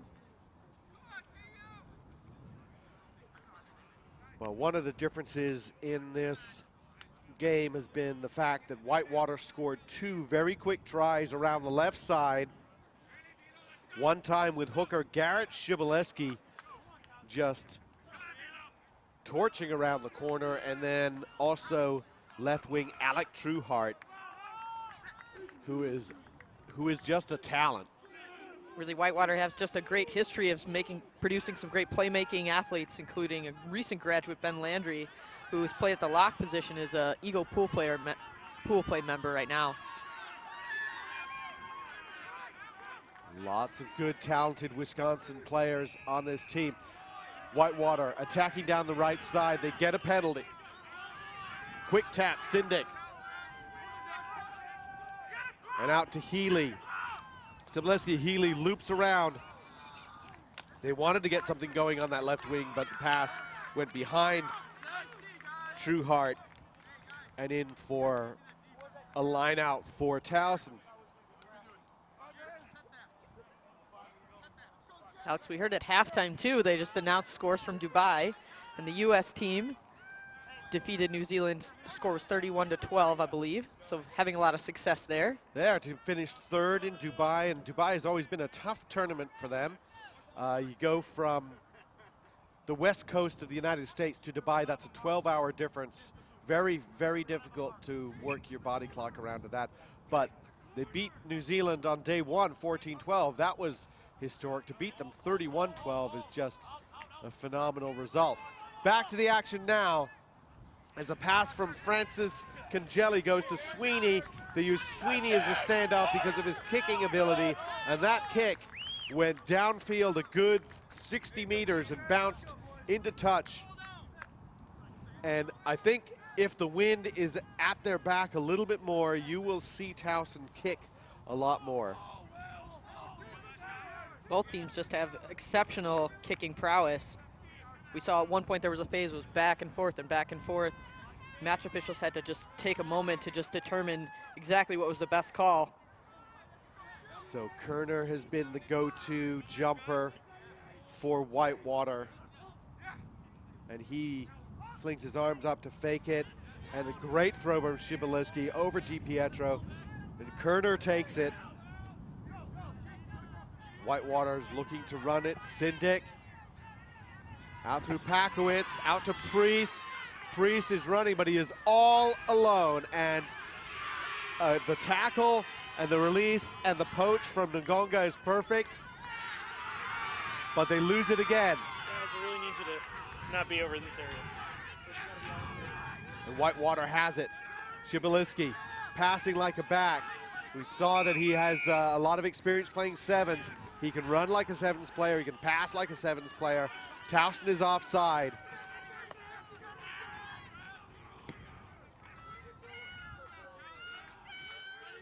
And both teams like to play at a high pace, but sometimes pushing the pace can be something that you don't want to do. You know, we've seen little mistakes of impatience. We've seen little frantic things coming through, and so slowing it down right now. Jack Healy. A lot of times it has a lot to do with just the elevated level of play here in playoffs. You mentioned Eric Pakowitz. He was a man of the match in the 2014 national semifinal game. So just kind of gaining that experience can really help you to make the decisions at critical junctures in the match. That's right. And Jack Healy, as you said, won Minnesota State Championship with Edina twice. He's played with the Spearhead Academy and toured with them. A lot of good resources in the Minnesota, Wisconsin area for young players. So many teams, especially in Division II. Well, they win it nicely. Healy again setting it up. Sindick. Van Landen has basically been their decoy runner. Well, you got to pass it to your decoy runner once in a while. Sindick is being keyed on by the Talson defense. And all kinds of shenanigans going on in that ruck, and eventually it's going to be a penalty against Talson. And everyone points to the posts and says, Tim Graham's scrum half, take your shot. Match official made the call of not rolling away there. Clearly indicated. Having a bit of a talk now with Eric Sweeney, who he was twice named Towson's MVP. And his brother Kyle's an All-American fly half as well, too. A lot of different sibling involvement here on both of these teams. Well, you see, older brother has a good experience with the program, good experience at the school, and then younger brother will follow. And Grams puts the ball up and through, so that will make it 27-3, Whitewater, and they can score so quickly. We saw how much effort it took for Talson to finally get points, and part of that was their decision-making, going for tries when probably they should have been going for points all along. But it's also the finishing style of Whitewater, and I wonder, Katie, you know, when it was 14-0 just a few minutes into the game, should Talson have been kicking for posts, trying to get just 3 points here, 3 points there, and inching their way back into the game instead of going for a try? They also weren't the most easiest kicks to make, too. Just wanting to test the defense. Shibileski, your hooker who likes to run like a back, hooks with Priest. But he's isolated. There's a holding on penalty. Quick tap. And there's the rushing. There's the trying to get too much going, but there's not a knock on it. Referee says the ball went backwards. So Francis Congeli kicks ahead, gives the ball away. Referee says come back here, not 10 meters. It'll be another penalty for Talson. Maybe one they can slow down a little bit, decide what they want to do. That was a nice give back there to Talson as well. Thought that they actually kicked forward ahead into the dangerous hands of that Warhawk back line, ready to set up a pretty sharp counterattack, but Talson prevails, gets the ball back here. And a good touch finder from Eric Sweeney. Close to the line, good chase as well from Shields. And this, once again, the third time Talson has a prime attacking line out. The first time was a not straight on a short line out. The second time was an overthrow. And they've been executing nicely with this, but this time they don't control it, but they manage to keep it, and they go over the line, and there's a try. I think that was Jason Lara, possibly. That was the hooker, Jason Laria, and he did what a smart hooker does. He makes the throw, and then he gets infield and behind the breakdown to see what he can do to clean up. And it was tapped back by DiPietro, and Laria just picked it up and went right through the middle. That is a big one. Fantastic work there by the history major. Writing his own story in the books here for playoffs. From Damascus, Maryland, Jason Laria, the senior. And that's got to feel good. In your senior year, scoring a try at a national championship game. Just great reward, too, and a good hustle play. A lot of times you'll find hookers just sort of admiring their throw in, but he actually made that play, got into the game, and was in the right place at the right time. Well, I never admired my throw-in, but then I'd have to have good throw-ins to be able to actually be able to admire them. But a really good and important thing for Talson, they got their first try. Sweeney with the difficult conversion attempt. It is up, it is good. The talented scrum half is Eric Sweeney. That is a big one, 27-10 now. Whitewater leads Talson. Sweeney, another well-rounded player there for this Talson team. As we mentioned before, twice named MVP. Certainly a great contributor here. The Tigers depend a great deal on his leadership. Ngonga fields it and is thumped to the ground summarily by the Whitewater Chasers. Box kick by Sweeney, chased by Shields, taken by Prees. Shields tackles him, and he's holding on. So again, another infraction in the breakdown. Talson is getting quickly to the ball, and you see the Talson players are now asking their fans more noise, more support, and that's exactly what they get. So a penalty for Talson, and they're going to kick to touch again. Sweeney's touch kicks have been excellent. He's been getting distance, and he's been getting them into touch. The left footer boots it downfield once more. This one, a little bit of a safer kick. And then you see that the box kick from Sweeney, Priest jumps up, and just as he hits the ground, he's taken down. And well, all kinds of infractions in there. I saw an in from the side, I saw sealing off, and possibly holding on. It depends what you could have done. But the ball, the throw by Laria goes over DiPietro, was almost rescued by Francis Congelli, but in the end was a knock forward, and that will be a scrum down to Talson. But the line out at critical moments has not been perfect for Talson, and it's been really, really good on defensive lineouts. And maybe that's because Whitewater is not trying to contest them in quite the same way. I think that largely had to do with Larry was the one urging the crowd on Talson to get him back into the game, and he went a little bit wide on the throw. DiPietro to Sweeney, Francis Congella in for Schubeth. Well, that's a good start. Francis Congella again looking to use Bria. And this is the pattern that Talson is used to using that gets them points. And it's not been getting them points this time.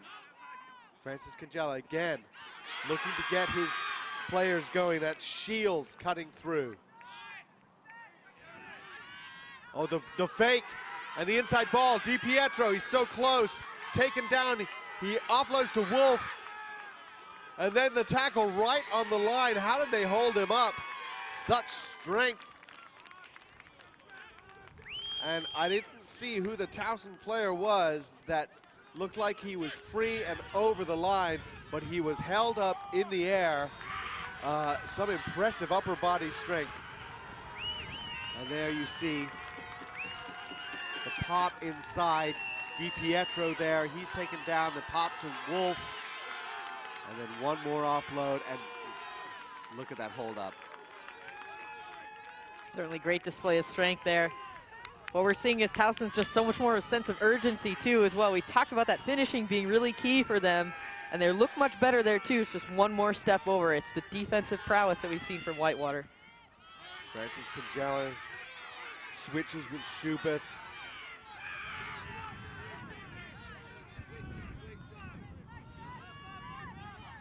They really don't go anywhere with this one. Now the pickup, Wolf manages to get down. Ngonga clears out. Another pick and go. Sweeney fakes, tries to go himself. That didn't fool anybody. Well, the referee calls penalty, the tap. We're right on the line. We feel like it's only a matter of time, and if they don't come away with anything here, that would be bad news for Talson. Right there, and back now to the backs. Shields taken down, and another huge tackle. Backpedaling now is Talson. And another penalty, this time offside.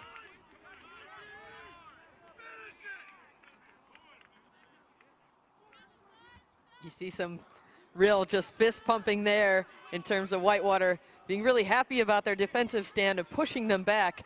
But again, just a bit undisciplined, giving up those penalties as well. Towson so close to finish it off.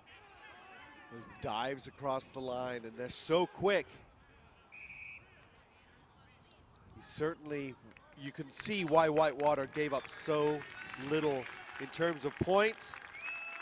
And that was because they don't give up any at all, not 1 inch.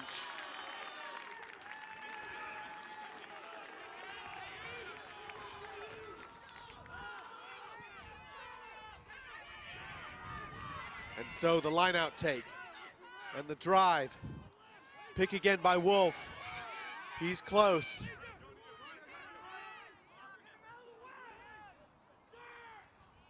And now the ball comes out to the backs. They're going to use them.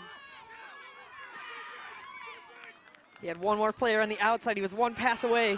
Dribbleless, trying to get something happening. Francis Congeli, and a thumping tackle takes down Schubeth. DiPietro there to help him. And again, penalty. Sweeney says, I'm ready to tap it.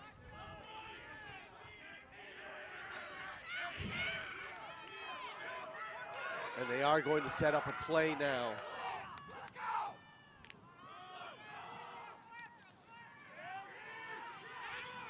Pass off there. I think that was Honeycutt. The pick and drive close. Stretches close to the line, but again, they're held off.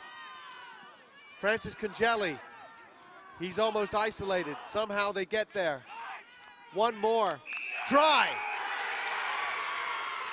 And finally they get it. It takes them so long. But in the end, they had to score in that one because there was no one left to help out. Just an excellent display of patience there, too, from this Towson team, just working the system, keeping it going. We'll take the replay here.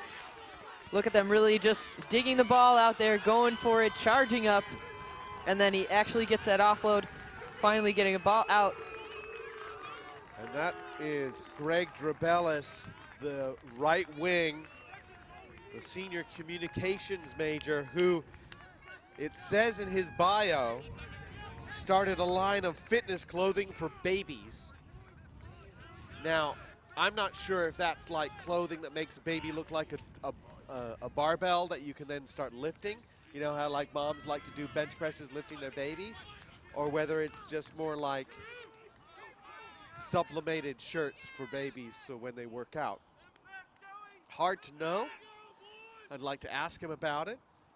Well, great job by Drabelis and all of his teammates, too. Just beautiful score the try technique, too. Stretching out, getting past the line. They're finally, as we talked about, that finishing has been key for them. Having that little extra bit of patience and making sure to get the job done now. They picked the prime time exactly to turn it around and be the difference maker between having tons of possession and not points. Now they're getting the points. It is now a two-score game, 27-15. Talson getting those two crucial tries in this second half. You can feel a bit of the air coming out of the tires of the Warhawks as well, too, at this point. Talson getting the fans involved, a lot of big stepping up plays by some of their senior members, too. Whitewater's got to come up big on this play.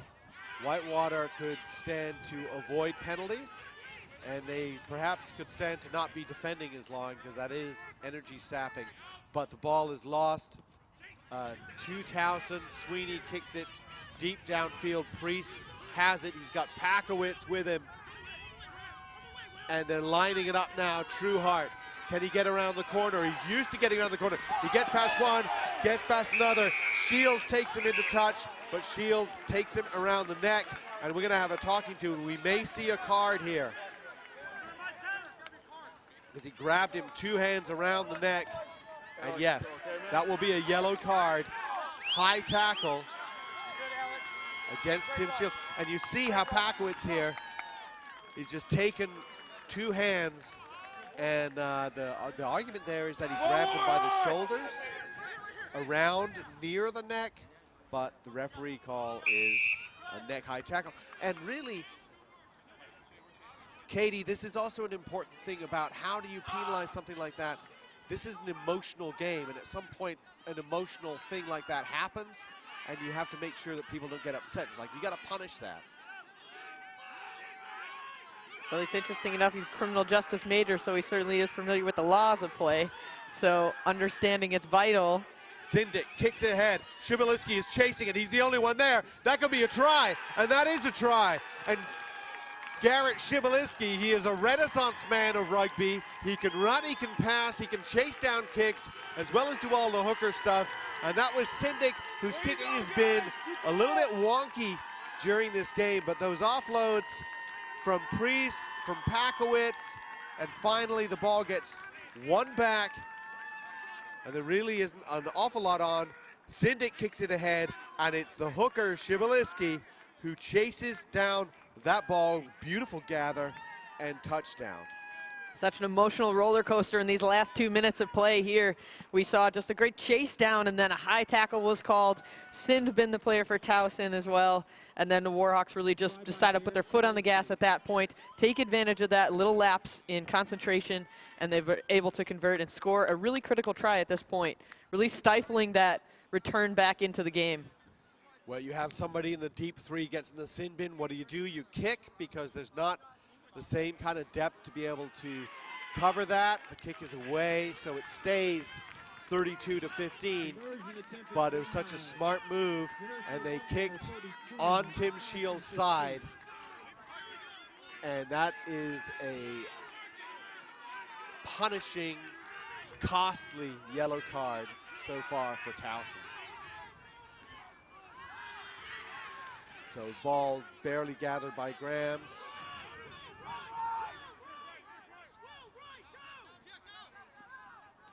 Whitewater's going to run it now. They've got a little bit of room, and look at that pace. Packowitz is through. He's taken down, smartly taken down, and holding on. Brilliant play by Packowitz's opposite number, number 15, Tim Fennell. First he took Packowitz down. You saw him grab around the shoulders, and he slipped his hands sort of along to the sides to make sure he didn't get a penalty. Took him down, got back up, went for the poach, got the penalty. Such a distinctive difference in terms of patience versus aggression in these two sides. Really, it's been penalties all day here for this Warhawk side. And so Trueheart gets them going again. This is Sindic and Priest. They've been working well together this second half. Grams picks it up.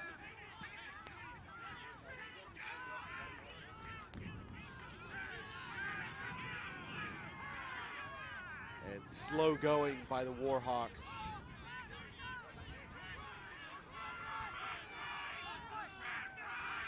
And finally a penalty against Talson. Just, and that's 6 of one, half a dozen of the other there. They had the ruck, they had the ball, and you'll hear referees say, use it. But in this case, after repeated warnings, the flanker, Will Nagonga, is sent to the sin bin, and suddenly 2 yellow cards. Start to see just the frustration is making the wheels fall off here. If you're Talson, you've got to make sure that you're focusing on what you can control, and the match official is certainly not one of those things. Get back to where they're playing good, structured play. Down to 13 men now. Talson has to defend this line out, and You might expect Whitewater to catch this and maul it a little bit. Force Talson to put their defense into stopping that maul and then send it wide. But Pakowitz and Trueheart are standing. They're deep on the left side, almost salivating the prospect of being able to run against this back line now. Take. And they're just going to go straight with the backs. Sindic up the middle. They don't need those guys on the outside. They just need Robbie Sindic to go up the middle, and that is his second try on a straight crash ball and try for Whitewater, and that is probably the try that seals it for the Warhawks. Sindic just taking a nice easy stroll through an open lane there. Really just has been all over the place all game. A great little athlete there. I'm sure if his brother's tuning in, who was a member of Whitewater's 2011 National Championship team, is really proud that he's protecting the legacy here they've created with Warhawk Rugby. Well, sophomore, he's going to be around for a long time. This midfield combination, well, you look at Trueheart's a sophomore, Sindic's a sophomore, Van Lanen's a freshman, which may be why they're not using him a great deal. As Grams puts the kick over Conversion by Timothy Graham to make it 39-15. And really, they just flooded everything there, and what are you going to do? You have 4 players trying to mark 6 or 7. There's not much you can do. So a big high kick from Sweeney. You talked about the Whitewater team being such a young group, but so many of them have high school rugby experience as well. Youth rugby program offerings in the state of Wisconsin, creating so many experienced athletes even in the earliest years of their collegiate careers. And there's another youngster, sophomore Shivaliski, 2 tries today. Really good game for him. And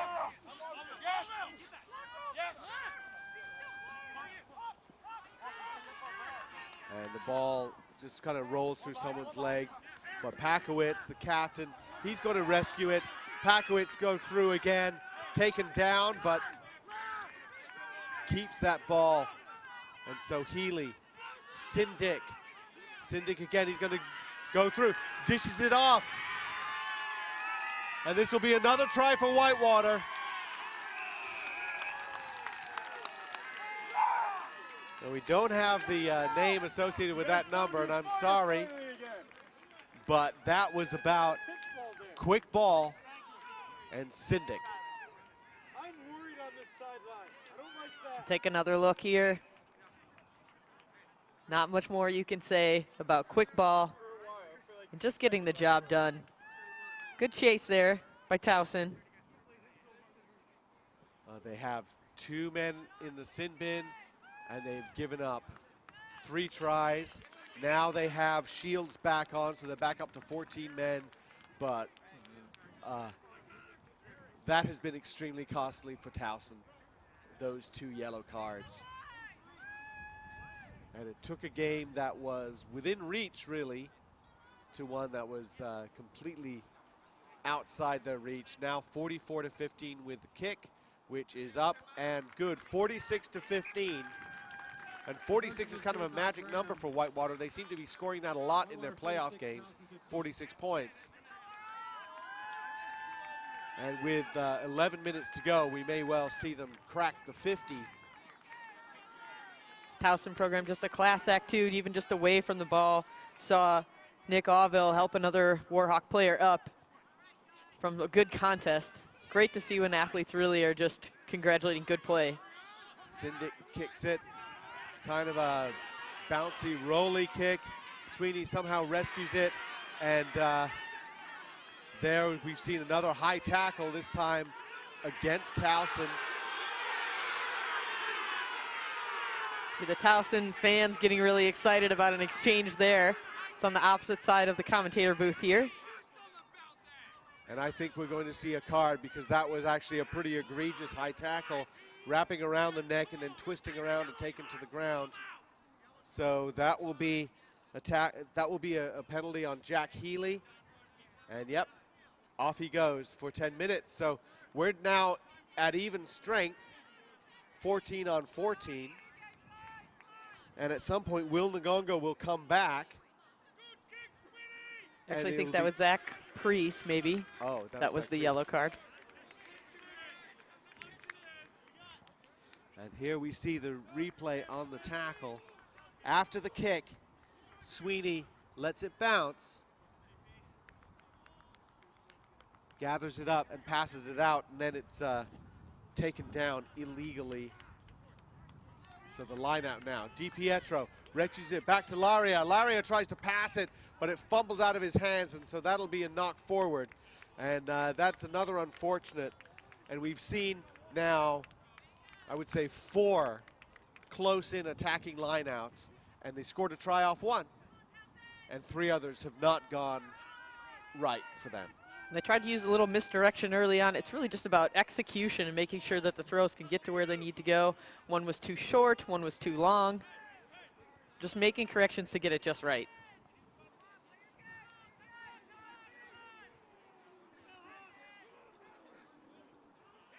So good drive by Talson. DiPietro picks it up.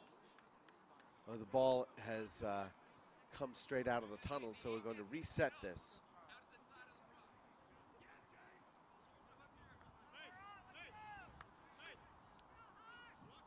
I think that was Sweeney pouncing on that attacking player. Spun him around like a top there.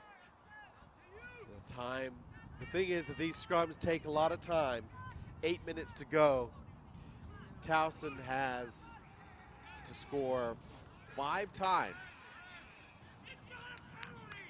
And so the drive, in the end, it's a penalty, binding penalty by Talson. Even though they were driving forward, Whitewater has it, and Syndic taps and goes. Syndic lucky to find his teammate in support of him there, turns around his shoulder. Certainly was fortunate, but there's Cibaliski now playing as a center. And there's Pakowitz again. He's cutting back, he's looking for help. Who's with him? Cibaliski. Well, that's another player with Cibaliski's hair actually coming in support. And so there's the bench is support now for Whitewater. Kicks, bouncing off everyone.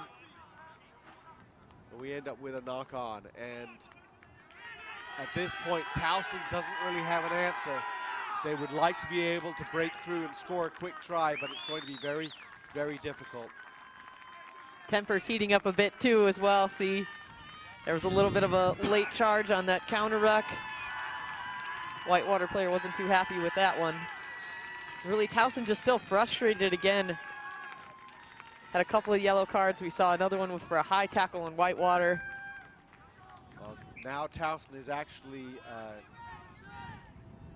got the man advantage. With, as you said, Priest is off with the high tackle, and Ngonga is back on the field. The big shove from the Talson pack. Out they go with DiPietro now. He's all alone, no one with him. He's just got to put his ears back and go. Taken down just in the last minute. Ngonga is there with him. The pick and go. Whitewater defense back so quickly and so aggressive to try and hold up in the tackle. So again, Talson gets it out. Stretch over. Try Talson. It has to be too little too late, but they're not going to give up. They're not going to stop trying to score tries. This is a national semifinal. It's really pretty bit of rugby there too by Talson, just working together.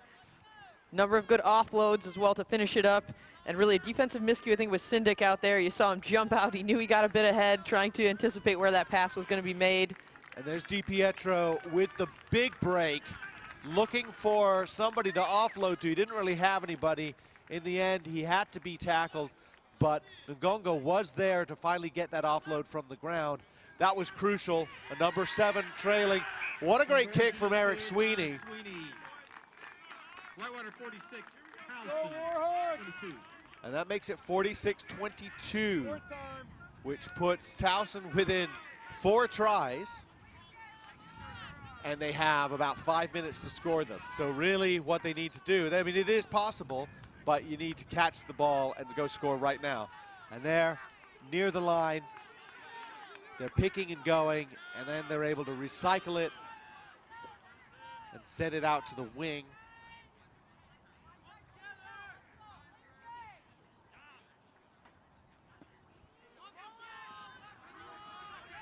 And stretched over for the score.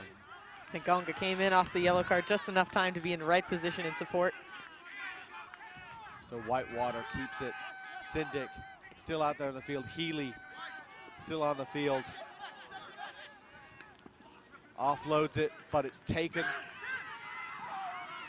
Healy just some fancy feet there too. So quick in the movement. Very evasive player. Well, they tried to make something out of that interception and ended up just letting the ball go to ground. And that is a classic, just sort of impatient frustration setting in for Talson, because they played some good rugby, and they have to look back at that first half, Katie, and think that they had the ball in the Whitewater end for about 20 minutes and came away with only 3 points. Just two very interesting sides in terms of how they match up.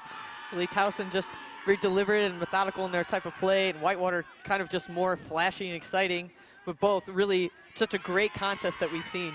Healy has gone through. Healy has fended off one. He's fended off a second, but he's finally brought down in the corner. The fly half looking to get a try for his own. And Whitewater has it again. Big, wide pass. The subs have got it now. Second try for number 18. Don't have a name, I'm sorry. But he's enjoying scoring the tries.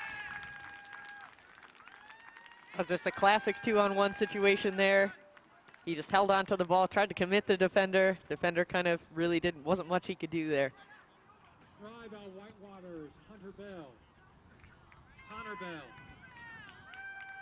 That was Whitewater. Connor Bell is number 18.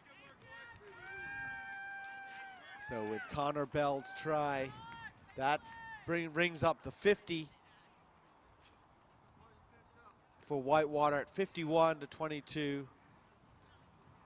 And Graham's another youngster, sophomore. And you look at this lineup, as we were talking about this Whitewater lineup, the starting lineup. Freshman, sophomore, sophomore, freshman, sophomore, sophomore, sophomore, freshman, sophomore. That's in their starting lineup. And yes, they have a couple of seniors too, and they are excellent seniors. But the kick goes over, 53-22, less than 2 minutes to go. And Whitewater has certainly made a statement, because this is a very strong Talson team. And you know they're from a strong conference, because the other team that made the playoffs in their conference is in the other semifinal, and we'll be looking at them next, with Salisbury taking on two-time defending champions, Minnesota Duluth, the Fighting Penguins, out of the far western corner of Lake Superior, as Pakowitz is just cruising along. Offloads it.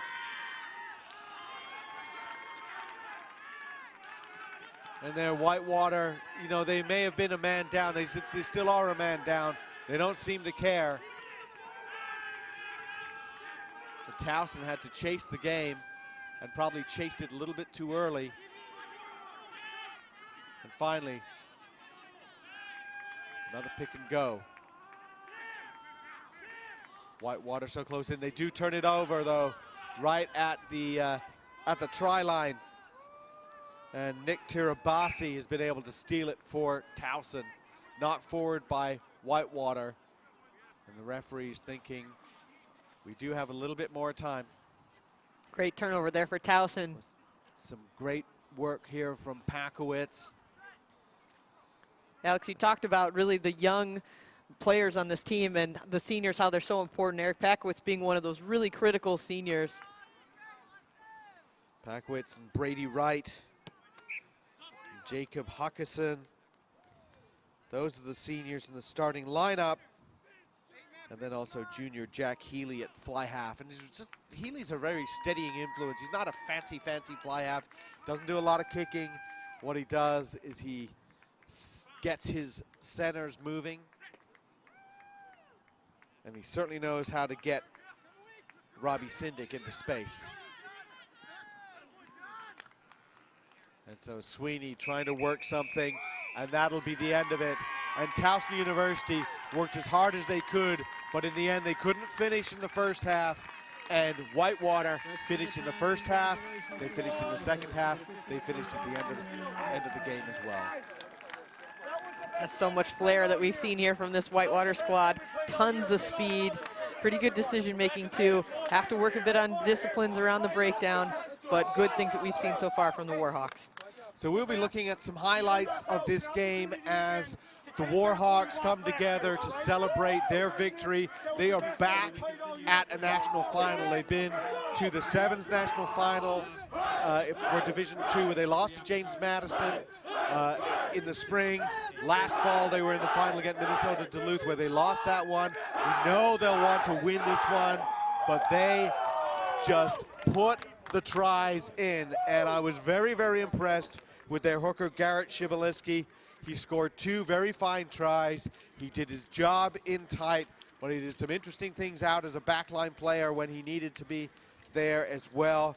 Robbie Sindick also outstanding, but there you see Pakowitz offloading with Priest, and the interplay between the backs and the forwards for Whitewater. And that's the kick ahead that Shibaliski is going to chase down. Fantastic play by the hooker.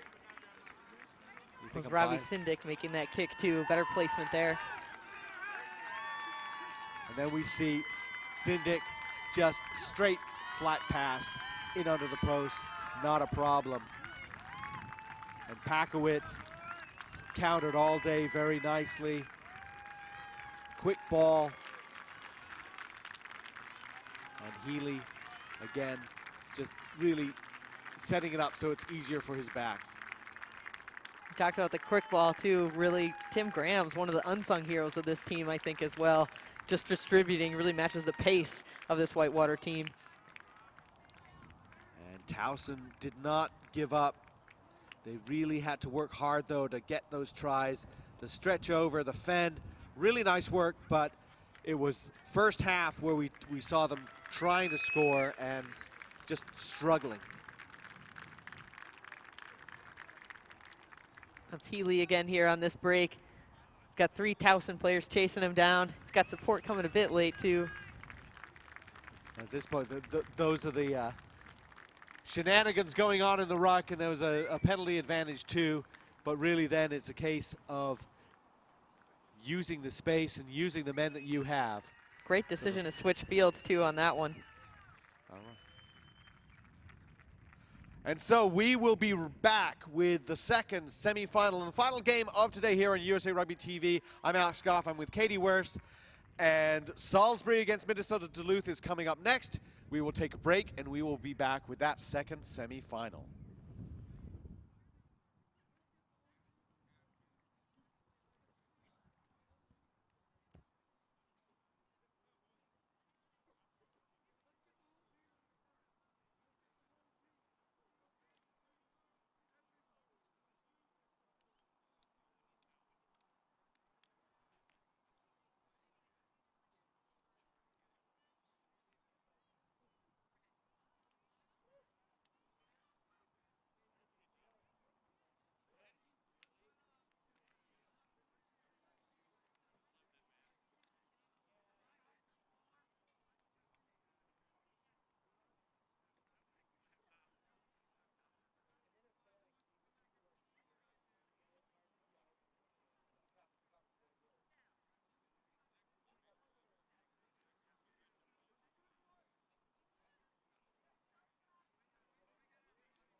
our next kick, so if we can have everyone clear the field, please, and clear the player areas, because our next two teams will be coming up shortly.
boys. Hard, together, okay? And no matter what, positive spirit the whole way. Hey, come up and hit the fuck out of these guys. Yeah. Hey, talking the whole They time. won't bend by the second half. Talking If you hit them early, Sharp. if you hit them early. Break them. Salisbury Rugby. Done it once, do it again. For decades. Hey, communication. When you're on the defensive line, talk to the guy next to you, talk to the guy left, talk to the guy to the right. Let them know where you're going, they know where they're going, all right? We all know where we're going. They can't go nowhere, bro.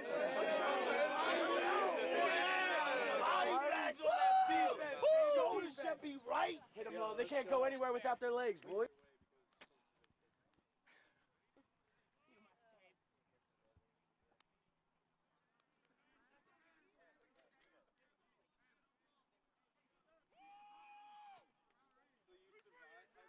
Nothing better than that. You hit him fucking mouth. You show him who the fucking man is. Hey, we keep it fucking live on the sideline. Hungry on the sideline. Yes, it's time to eat. It's time to eat. It's time to eat. Hey, we don't give a fucking You one shoulder, you hit the other. We don't fuck around today, boys. Yeah. It's time. Yes. Yes. Bring it. Yes. Yes. Yes. Yes. Yes. Yes. Yes. Yes. Yes. Yes.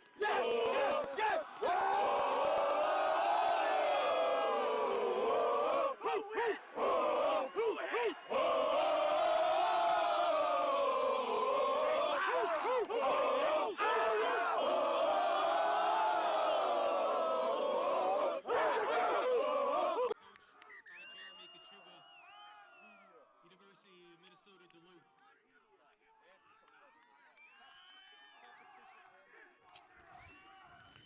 Welcome back, everybody, to Furman University, where we have the USA Rugby Men's Division II semifinals. This is the second semifinal of the day. We've just seen University of Wisconsin Whitewater advance to the final, and now it is time for Minnesota Duluth to face up with Salisbury in this second semifinal. I'm Alex Goff from Goff Rugby Report with USA Rugby coaching instructor, educator, Katie Wurst, and Minnesota Duluth coming in defending champions with a really tough forward pack. Connor Gleason, transfer from American International. Lars Anderson, their two-time All-American prop, leading this team. And Salisbury in the yellow and red stripes against Minnesota Duluth. And Salisbury makes the first break right off the bat, shows their intentions to attack. And the kick ahead. Excellent cover chase by Salisbury. They didn't get the ball back, but now Minnesota is starting from well within their 22. Penalty against against Salisbury for not releasing the tackled player. That was the number 10, Mike Mullins, there on that great break. Really starting off Salisbury on the front foot here.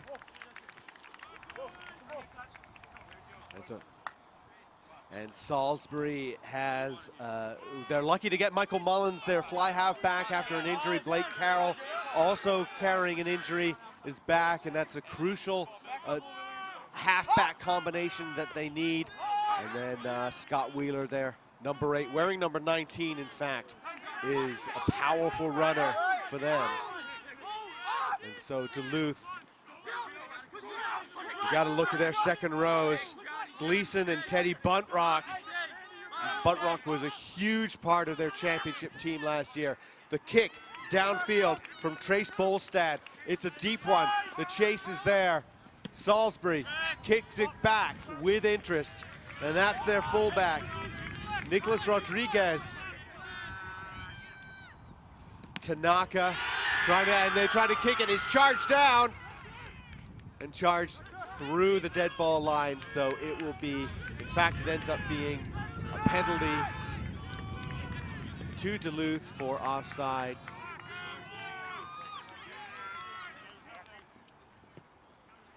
And the kick to touch, just barely getting over, but it's enough for a line out for Duluth just near halfway.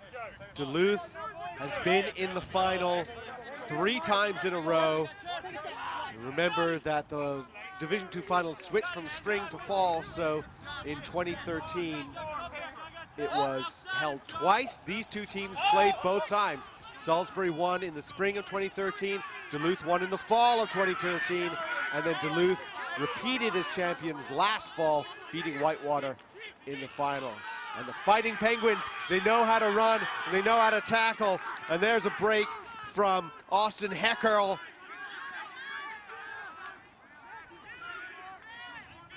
See how aggressive they are in clearing out in that ruck. Anderson, the prop. Oh, now looking to use DeRoche. Straight out to Logan Hansen. Oh, dancing around with those neon boots of his. Shiny, shiny neon boots, Bolstad. Who does he have with him? And still Salisbury defends. Bolstad again, quickly getting to that first receiver position. So close now, the Penguins are.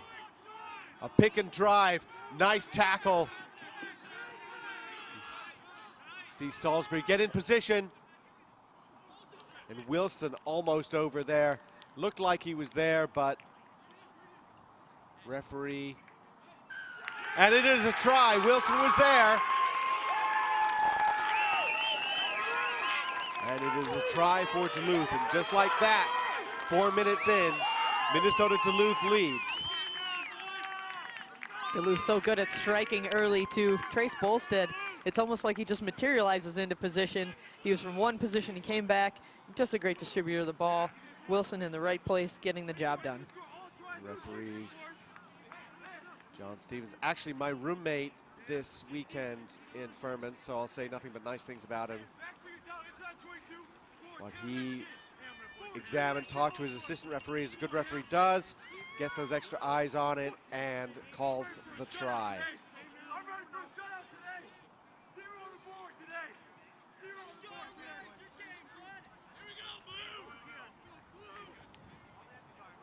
If you like this, we've got more national championship action. It's headed to the south at Wake Med Soccer Park in Cary, North Carolina. They're going to host 60 of the best collegiate rugby sevens programs at College Sevens on Memorial Day weekend. You can learn more at usarugby.org. And the kick is away, and so 5-0 for Duluth. And just like with the last game, Katie, this is at a frenetic pace, and the physicality is a huge part of it. Both teams wanting to send a message. Certainly Duluth just amping it up, going from the beginning, just like the start. And Whitewater probably anxiously tuning in to see who's going to be the victor of this important contest. DeRoche takes it up, sets it up. Bolstead now looking to get his backs involved. It's Hetcherl. Bolstead again, out to Hansen. Trying to offload it to Petrushka, but it's gone loose. Salisbury finally gets the ball back, and I think they really haven't had any attacking ball yet in the Duluth half.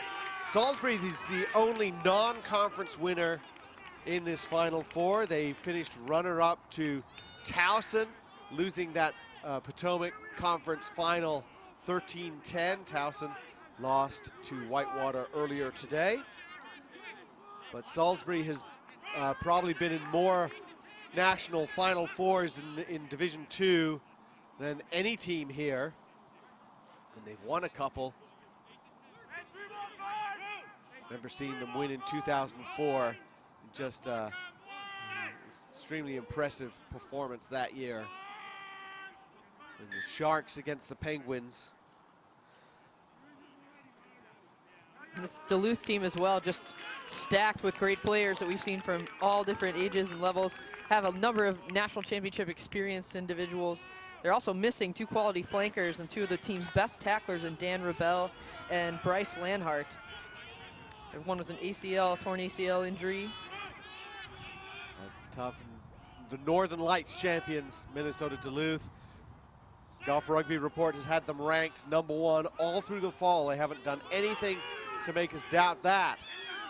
Ball coming out for Salisbury, Mullins. Nicely passed out by Carroll. Clear up Patrick Mullins in there as well. Penalty in from the side against Duluth.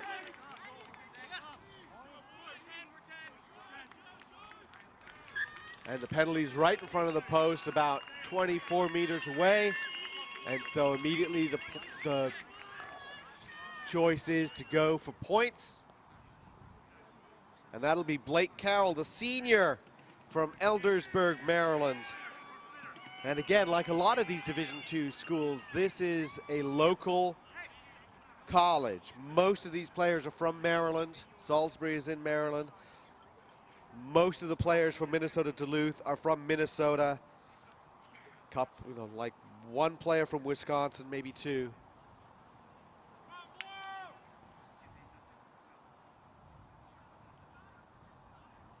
The wind has died down. It's been very windy most of the day, but it's been dying down as the sun is starting to set. The kick is up. It is good. It's a beautiful kick. In fact, he could have got that over from midway. So 5-3. Kick good, Bob. Minnesota Duluth leads Salisbury as they get their first points. Good decision there to go for the points early. We talked about last game how Talson maybe could have done a bit better to make those early decisions to kick for those extra points. And really, it seems as if Salisbury was listening, taking note, and making a good decision. Good gather by Jimmy Gasper. And he forces all sorts of players to try and bring him down.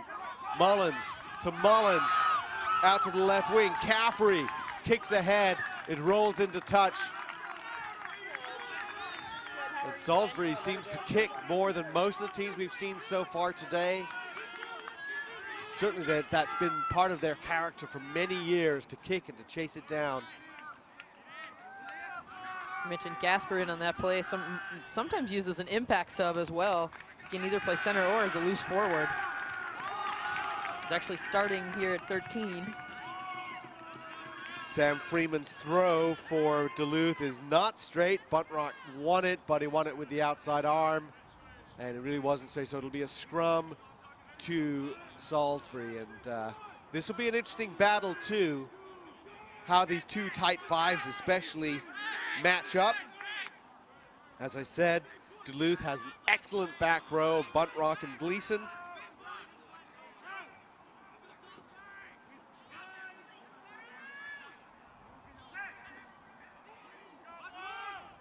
Pack's very low. And a good shove on from Salisbury. Second shove from Duluth, but it's too late. Mullins to Mullins, fakes the switch, gets it out to Martin, but not controlled, brought backwards.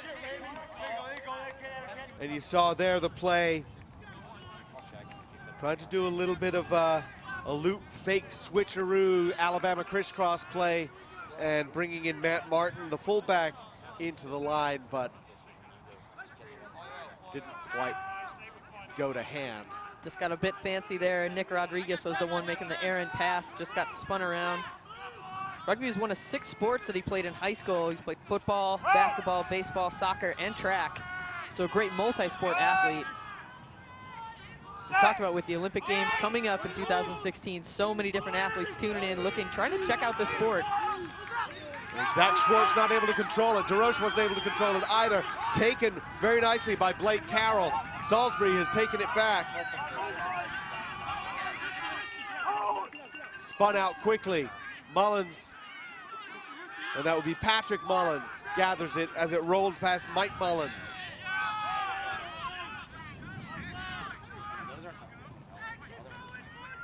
Slow to dig it out.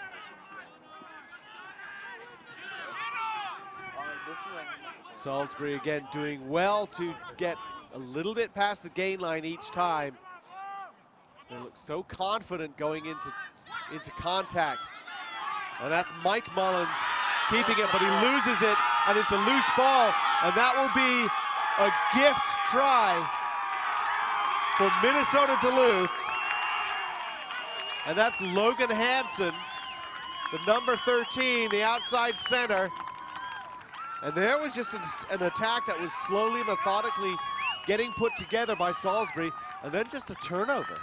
Coach Jeremy Kachuba describes Logan Hansen as the emotional leader of this team too, and you saw his excitement. He touched the ball down, jumped in the air, arms outstretched, ready to just kind of say, embrace his teammates and say, let's get this going right now. We've seen some really good contests in the tackle, a lot of physical work that Salisbury's been putting in here. And this can certainly take the wind out of their sails. Well, you can see the kind of celebration that says, look at me, and there's the kind of celebration that says, hey, look at us. And it really, you saw that Hansen stopped, turned around, and looked at his teammates saying, hey, look what we just did. So it was all a bit a function of that team defense. So Duluth goes up 10-0 with Bolstad's kick to come, and the kick is up. And it is good, straight down the middle. 12-3, Minnesota Duluth leads, and this is a very tough, physical, fighting Penguins team, very difficult to chase after. So Salisbury has to get back in the game quickly. They cannot afford to be several scores down. Bolstad making good on that conversion.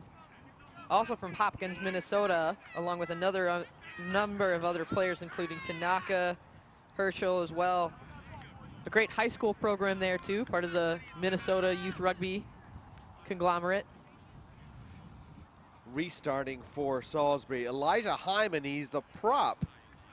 Don't get a lot of props doing the kicking, but this is a sophomore. He's had 9 years of rugby experience. He's a sophomore in college. So that's probably why he's kicking. It's probably at some point he tried to talk somebody into making him a fly half. And certainly been around the rugby ball a lot. We've seen so many of these young players, freshmen, sophomores on all of these Division II teams that are contributing starting right away early on due to their youth rugby experience. Caffrey, Rodriguez for Salisbury. Rodriguez punches that grubber down, and I think he was hoping to get that into the corner, but in the end it rolls dead, and it'll come back for a scrum from where he kicked it. Rodriguez, as we said, the multi-sport athlete, an exercise science major, along with a number of his other teammates. Really studying an area where you get to talk about physical fitness, helps, very beneficial if you're going to be playing one of the most physically demanding sports. And so Zach Schwartz will put it in for Duluth.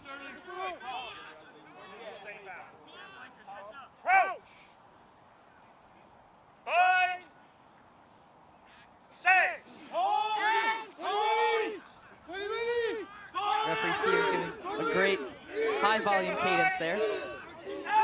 Much appreciated. Bolstad has it, pops it into the inside center. Here's Heckerl, and then Bolstad gets the return pass and a high kick. I'm not quite sure where that was going, but it is recovered, knocked forward by Salisbury. So a scrum down to Duluth, and they made about 5 meters in that whole movement. I think Bolstad wanted a little bit more distance on that kick to chase under it. Bolstad described by Coach Kachuba as one of the field leaders and a major playmaker. We saw him just carve up defenses last year in the championship final. Really a player that plays with so much finesse, great decision maker as well. Long-legged, rangy kind of player. Just a couple of steps and he can get through a gap. They're going to send it, skip it, and send it out to Hansen, the try scorer. Now pop inside and the loser. What a huge hit on Tony Wilson. Loosens the ball. Salisbury gets it back. Mullins to Mullins, a fake. That was Herschel able to hold on, get the ankle tap tackle. And another kick ahead by Salisbury. But Duluth is handling those just fine at the moment.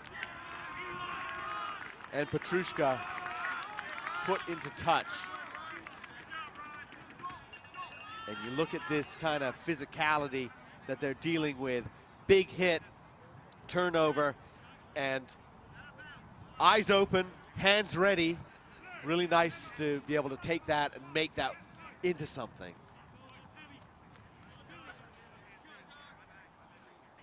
We talked a bit about Minnesota Duluth's pathway to get here in terms of taking the Northern Lights playoff finals there. Really what the best competition they had was Winona State's men's team. And the final was 64-0. We saw earlier Winona State's women's team here as well, competing well.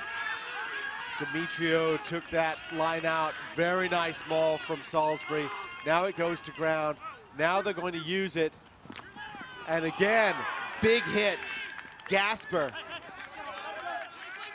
captain of Fairfield Rugby Club in high school, and a big hit, but offside is Duluth, and a penalty right in front of the post. And once again, they're going to point to the sticks and go for it.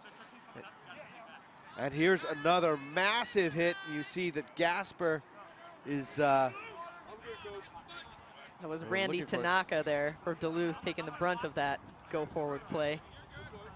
He's a team president of the Duluth Fighting Penguins. Well, Duluth went through the last 2 rounds of the playoffs. They gave up a grand total of 6 points, a penalty to Grand Valley State, and a penalty to Lindenwood Belleville, and that is all they've given up. And still, they have not given up a try in this game yet either.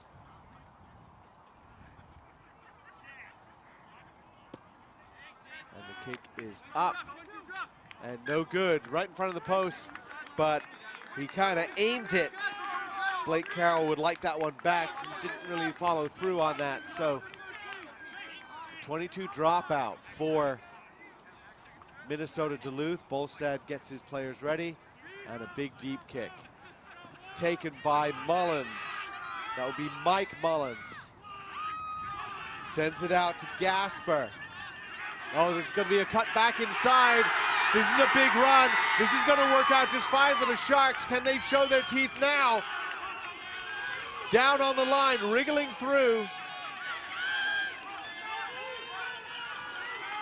And look how quick Duluth is to get back on the line.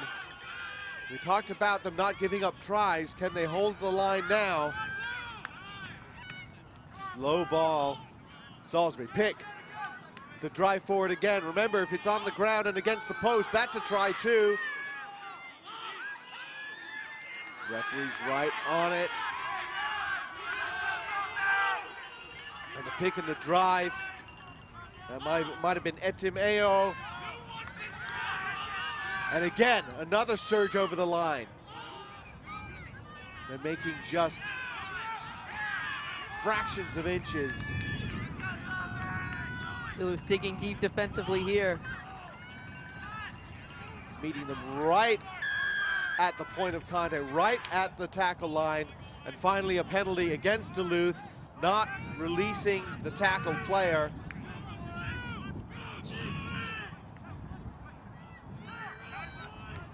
And with the penalty, Salisbury is chosen to get Carroll the tee and go for another penalty. What do you think about that one, Katie? Because they were right on the line, about as close as you could be. What I think a good indication is to look at Duluth and their excitement to see that they're going for points, really. So probably a tough one, but it might actually be a better decision. It might pay off later if they get the points on the board. Duluth's up a bit. I would say go for it, really. Well, the big break that we saw showed Salisbury's ability to get through the Duluth line from long range. There's the kick. It's up and it's good. 12-6. It makes it a 1-score game. So it is smart, patient, confident choices by Salisbury, saying we're not going to panic. We realize it's only 12-3. We can make it 12-6 with a kick. Not a problem. So even missing that previous kick attempt, they kept the pressure on and eventually netted their 3 points. We're midway through this first half here in this semifinal. USA Rugby semifinal with Minnesota Duluth leading 12-6 over Salisbury. Minnesota Duluth in blue, Salisbury in yellow and red. And another break. Salisbury know they can run on this team now. Quickly out, Mullins. Hands, Rodriguez out to Caffrey. Caffrey is brought down by DeRoche. The ball not coming out, and DeRoche was there, ready to poach the ball, and they tried to get under him, and they ended up going down straight on the ball, and that's a penalty. Matt Martin was in on that tackle as well, too. And there's the kick to touch. Line out for Duluth. Duluth really breathing a bit easier after that intense goal line stand. Salisbury so dialed in there. And Duluth did a great job of really just shearing up the post defense to keep him out. Wasn't much you could do, really, to give away that penalty. Well, the wind had died down, but suddenly it has really picked up, and you saw the wind actually catch that throw, send it off not straight. Salisbury calls for their line out, which is an interesting call. But that works out fine. They like their maul, and they've got the maul going. But down it goes to the ground. So Mullins feeding his brother. And back out Rodriguez. Look at Rodriguez take it at pace. But the offload is lost. Bouncing around, it ends up being knocked forward. It was almost intercepted by, I think that was Clifford Petrushka over there on the right wing for Duluth, and had that gone to hand, that might have been another turnover try. He was certainly anticipating where the pass was going to be made. Just skipped it over the fingertips. So cutting out those passing lanes on defense. That's what they're trying to get, those offloads. Everybody's seen the New Zealand style of trying to get those quick offloads out of the tackle, especially when you're near the sideline. So of course you start to defend against that. Carroll puts it in. The shove by Duluth, but they get it out. Mullins to Gasper. There it is. Wheeler.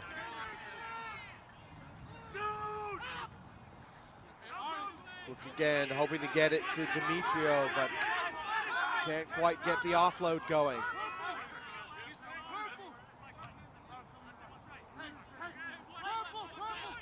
It goes now.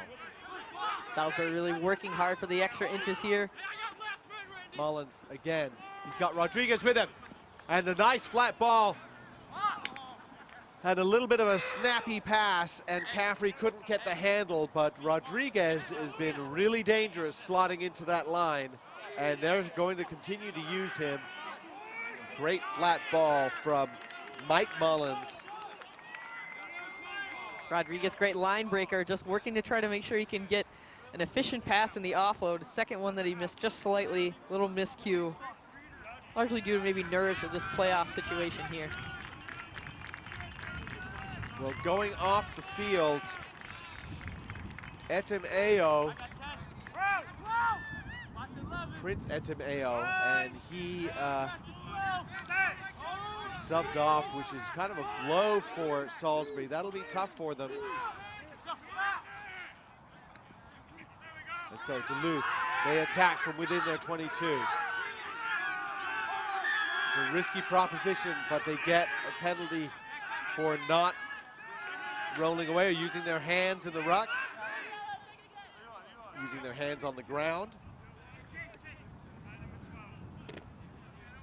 Working against the wind like this, you see, there's the kick from Zach Schwartz, and he tried to kick it forward, and I think he made 2 meters. He did make touch, though. And Alex, as temperature starts to drop here, getting a bit colder, really no problem for Minnesota Duluth. As their first round of regionals in the round of 16, they played against Grand Valley State in about 5 inches of snow. And they came away with that win. It was 24-3, one of the closer contests.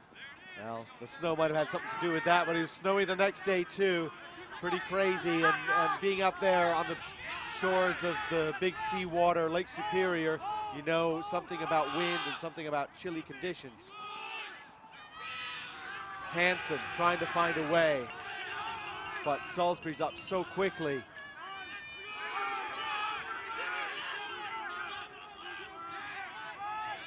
And the big charge. And that's Connor Gleason, who was playing at AIC, transferred back to closer to his hometown of Neenah, Wisconsin. Gleason, a high school and U20 All-American, great contributor. A great transfer pickup for this Fighting Penguin squad. Oh, and there's just the quick hands. Looks so good, and then Martin tries the offload. It's loose, lost forward. Well, we really haven't seen Martin that much, but he has a ton of pace. And everyone starts worrying about Logan Hansen, and then he just catches it and passes it out to his fullback. Salisbury starting to sort of solve the puzzle here in terms of how can they combat these great offloads and good supporting lines that they run. They're getting in the passing lanes at that moment, and that's what awarded them the scrum here. An interesting opportunity on the weak side for Salisbury if they choose to take it. They are probably going to kick. You see Bolstead kind of slide over there, saw that gap. Good decision, communicating to his other wing.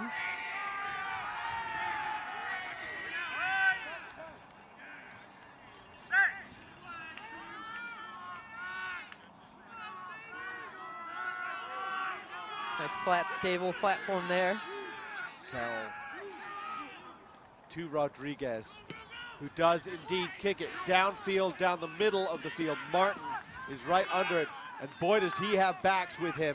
Martin runs, tries to offload out of the tackle. Might have passed a little bit earlier, would have worked out well. The hits are coming thick and fast and physical. And we have a penalty here, which I didn't quite see what the signal was on the penalty. I think that was Heckerell just leaping in the air, trying to find some space he could get through it. And we're having a discussion here. The Salisbury fans going crazy at this point, trying to really urge their team on. Instead, hoping that Heckerell stays on the field. And I think it's jumping the player will be the penalty. Dangerous play. You try and jump someone who is going down to tackle you, you run the risk of kicking them in the face. And that could be dangerous. So they just had a little bit of chat and say, you may not be aware. It's good refereeing. You may not be aware of this. That's dangerous. Please don't do that anymore. Heckerell really just anticipating, couldn't find any space there. Really didn't have much more of an option. Very experienced athletes, played for the Minnesota High School select side. So communications major as well. I'm sure he used those skills to have a little chat and earn himself a place to stay here on the field. Always good to be able to be skills. Always great to be persuasive when you're having a little talk. Well taken. Salisbury setting the maul once again. Minnesota had been thinking about sacking that ball carrier, but instead just set up a defense. Breaks loose. And it's the second maul set up. And the drive is just stymied by the Fighting Penguins. Not going anywhere. What can they do with it now, can the Sharks? Carroll digs it out. Mullins fakes, takes it himself. Out it comes again. That's the other Mullins. Patrick. Slow ball. And we're coming back for penalty. Minnesota Duluth appropriately named Fighting Penguins because defensively they have so much fight in them when they get down here to their defensive end. The problem is in rugby, Penguins really don't wrap up in the tackle. And they don't kick very well because their legs are so short. But the tap and the go this time from Salisbury. Just piling up in the corner there. Another pick and drive.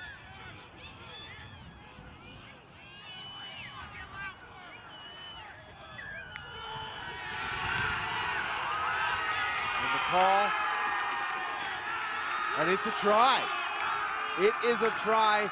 We're looking for the pick and go. It was forwards everywhere. Student body left. And Salisbury gets that crucial try, making it 12-11 with the kick to come. And that was all about the forwards just punching it through. You hear Salisbury's fans just erupting in cheers here for this one. Minnesota Duluth, you see a lot of hands on hips, frustrated because they're really working as much as they can defensively, but they're just finding those weak points. Great effort there, but effort doesn't always equal the results they want. Got to decide whether to go for the poach or just defend and realign. And as Blake Carroll lines up this all-important kick, hopefully to put his side up front, but it is a low line drive. It's not high enough and it's not straight enough, and that will be 12-11 still. As you see once again, the forwards just going in, the pick and drive. One more pick and drive. And they don't quite make it, and one more surge over. Difficult to see who scored that. It might have been Etemeo who didn't make it back on the field.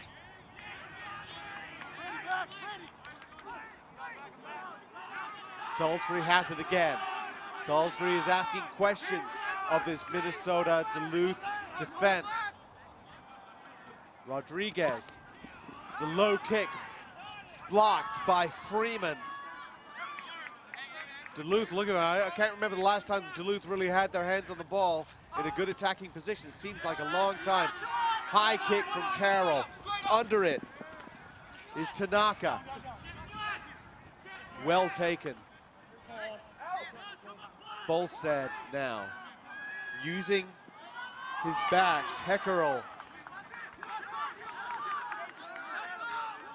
Again now, Bolstad skating out right.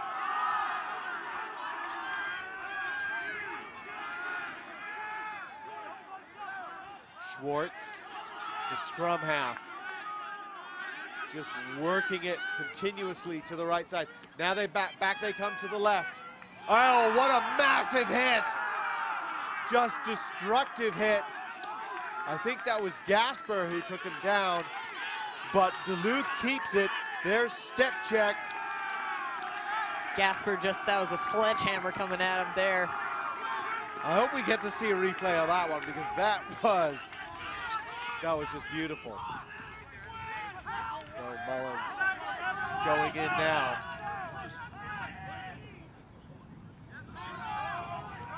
You see Salisbury doesn't care. Salisbury has really improved through this year. They haven't had enough rugby, really.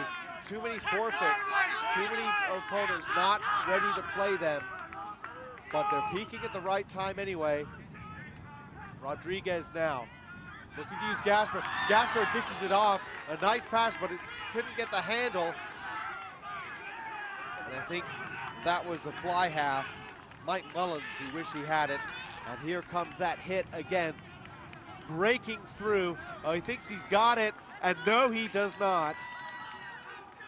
Just perfectly legal, wrapped up right around the midsection. And just tomahawked into the ground. It's just great extension, full body extension into the tackle as well. Nice low one drive. more look. Hello.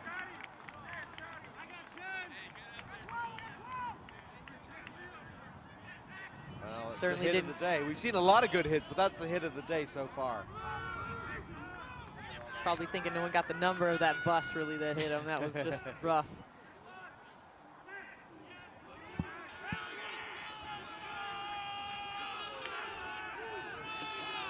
So Schwartz at the back of the scrum for Duluth gets it out to Bolstad. Bolstad looking to use Hansen, but Hansen's a decoy. Instead it's out Martin, the fullback. He's got Tanaka with him. No room though. Martin cuts back. Nobody gets a hand on him. Martin still going. Has Petrushka with him. Stepjack as well in there. How close are they getting? DeRoche is there. And it's stolen, but it's stolen illegally by Salisbury. We're checking with the assistant referee on what the call is, but it looks like it's going to be a penalty against Salisbury. Maybe a little bit of a talk. So much credit to Martin there too for trying to work with his support, communicating the entire way, and then he just stepped and really was so evasive in that position. He had support for days. So offside is the call. They tap and go, do Duluth. DeRoche, big try scorer for them all season. DeRoche wriggles out of contact, and Luke DeRoche takes it in. Big try for Duluth, big cheer from their fans. Great work by the co-captain there too. Fantastic effort. A mechanical engineering student there from St. Paul, Minnesota. Luke DeRoche is not the biggest number 8 you'll get, but he is difficult to bring down, and he just pushes his way out of contact and over. That's going to make it 17-11, and Bolstad still has the kick attempt to come. This has really been a great ball game. Both teams putting everything they have, especially into the point of contact. And Salisbury loves being underestimated. They've been underestimated many times before to opponents' peril as the kick goes over. A really nicely taken kick by Bolstad, but Conversion by Carroll is good. Minnesota Duluth is not free and clear yet, not by a long shot. Duluth 20, Salisbury 11. Coach Kachuba talks about Luke DeRoche as just his role as this on-field vocal leader. Just so incredible in terms of getting go-forward ball. Does a great job there to finish it off. Eli Hyman kicks it, and he kicks it far too far with the wind at his back. It's going to roll dead, and that, in fact, is second time we've seen that, and that'll be a scrum center for Duluth.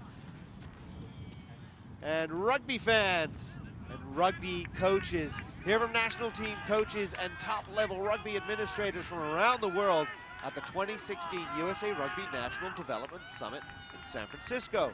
Learn best practices at this can't-miss event the weekend of January 22nd. Register now at usarugby.org/NDS, NDS for National Development Summit. Get there. San Francisco, great city. There's a scrum down now. Schwartz is going to put it in for Duluth. DeRoche controls it. Carroll all over Schwartz, shouldn't have been. DeRoche picks it up. He's already gone 20 meters. See how quick he is to his top speed. Martin, a little chip ahead. Into touch. And that'll be a line out for Salisbury. Not sure if the chip ahead there was going to work. Oddly, Duluth is not kicking out of their own 22, but they're happy to kick when they're inside the opponent's 22. So the crowd is loud. Salisbury fans, vocal. Made the drive down here to Furman, South Carolina. Nicely taken by Demetriou. And that'll be the first half. 19-11. Minnesota Duluth leads Salisbury in a hugely physical, very, very entertaining first half. We will be back for the second half. This is Alex Goff with Katie Wurst at the USA Rugby Division II semifinals.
Hey everybody, we are back here at the USA Rugby National Division II semifinals.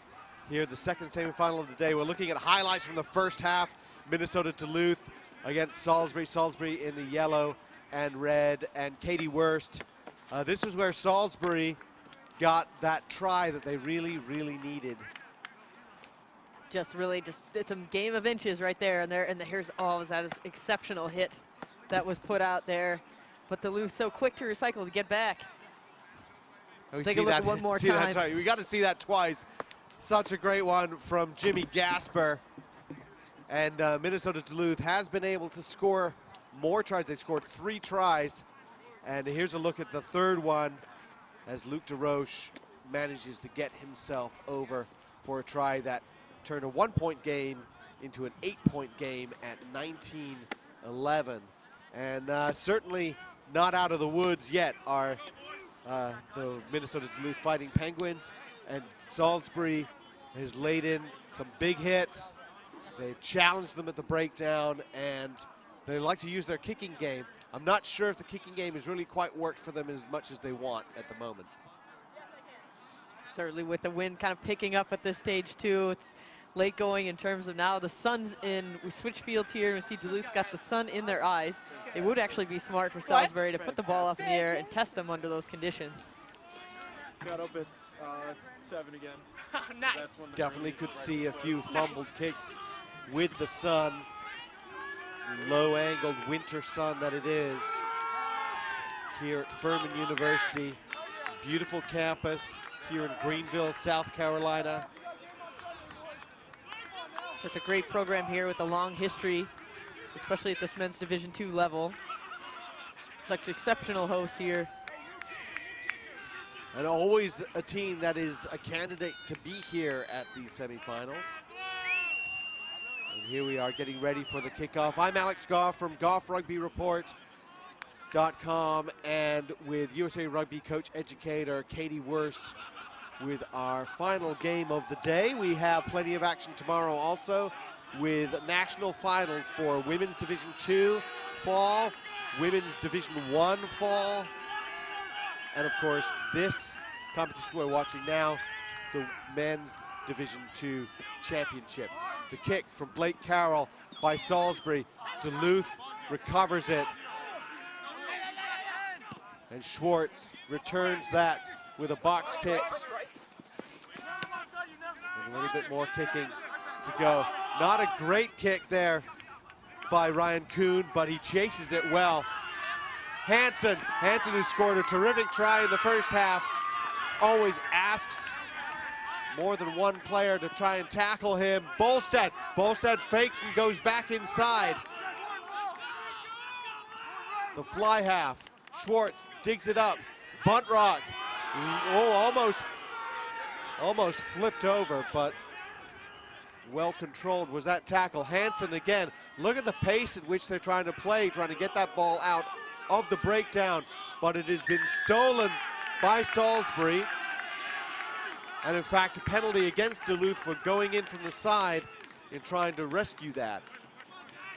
That was another elevator tackle there too by Salisbury. Such a great tackling team. We've seen some real good physicality by both sides. And it doesn't seem to be an angry physicality. They know they're going to hit hard.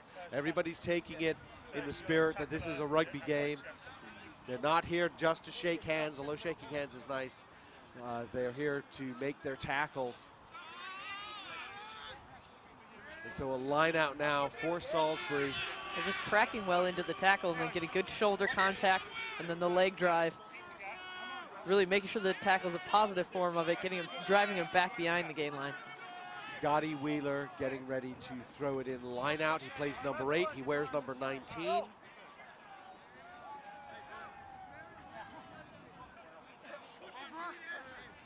And won by Salisbury, but not straight. And we've seen quite a few not straights in this game. There's a lot of height, and I think that's part of the issue, is that Gleason and Buntrock working together as jumper and lifter for Duluth means that you have to throw higher, loft it up more to get over them to win your line-out throw. And when the wind picks up, that could be a recipe for a not straight call. So Schwartz is going to put it in. I wonder if we'll see DeRoche pick it up and go weak. Buntrock, another Minnesota Collegiate Select Side player, just uses that length that he has and height. Exceptional work there to line out. Schwartz has it, sends it out to Bolstad. He's going to use Hansen. Simple little cutback play. Bolstad again. And then that's a turnover for Salisbury. Once again, not enough work done by Duluth in the breakdown. Slowly coming out. Carroll has it. Mullins wants it. Gets out to his brother. Gasper now there. And lost forward. And really, those cold hands, we don't know what it is. Maybe just a little bit of over-anxious behavior. But Salisbury had that working just fine. And I'm not quite sure why they ended up dropping it, but they did. Salisbury Sharks really adding a lot of bite to these rucks here, committing the players that they need, and really making Minnesota Duluth kind of fight for any type of counter-rucking situation, which they're normally so good at.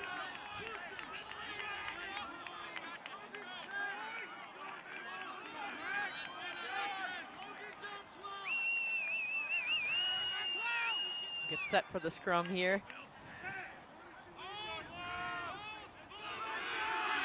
That's Blake Carroll putting the ball in. Oh, good shove here by Salisbury. And a penalty, in fact, for boring in the scrum. Likely why they had them go backwards. That's a little true. bit of a legal play there. It's often unfortunate when that happens, where they're driving them forward and they have them, and then they just either drop a shoulder or do something that brings to the attention of the match official. And John Stevens on the call there.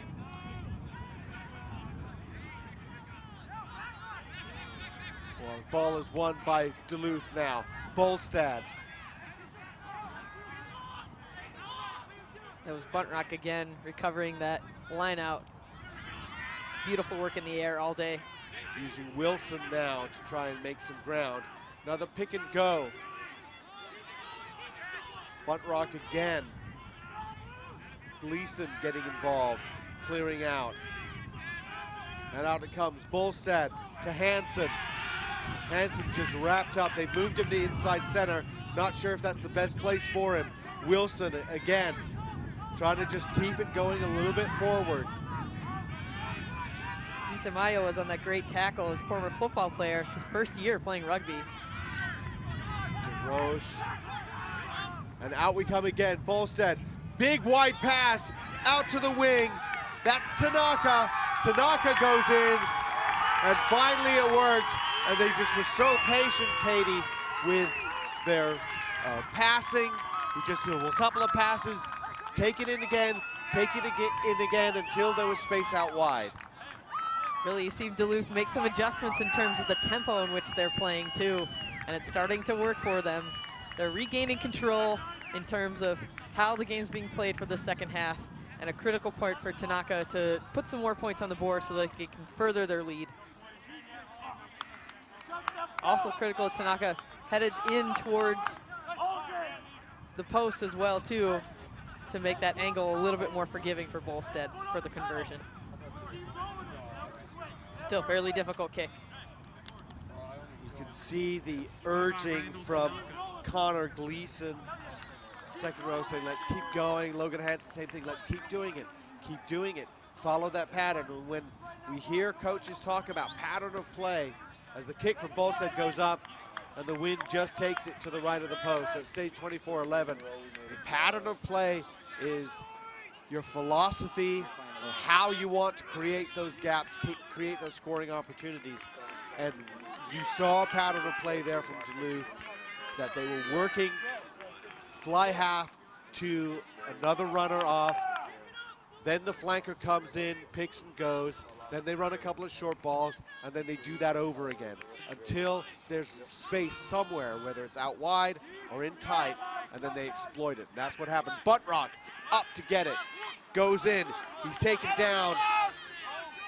by Rapine. DeRoche.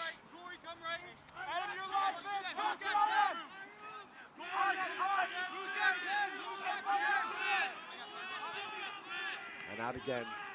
Now we're using, and I think that might be Lanart.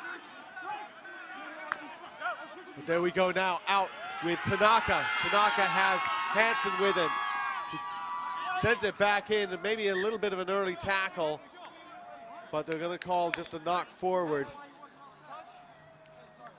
But Katie Wurst, these Duluth backs think they can run now. I'm pretty sure they can. They're absolutely looking fantastic at this point. They've just picked up a head of steam, but they're also just looking up good field vision as well. And Tanaka, just the support wasn't quite there, but really credit to the Salisbury defense on that round. We've got a player down on the field at the moment, and folks, just a reminder that D1A Rugby is USA Rugby's elite college rugby competition for men with 40 of the country's best programs vying for a national championship. It's a can't-miss competition. Visit d1arugby.com or follow D1A on Facebook and Twitter for the latest news and updates. And that's going to come to a head certainly in the spring. And here in the fall, there's been some D1A rugby action, but the D2 rugby action has been all over the country. So many players, hundreds of players, probably thousands of players involved in college rugby at the D2 level. There's a good shot there of Gleason and Buntrock as well just a second ago as they're tuning into referee John Stevens' face too. They're just twin towers there. Really, Coach Kachuba talks about their critical role in the set pieces, but they're also very mobile players too in loose play. They certainly are, and then you've got 5 loose forwards roaming the field if you get some locks who can move. Bolstead has it, fakes it to Hansen, working a play to free Tanaka up. Tanaka is taken down, but DeRoche is there to clear out. Once again, we're working on it. Wilson.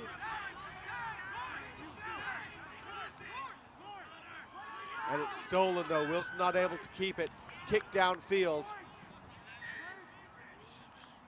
And it'll be a penalty. It's stolen illegally, and it will be a penalty for Duluth. You might see them kick for post at this point, with it being 24-11. Yep, this would make it a 3-score game. And Bolstad has been kicking very well so far today. Bolstad acting like an on-field leader too and taking those easy points, understanding that they can maintain their lead and not have to work so hard to do it. It's not about how many tries you score, it's just most points.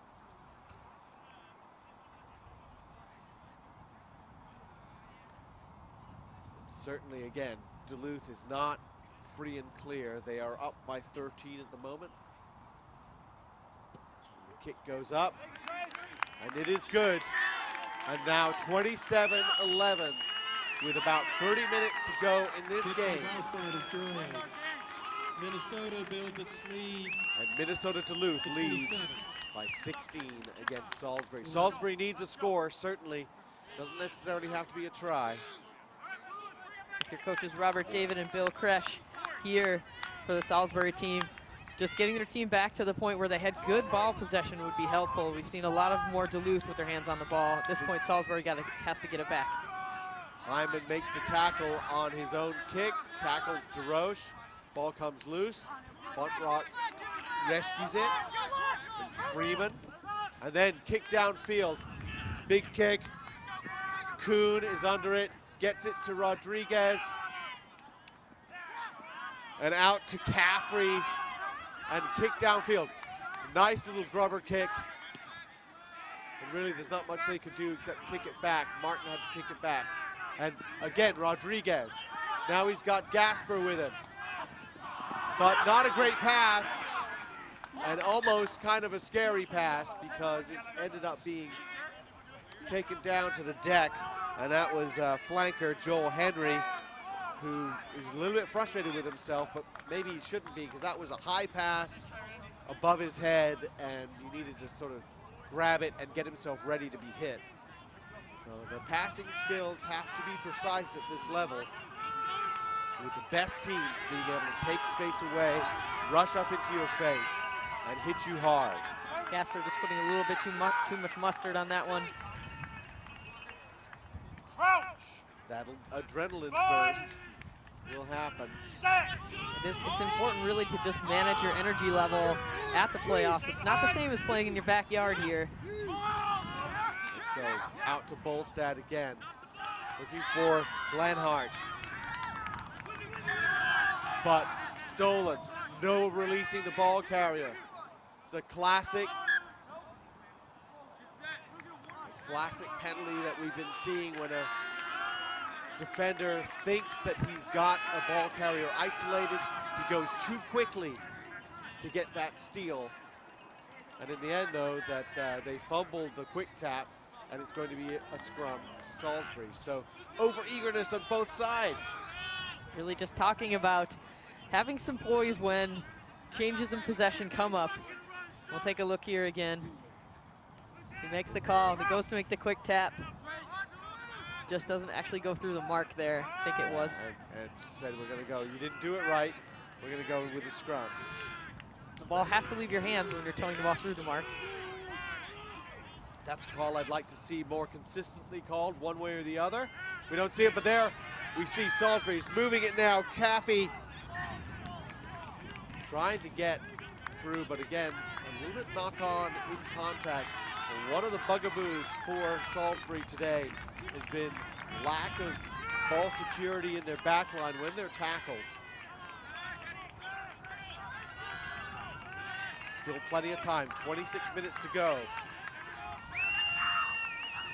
And here we are at Furman University. This is the second national D2 semifinal. The first one went to Wisconsin Whitewater in the end by a fairly significant margin. But it was a game in doubt for quite some time. Ball comes out on Salisbury's side. Everyone seems to have forgotten what the offside line is. And eventually we've got a penalty holding onto the ball on the ground by Duluth. And so it will be Salisbury trying to kick into the teeth of this wind, which continues to surprise us by going up and down. So you have to time your kicking. And you can see the touch judge flag right there, just waving briskly, proudly in the air. But then it'll go slack just as soon. You've seen a bit of a sampler platter here with the number of penalties that are being called. Not releasing the tackle, holding on. We see a number of high tackles that we've seen recently too in the previous half. Ray Pine takes it. What a great ball from Salisbury. But in the end, it's a truck and trailer, so they didn't all stay bound. And the leading drivers were disconnected from the ball carrier, and that ends up being, there's going to be a scrum. Salisbury retreating 10 meters thinking that they'd committed a penalty, but it's really only a scrum. And that was, everything was working well for them there. The take was good, the setup was good, the drive was good, but the binding not so much. So Salisbury now has to defend a scrum. I think they've got a feeling that they might be able to put a shove on this. It's critical that they do stay bound, or else they essentially end up obstructing any potential defender's movement.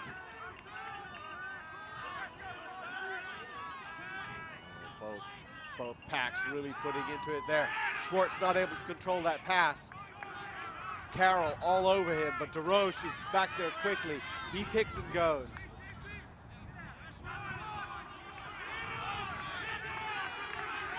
And they lose it. Salisbury has it. Quickly back out. Mullins dummies, wriggles around. He's helped out by Gaspar. Very well done by the outside center. But they lose it. Bolstad, he fakes. Oh, he has support with him now. Tanaka, he's got two to beat. He's going to kick ahead.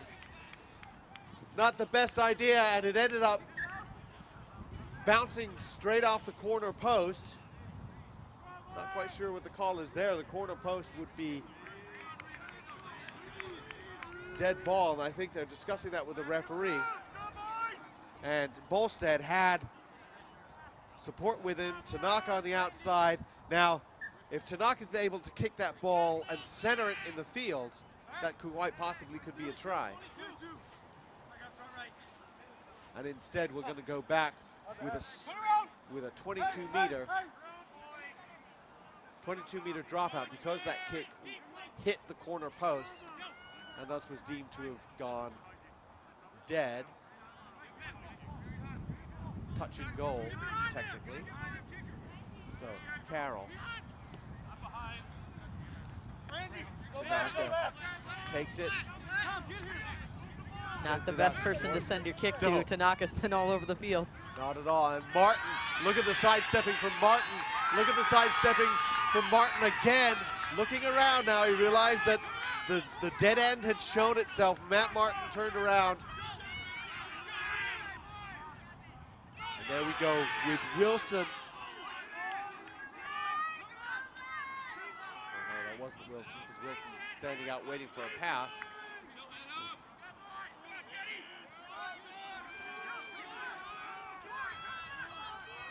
And all that struggling in the breakdown. We've seen so many turnovers come quickly. Back and forth, and that's what happened here. Penalty. And we're going to march off another 10, I think, for back chat. That's usually what that is, either that or throwing the ball away.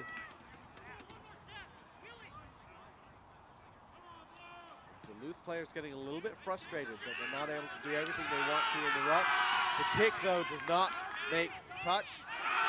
Not a great pass. Bolstad is there to rescue it. Hansen, he's isolated a little bit. Gaspar tries to tackle him. Does just enough to slow him down. Actually, that was Mullins. Excellent leadership there by Bolstad and Hansen as well to bail their team out of a difficult situation. And Bolstad again is just attacked quickly by Wheeler, but he wriggles out of it. Then you see how quickly the defense comes up. And there's the break. Martin, wrong foot's Gasper, but his pass is lost, and the Sharks have it again. Bolstad so cool under pressure, really, with all the Salisbury Sharks snapping at him. He just does a fantastic job of really just making that one sidestep or another to buy himself a little bit of time. And there you see how he's able to make so many players miss, but then realizing that it's a 1-on-5, he stops and turns around. And the replay is Martin there too, charging upfield, so evasive between that combination of two players. Just couple more weapons in the arsenal here that the Fighting Penguins have at their disposal.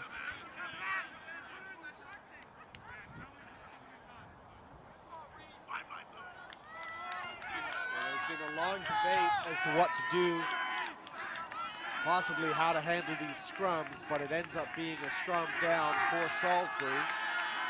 We've got 20 minutes to go in this game, 27-11. Minnesota Duluth leads Salisbury. Two teams that have played twice in the last few years for the national championship, here playing for a berth in the national championship. And they're moving the ball so well. Rodriguez has it. He gets it back to Caffrey. But Caffrey again, well, he was there, but Patrick Mullins went straight over the ball and put his hands on the ground, and that's going to be a penalty every single time. And ruck infractions causing problems for the Sharks. We saw prior to that a really great scrum shove there from Salisbury, who's been benefiting from the experience from Elijah Hyman. It's his first semester with Salisbury. He's been playing rugby for 9 years. Always great to have that type of experience in the set piece play.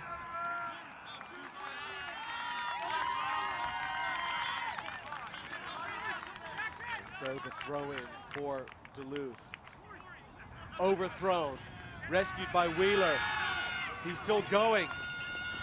Pushes away another, tiptoes down the sideline.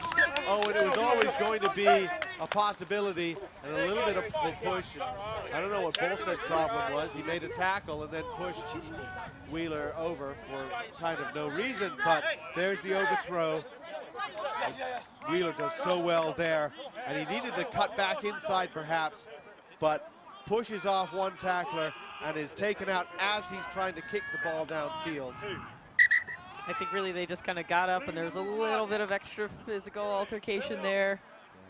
Maybe unnecessary. It seemed unnecessary from Bolstad's point of view. He'd made the tackle, he'd done the job, and Wheeler turns to the assistant referee and said, aren't you going to do something about that? So one substitution, Lars Anderson goes off for Duluth. Ball lost forward again on the line out. And that's Buss, I think, the Buss. It'd be Paul Buss, the senior marketing major. And out to the wing, and now that's more like it in terms of ball handling. Kuhn. Spoke too soon there, commentator's curse on that one, Alex. Really is. And they have been trying to get their wings to run, and finally they're going for a run, but again, getting hit, they lose it forward. Fantastic execution in that long cutout pass as well, too. And there's the pass.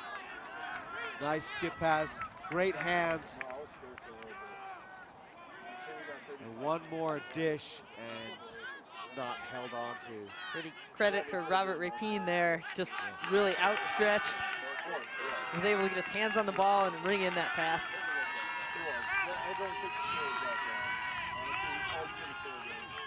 Coming up to the 15-minute mark here. Salisbury running out of time. Need to execute, which they've not been able to do really enough. Hansen now for Duluth. Martin loses it. He's knocked it forward. And Gasper trying to rip that ball free, but they do get the advantage. They do get that scrum. And a try now, a converted try, would make it 27-18, would put them within 2 scores. But it is the inability to score enough in terms of tries that has hurt Salisbury, and Salisbury's not been able to get over the try line so far this second half.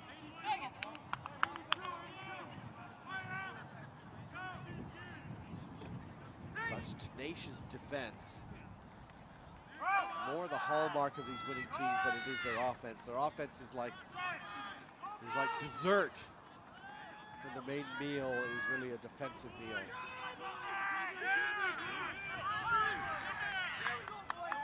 And the ball, the scrum is wheeled. Scrum is wheeled successfully by Duluth, and it'll be Duluth's put in. And hands on hips by Salisbury. What happened there? They look at each other. Just not sure, but you see, this is a legal wheel because the scrum is being pushed forward, although marginally so, before they're able to wheel it around. Minnesota Duluth scrum anchored by 2-time All-American Lars Anderson. There's a prop there. All kinds of struggles in there. The ball is going to come out of the tunnel. It's been an interesting scrum battle so far. Salisbury really has had the advantage at some points, and then it's gone back to Duluth. Jacob Fazio, the hooker for Salisbury, is just sort of rotating his shoulders a little bit. But it's, I mean, that kind of battle is just really enjoyable, and we're going to get down to it. Fazio actually, even though he's number 2, I think he's actually switched out. They put Wheeler in at hooker now, and they've got Fazio in at prop. Fazio is a conflict resolution major. He's probably thinking, hey, can't we just talk this out, guys? Come up with a different way. We've been beating each other up all day. Everybody going in on this one. A huge shove, and it'll be eventually popping up and collapsing by Salisbury. A penalty for Duluth. Duluth just applying the pressure, and Salisbury feeling the heat. That is what it's all about up front. Apply that pressure. And Eli Hyman asking for a little bit of clarification as to what's going on there. Certainly he was struggling a little bit.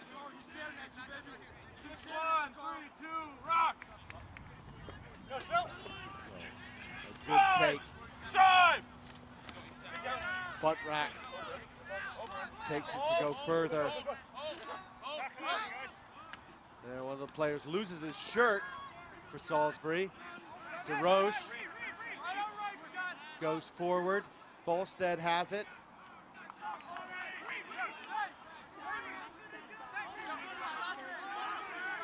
The jersey came off because Duluth's player had a handle on it. Just ripped it right off and play goes on.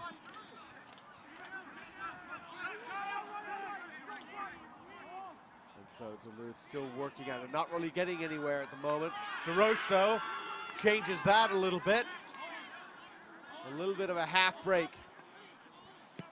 And then the kick, a high ball. Hansen chasing it. I don't even know where it is. He's waiting for somebody to catch it. Rodriguez does just that. But the drive over from Duluth. And they win it. Gleason.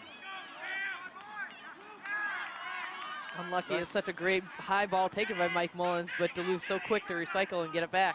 There's Buntrock surging forward. Bolstad getting it out to Petrushka. Back again comes Gleason.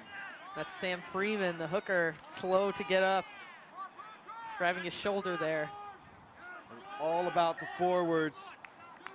Noah Alm, the substitute prop, also getting involved. And that was just really good, brutal forward play from Duluth. Eating up clock time, eating up energy, eating up territory. Looks like Freeman's getting some attention here from the medical staff. And don't forget to come back and watch USA Rugby TV tomorrow, where we have 3 championship games. So at 11 a.m. Eastern time, we'll see Davenport against Winona State in the Women's Division II Fall Championship. And then at 1 p.m. Eastern, Women's Division I Fall Championship Final, Air Force versus University of Connecticut, a rematch of the 1993 Women's D1 Final. It's kind of interesting. And then 3 p.m. will be the Men's National Division II Final, Wisconsin Whitewater against one of these 2 teams that we're watching right now. At the moment, up 27-11. Duluth looks like they might be the team, but things can change in a hurry. And Duluth pressuring again in the corner. They really feel like they've got something going in the scrum. Referee has a look at what's going on and will call for a line out.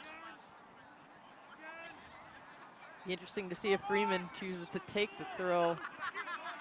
Actually, believe it's Salisbury's ball. Salisbury's ball.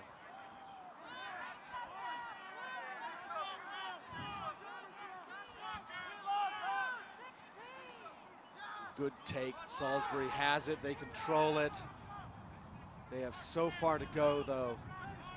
Got to kick it, even against the wind. It's loose. As Bolstead does great to collect that ball on the bounce. And Gasper had a great chase, but then as he was getting out of that ruck and getting back on side, the ball just sort of bounced in front of him and he kicked it back on his side. Well, that's a penalty because he's playing the ball from an offside position. So here, some discussion among the Duluth players as to what to do, whether they should kick for points. And that's exactly what they're going to do. Certainly feel that Bolstead has the range here. The earlier kick that was about maybe 20 meters closer, he booted the ball past the scoreboard that we have here. So certainly a makeable kick for him. And why kick for points here? They're up by 16, which is a 3-score lead, but it really comes down to conversions. Let's say you give up 3 tries and 1 conversion. Well, that would put you behind, but you get this penalty over, then you're forcing them to kick 2 conversions on their 3 tries. Also looking just to wait out the clock as well, too. Let those seconds tick away.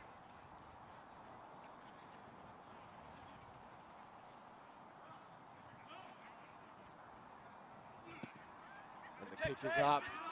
It's long enough, but it is to the right. It is not over, and so Salisbury looking for the quick kick.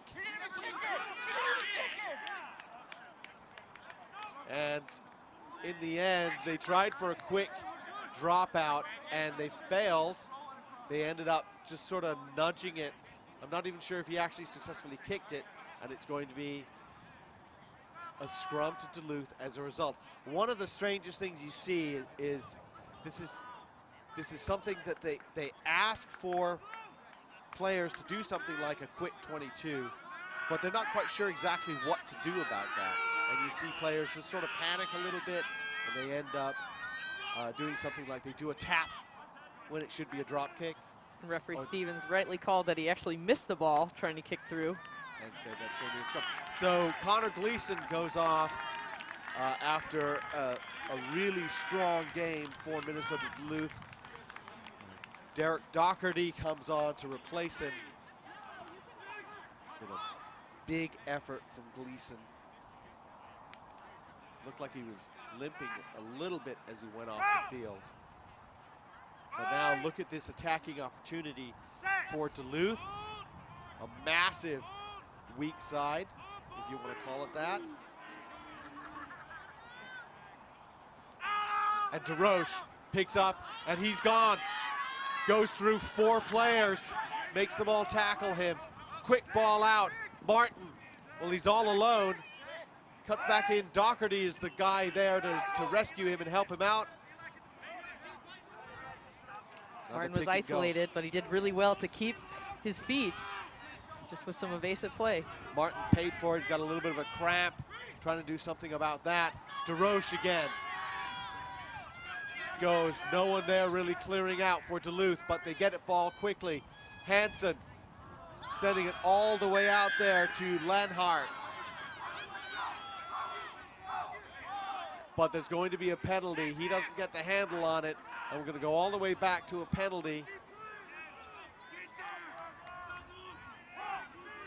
The signal, referee John Stevens told me that I may miss a couple of his signals. I'm sure it was a good call, but it is a penalty against Salisbury, and once again, they can just take time off the clock as much as anything else. Luke DeRoche tried to take the ball forward and ran into a school of Sharks there. It really wasn't much that he could do. That's true. That was a high tackle penalty there. Tap given to Tapio, Billy Tapio for Duluth. Bolstead swarmed upon,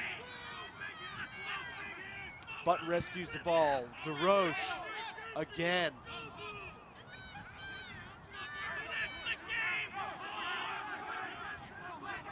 Slow ball coming out. DeRoche once more just picks and goes. Nothing, they don't have to do anything else. They just have to continue to challenge that defense. And another penalty, not rolling away, right in front of the posts.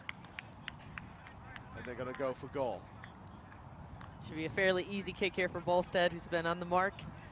Even in the more difficult kicks, had the distance, not quite the accuracy on the last attempt. Well, Katie, we talk about finishing. What about finishing a game? And it seems to me that Minnesota Duluth is doing an excellent job of finishing off this game, not trying to do too much, and really working to make sure that whatever they do takes time off the clock. And as you see in the replay, they're just picking and going, and then eventually tempting Salisbury to not roll away, as you see right there, rolling right on top of the ball. See, once you get yourself in the driver's seat with this, it's about starting to consider how you can make substitutions and decisions. Playing 2 games in 2 days that are at this high level, it really is about survival as well, too, and making those good tactical decisions for the coaching staff. The kick is up and good. Bolstad has bolstered his team's lead up to 30-19 now, 4 minutes to go, and frustration certainly settling in for Salisbury. They have not been able to get any points this second half. They've really not been able to connect on their attacking moves. They've had them, and they've had opportunities, but it just seems like they just can't get the handle on the ball.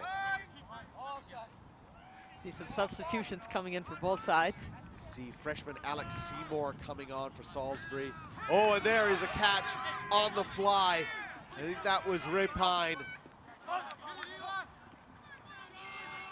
Fazio now for Salisbury. Out we come. Mullins, Gaspar. Gaspar has the ball ripped out of his hands, trying to do too much. And Duluth has it now, knocked forward by Salisbury. And again, a movement where you saw a player trying to score a try and something that he didn't need to. Look at that catch on the fly, though. A really good start for Salisbury when they weren't able to build on it.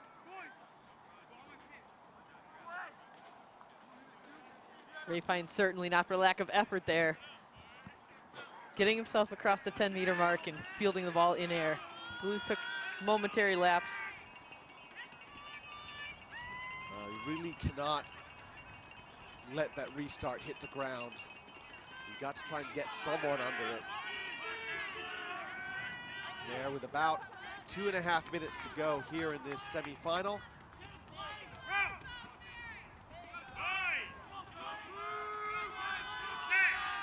Salisbury looks like time is not their friend. Big shove from the Salisbury pack. They may have stolen this one, which they have.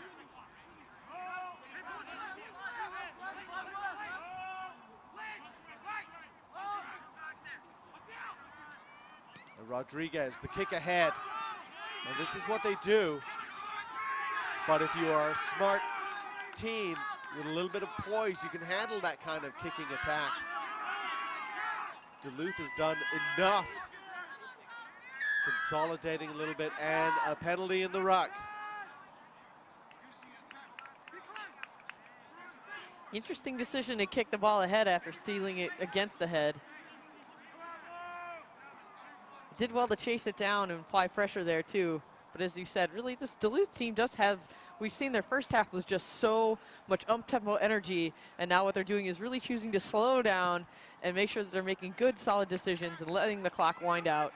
Really showing the depth in terms of how they can change up their style to suit whatever's needed for the environment that's happening on the match. Certainly, and one of the aspects of the environment is they have a game tomorrow. And they have a game against a formidable opponent.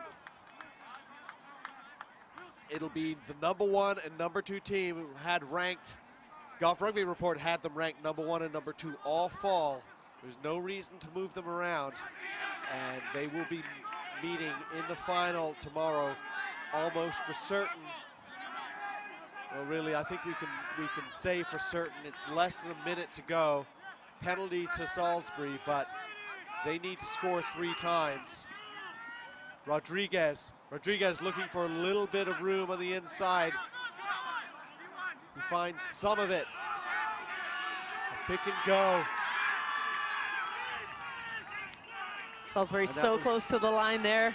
That was Arrigo. Arrigo is coming close. And that is a try. A try for Salisbury. Didn't see who took it, but Carroll drop kicks it over quickly. That's smart play too. In the sense that if you're going to get, you need more time, don't waste it taking the conversion kick. And there it is. There was the pick and the try. What? And right at the back of the, he just picked it up and touched it down. Nobody else was there. And I believe it's a nice consolation prize there for right. Salisbury. A great way to end some pretty fierce rugby we've seen from both sides. Ending on a high note, really important too, to get yourself all the way to this level of play and then to come just a little bit short. Always good to finish at least playing go forward ball. Well, they're not going to capitulate. They certainly won't. And we see them going again. Rodriguez with the break.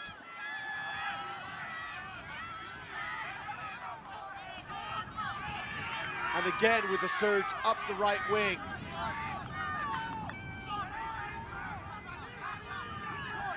trying to clear that out. Penalty against Duluth, not releasing the tackled player.